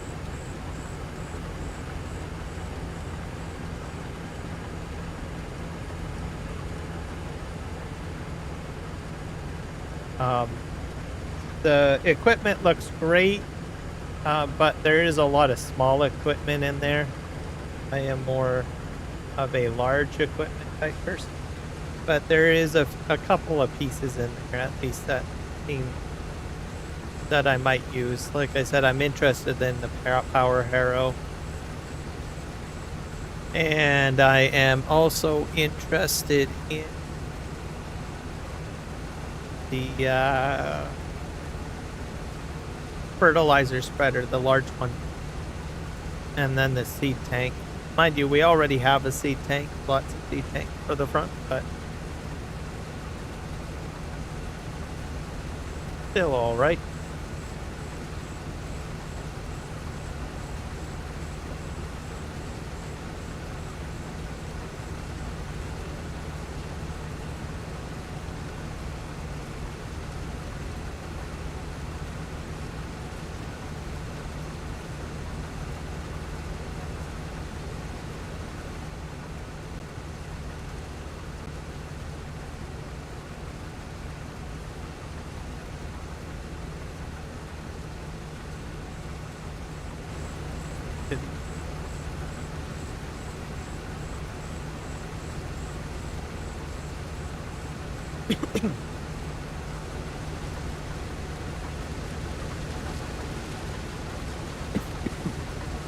So I nearly have done an entire in-game day on the map. So I've morning, midday, and now we're looking at nighttime on the map. So even at nighttime, it looks pretty impressive.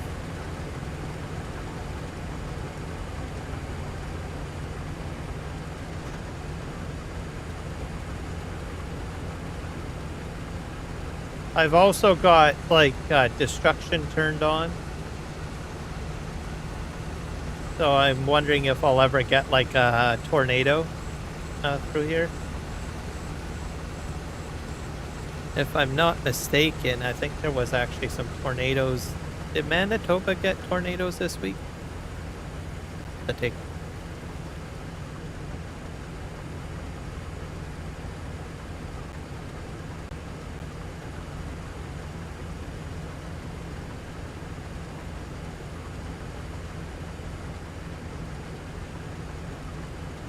I think it might be tornadoes.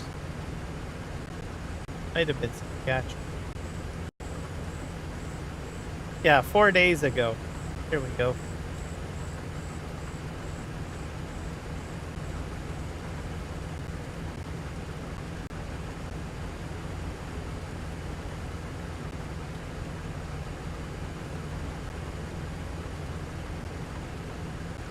That's gonna play a video.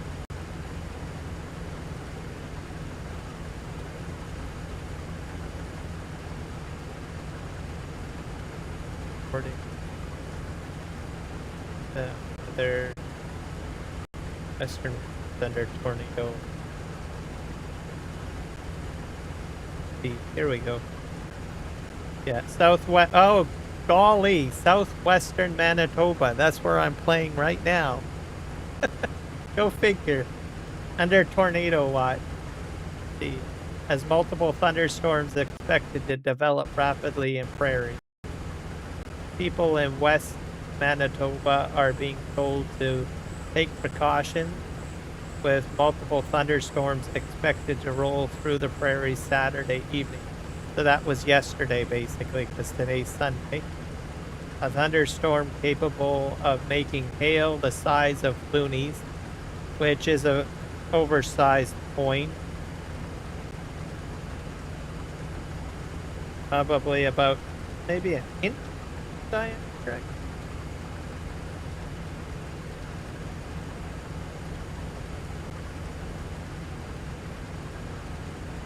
Or ping pong balls. That's a better one. Ping pong ball. Size of a ping pong ball. Was over Edrin, about 100 kilometers northwest of Winnipeg, as of around 7:30 p.m. Environment Canada said. So my map, let's see here. I think on the map I'm sort of over here, based on the map area that I'm playing. I think I looked it up. It's somewhere over here. So, and over here is where the more severe warning is in yellow. I think, or is it the other way around? I need a legend.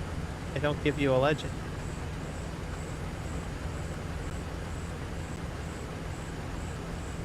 But this is what Manitoba looks like. Right here. I can't make the image any larger, I think, unless I zoom in. So that's sort of what Manitoba looks like. Get close.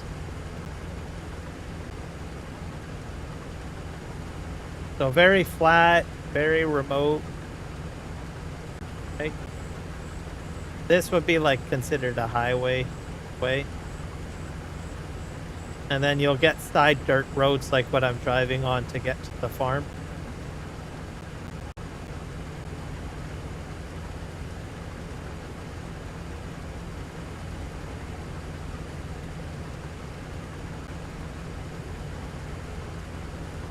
Let me open up another.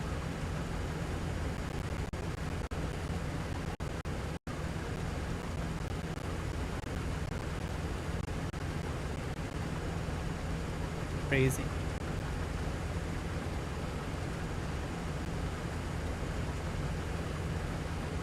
Find out where specifically. Go to Itch.io. If you guys want the map, here's his Itch.io, by the way.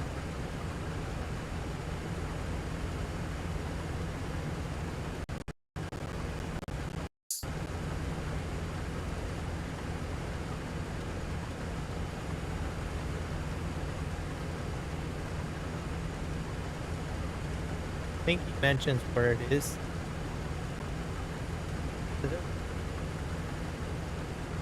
35 feet. PGA cell point and some silage bunkers. Municipal water well, which I've used. This is a multi-fruit map.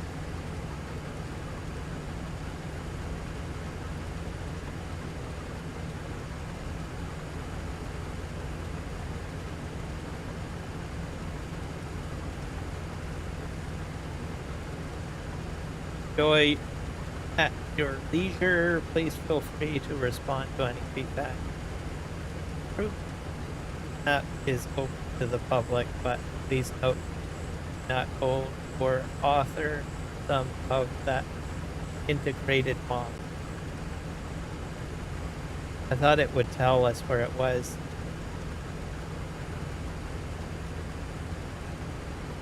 Some credits to some other folks. Oh, there's an update. Change logs. I think I might be out of date.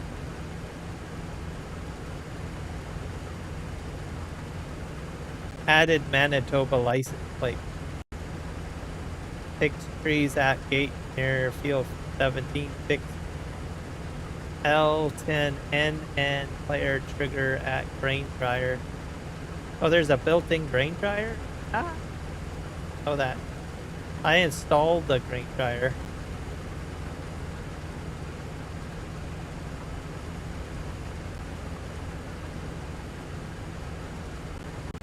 Liquid fertilizer fill point. Chemical yard. Time hours. I'm going to have to update my map by the looks of it. All right. Well, that's sure why I can't find out where it was.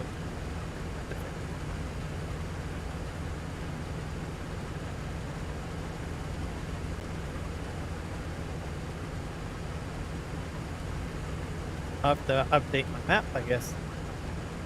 Very carefully. I'll probably copy the mod folder or the save game actually.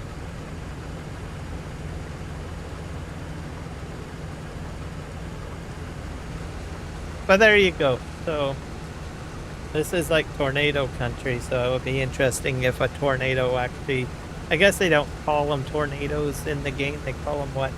Twists or something? Don't call them tornadoes, but microburst? I can't remember the terminology trying to describe that weather.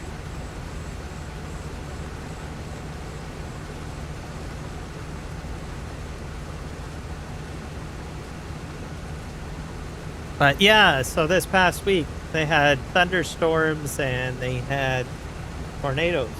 So, yo. Ontario gets them, Alberta, Saskatchewan gets them, I think Quebec gets them. I'm not sure about far on the East Coast. Where I live in British Columbia, I don't think we have seen. Yeah, I haven't seen a tornado specifically. We have had microbursts, which are very small tornadoes. They look pretty large, but they consider them small. I have to empty out my here.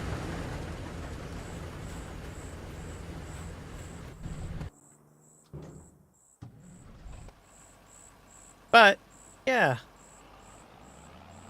We do get water spouts, though. We got some water spouts. 4 of them. So the same week we got like the micro or dust devil or whatever you want to call it, micro tornado. The small, we had also water spouts, and that was during the summer. And that doesn't contain like thunder showers or anything like that. That's just the wind pattern and the heat, right?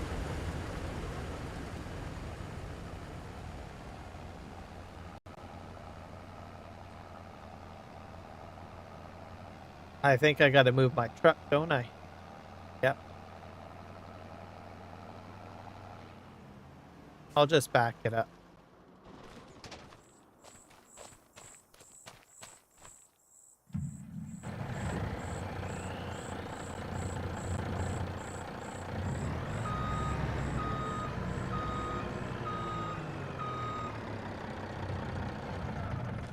And I'm just going to reverse basically this up.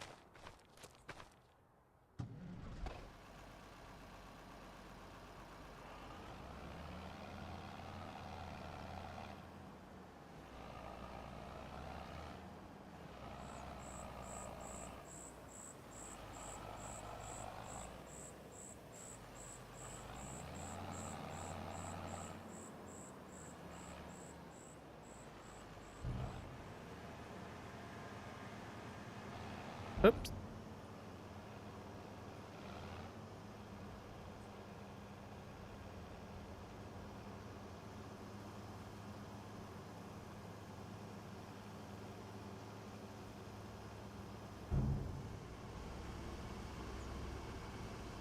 I just changed the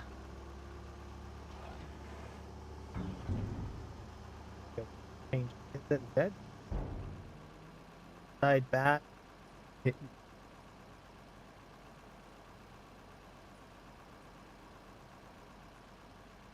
uh,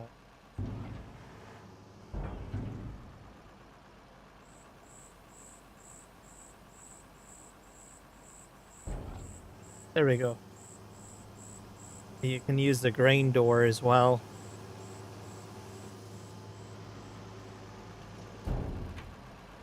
That's why I like Flegels.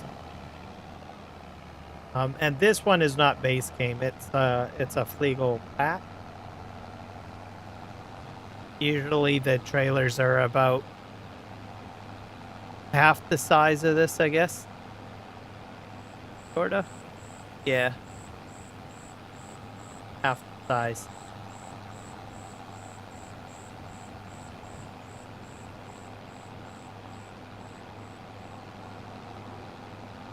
But I get them because they fit inside barns and stuff like that, like small spaces. And so that you don't hide them.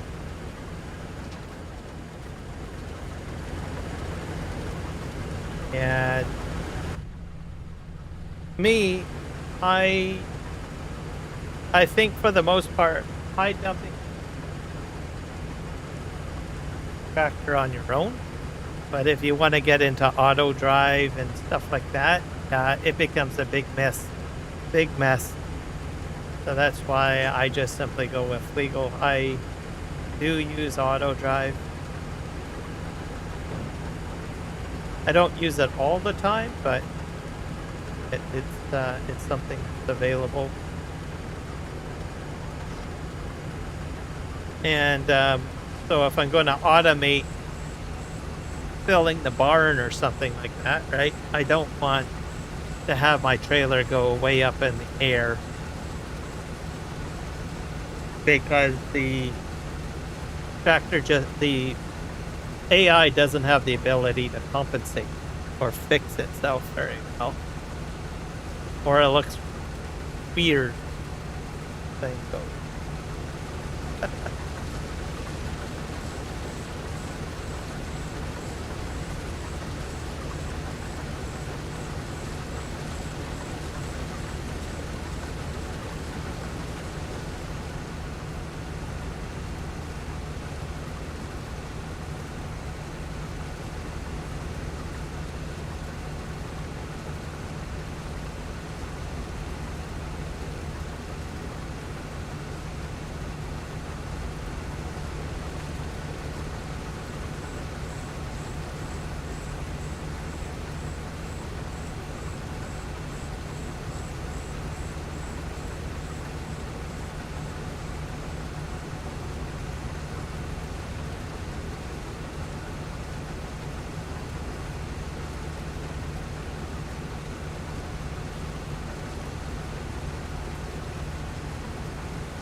So my guess by next live stream will be working on the straw. And we will be also selling stuff. So that will be the plan. And there will be still some harvesting of coffee or whatever's remaining. That'll be the big plan, I guess.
I think this side might be a little easier to complete compared to the other side.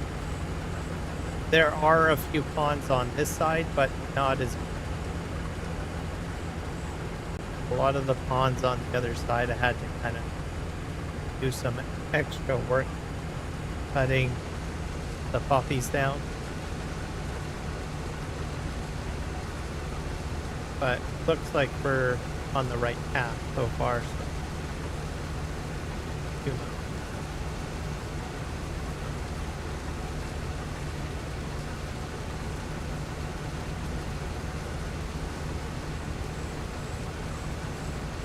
So I think now that I understand how the lavender works on this map, I could make this an entire lavender field. So that I know what's needed using a forage harvester to do it. So I might do an entire lavender. I think that's what I'll do next crop. I have a feeling I'll make quite a bit of money from the poppies.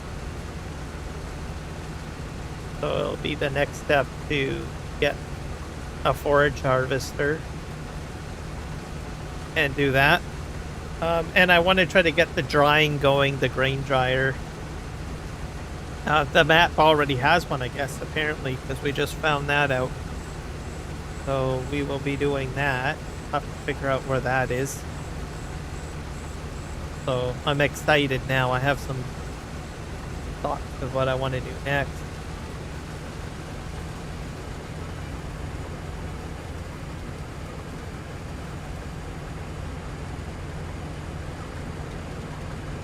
I got lavender on the brain, so might as well just go with it, right? Makes sense to me. One big giant purple crop. It's gonna look great, I think. Better than, I guess, this color, right? So we're gonna do that, I think. I think I want to do lavender. I'm gonna try at least. And if I'm fortunate enough, maybe I can have 2 forage harvesters. I was going to try to do two Nexats, but I think I'll just settle with the current Nexat that I have right now. Then I'll hopefully maybe upgrade, because buying a forage harvester is pretty expensive. Let's see what we got. How much are they anyway? And I haven't done any forage harvesting with farming simulator 25. So figure out what we do.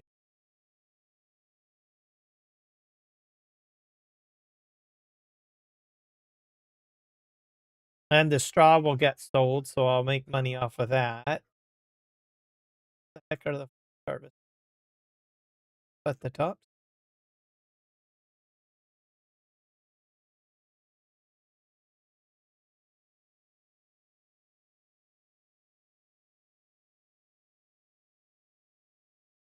Is this a forage harvest?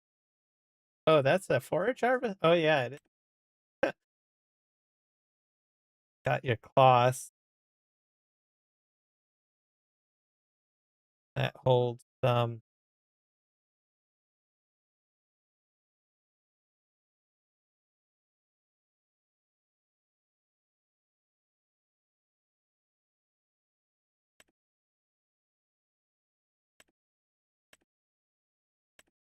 yeah, so I don't need an expensive one to get a couple of these, like, 10, right? Oh, here's a New Holland. That's really cheap.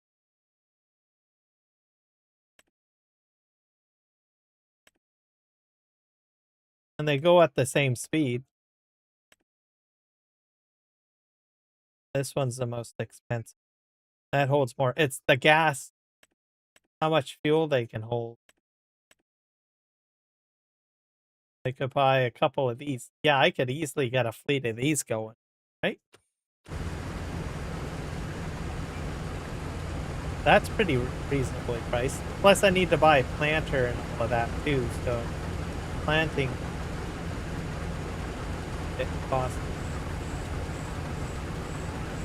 So getting the cheaper harvesters will be best for now, unless I hit big with the sale of all the poppy. A possibility, and the straw. Don't forget the straw. I still got lots of straw.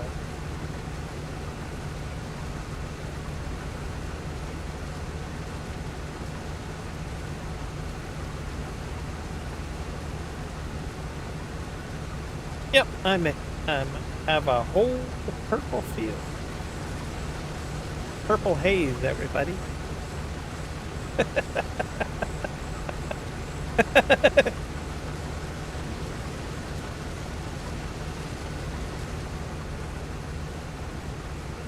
So most maps that I've noticed, usually lavender is like baled in the cotton harvest. So, like that's my experience with lavender on FS25 map called PV Canyon Crossing. But because this is actually using the forage harvester, which is the proper technique, right? It's some interesting stuff. Generally, I'm not sure if they would have that big of a header, though, but usually they're pretty. But I don't know if that really matters. All right.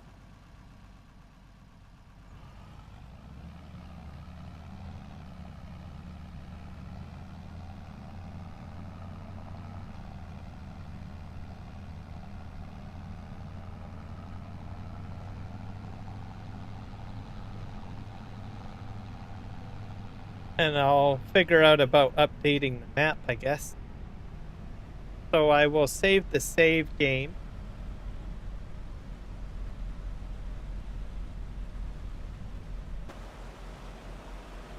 I'll have to do some folder magic, as I call it. So what I usually do is I back up the save game, right? Dump that somewhere else on my desktop or computer. And then I install the new map into the folder, and if something goes wrong, well, just simply grab the save game and that I copied and dump it back category.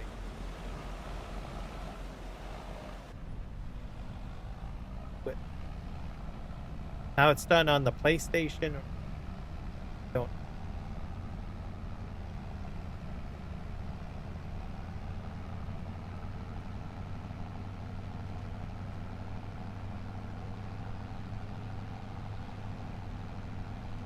So we'll see how skilled the map developer is, I guess. So, like, if you take the rivers, right? That map, since I installed it originally when it first came out, has received several updates, right? And I just basically plop it in and voila, it's good to go.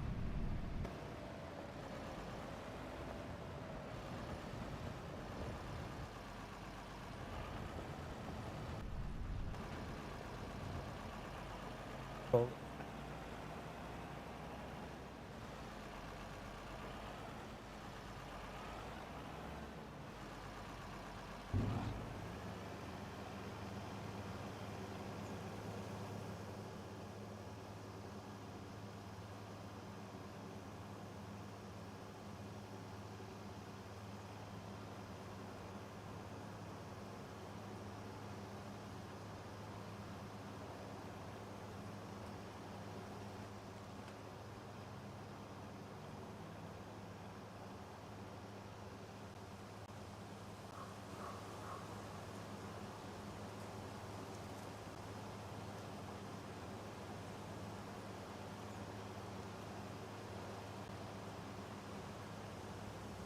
So I think it empties out a little slower with the grain door. But all right.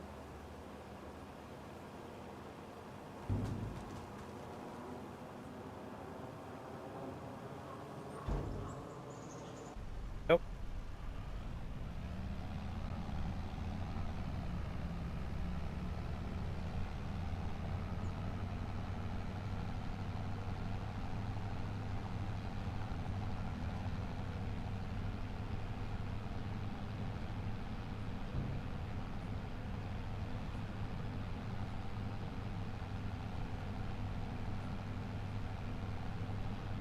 So I'm probably going to buy like a cheap planter. Have to do.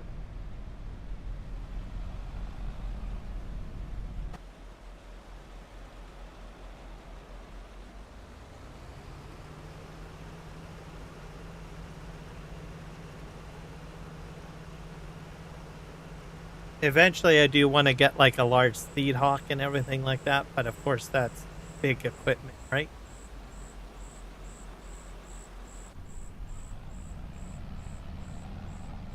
That costs big money, so. But I can get a decent size planter. The only thing that doesn't happen is that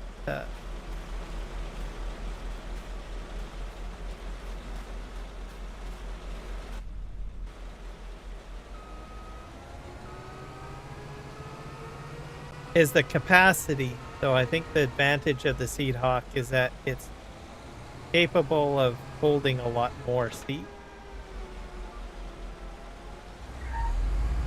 But and fertilizer.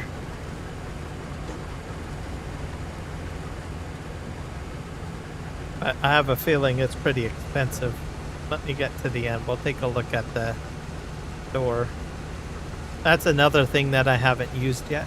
Plus, I need a big tractor for that, too. So that's another big expense. Right? Big expenses coming. I'm telling you. Holy crow.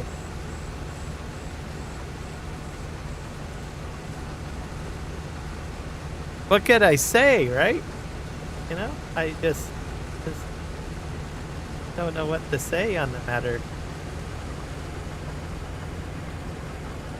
To spin around.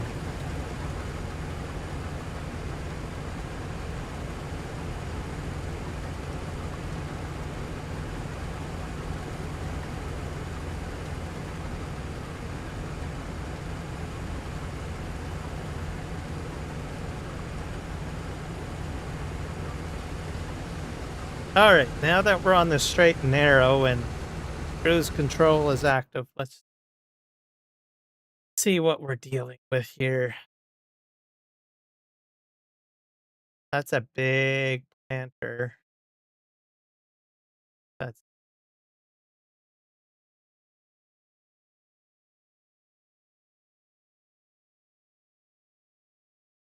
and I'm going to hopefully get into doing slurry and stuff. I do like that Rito pack, by the way. So I might do some of that. And I've been playing with the class Sarian. I've done that. That's an interesting mod. So I kind of, but I do need a cow barn to do all that. So I got a lot of big ambition. Just not enough money. Okay, what does this let's find out what the symbol is for um over here to make sure. There's alfalfa on this map too, by the way. All sorts of stuff. I know I'm focused. Thought I would mention alfalfa because that's a purple crop too. Oil.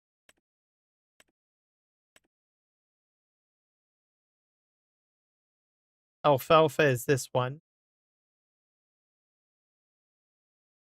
And we got clover. I can do clover too. That's a purple flower. But we're doing lavender. Is this one? There's beans and lentils and onions, I think, comes with that one deal.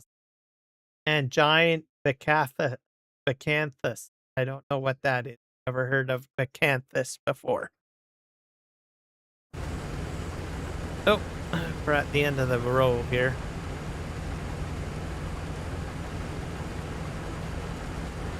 So much to do.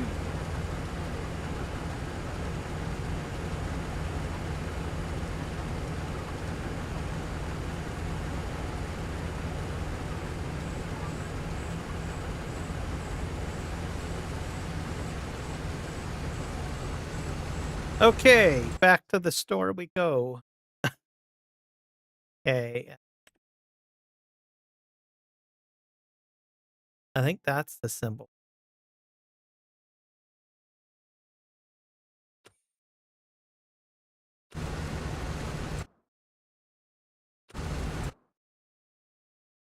It's that weird. Nope, that was alfalfa. So it's a small, spriggier one. Spriggy. That's alfalfa. Is that it there?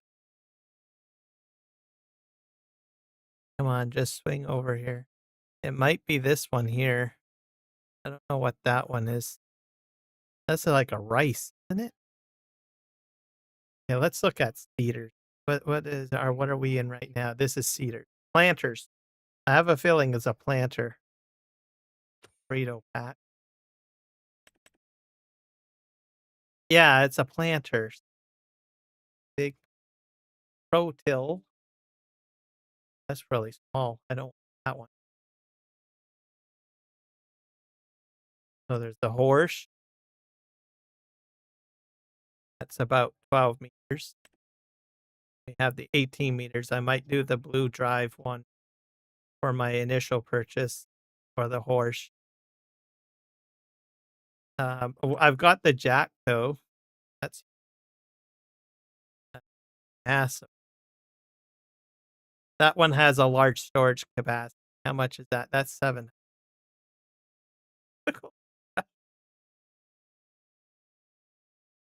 Batterstat Island. I guess one of these, I guess. I guess the planters aren't too bad. So this would be the big boy for planters. Show you what it looks like.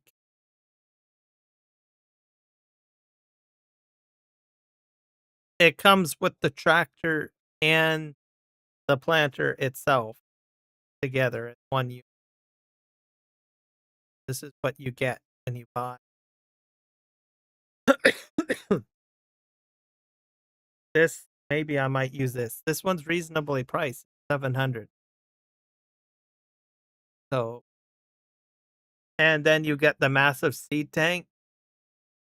Like I said, it's about 11,200 liters. So you split, change the color.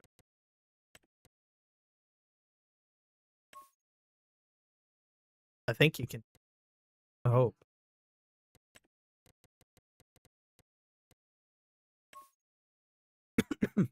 I don't know what colors it. Rim color, main color. So I guess it won't do the main color very well. Change the wheels.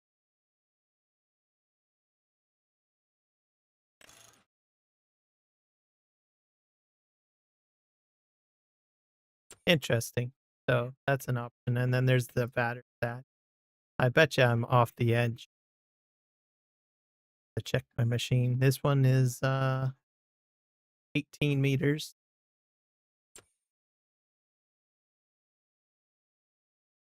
I thought the prairie pack came with some planter tech in it.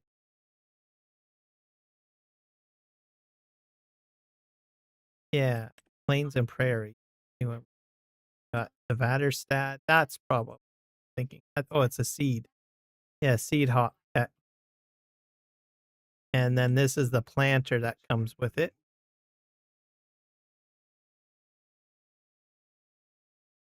So this probably that's 18 meters.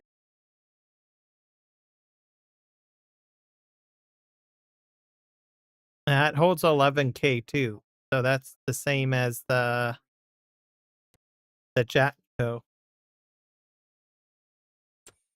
Does that cost 290? And then I'd have to buy a tractor to pull it, right? I already have a tractor.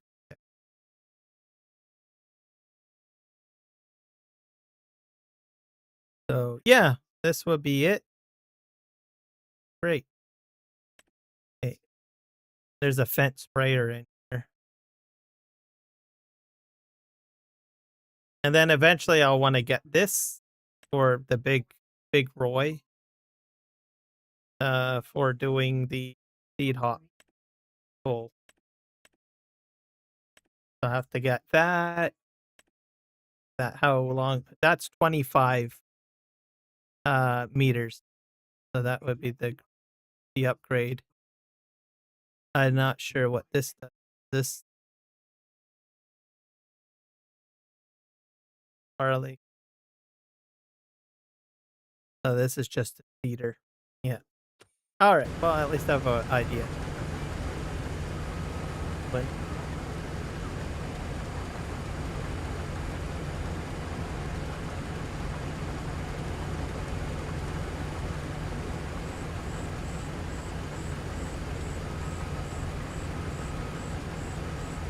so be cheaper.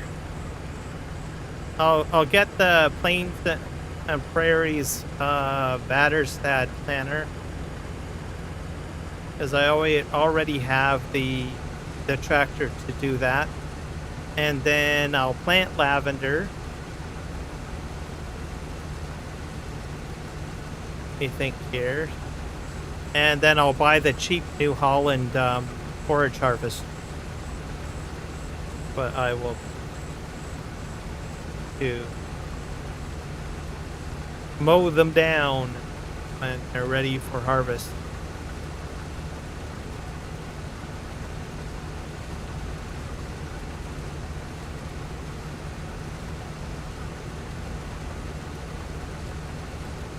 The only downside with them, like I said, they've got a smaller gas tank on those New Holland. So they may run out of gas. I have to take them off the field and fuel them when they conk out, perhaps. Hard to say.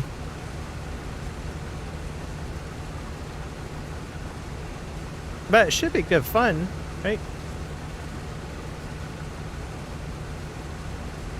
And then I'll put them on course play to do the field.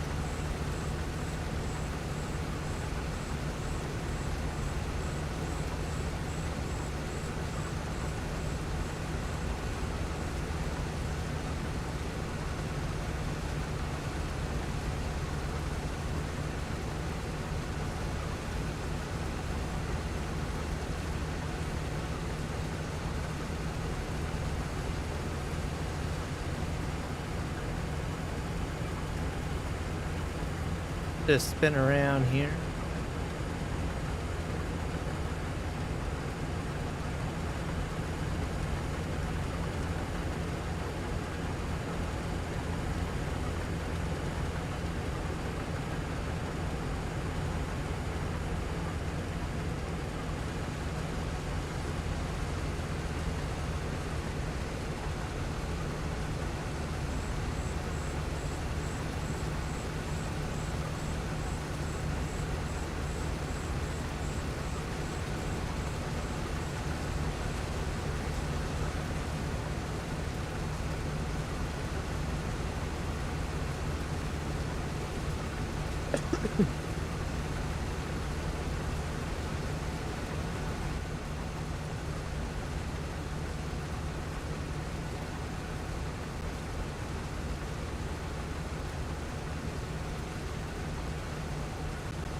goes the boar right off. Oh, crazy.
Almost full. There we go.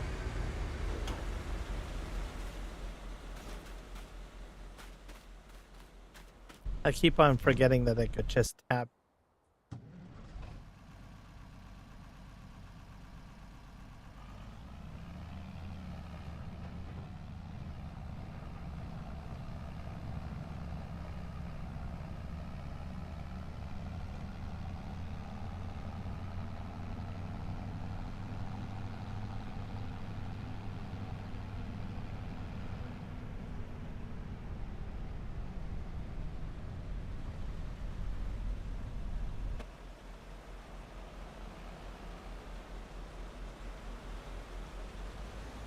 All right, spit her out.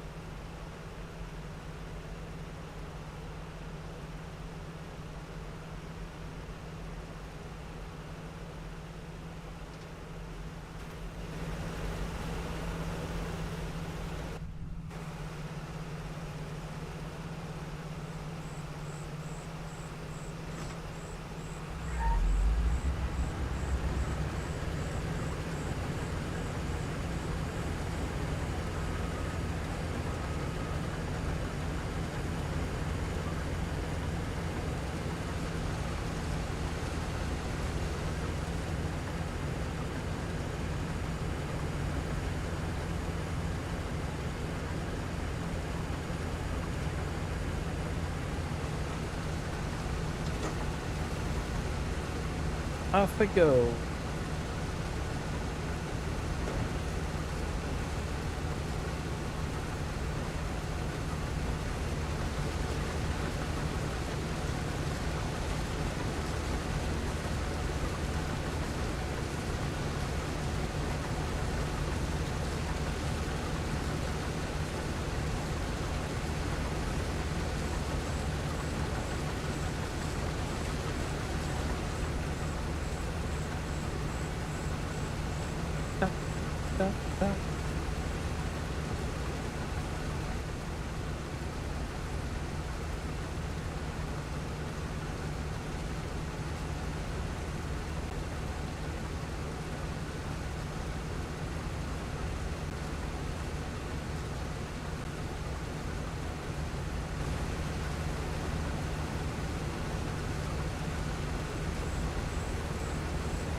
Yeah, this is looking pretty impressive.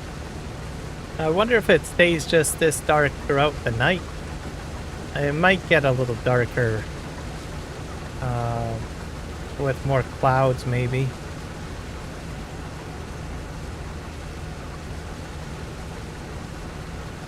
But it's more open, so if there was more trees around, it might be a little darker. Trees, but seeing so much here.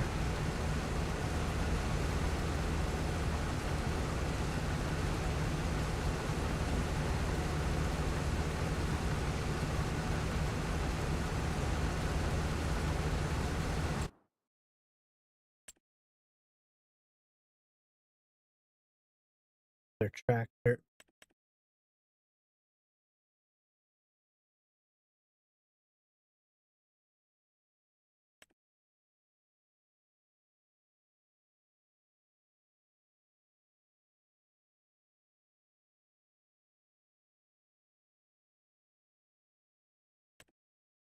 One of these.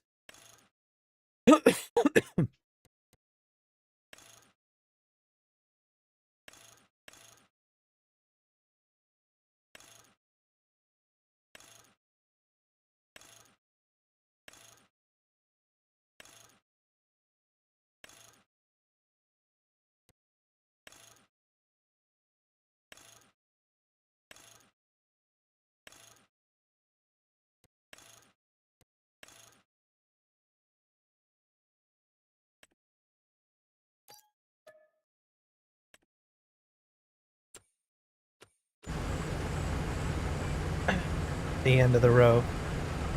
I'm going to buy 2 windrowers. Windrows? Yeah. Oop. Oh dear.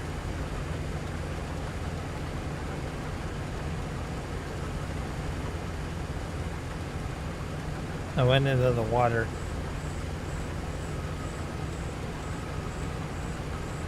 And I'm almost was stuck.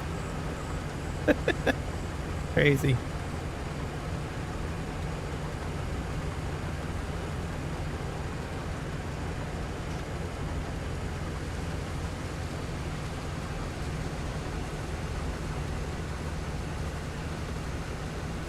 All right, let's look at our windrowers.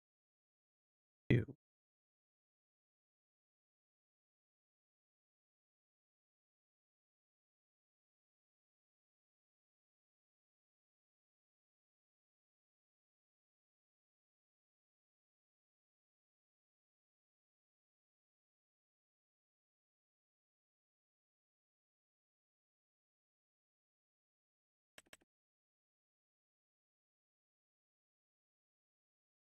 I have to be big ones. These ones are 6. Sorry, not as expensive.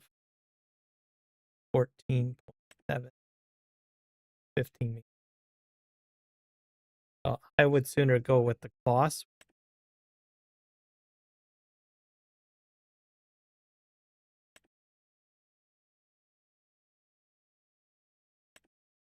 So I'll buy 2 of these.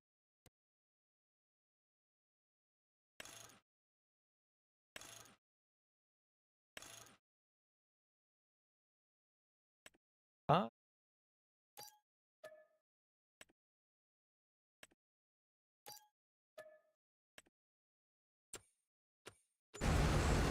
there we go.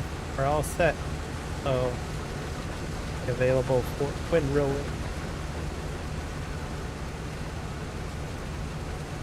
So now I'm down to about 509k. Now I'm starting to run out of fun. A little bit here.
Almost full. 5%.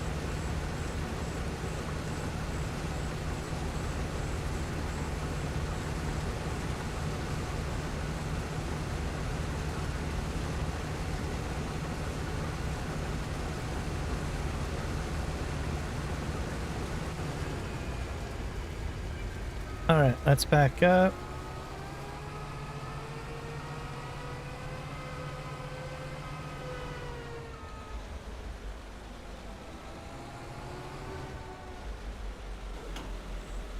Unfold that.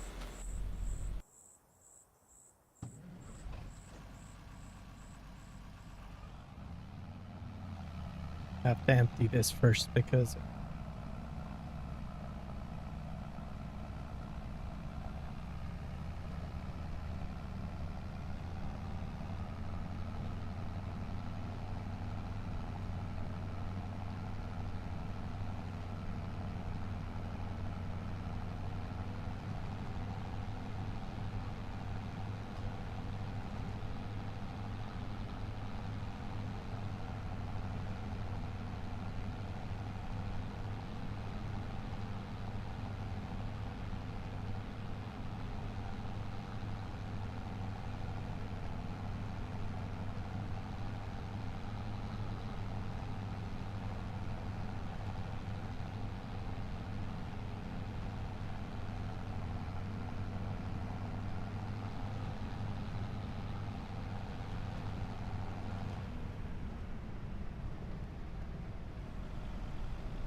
this goes out quicker if I just open.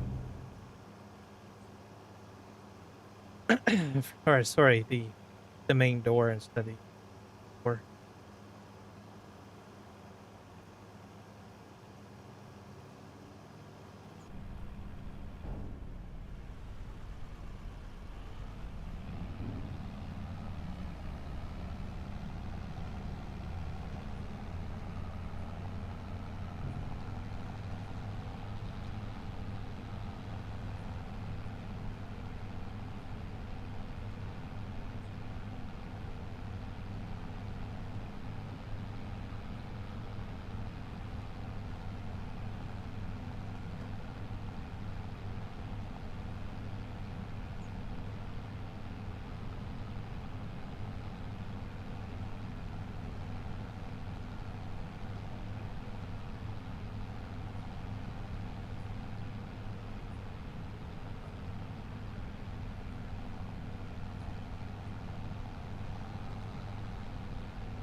Off we go.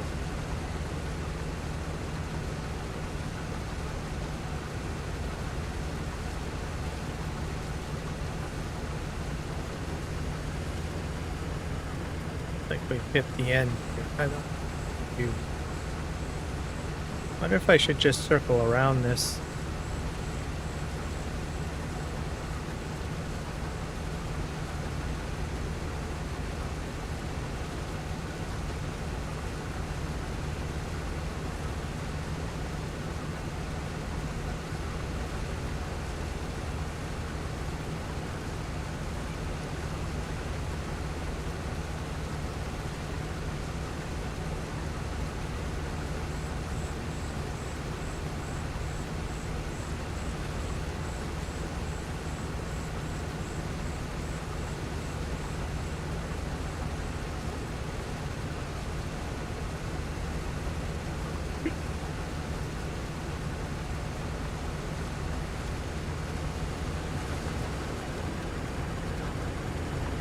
Let's see if I can square this off. I think I can.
Along the fence line over there, I have to take out a few trees, I think. About. So.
All right. I'll be the green. Right.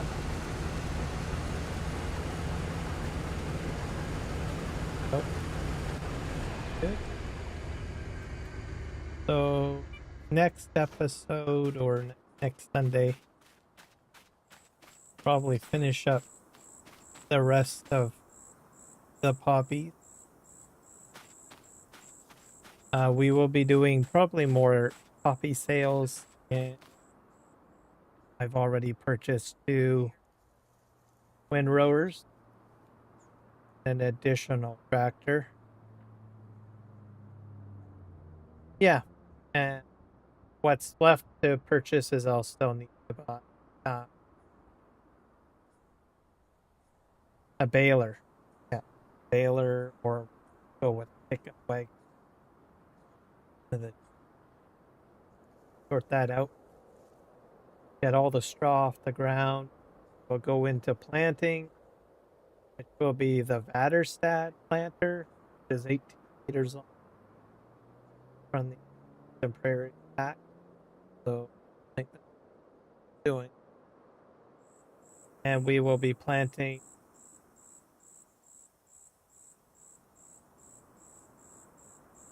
we'll have to hope that we have enough money to get hopefully 2 forage harvests. Hopefully. We'll see what happens. Poppies are going to give me quite a bit of money. I think I might hit it pretty close overall. See. So yeah, thank you everybody for hanging out. Also congratulations to all of the new winners, or sorry, members, to my channel. And also thank you to Eric Crazy Viking for the gifted subs to help with that membership boost. And I hope everybody has a fantastic night, and we will see you all probably on Thursday. I'll be on Western Australia over there and putting in a grain dryer and doing all sorts of other things over there. All right. Take care.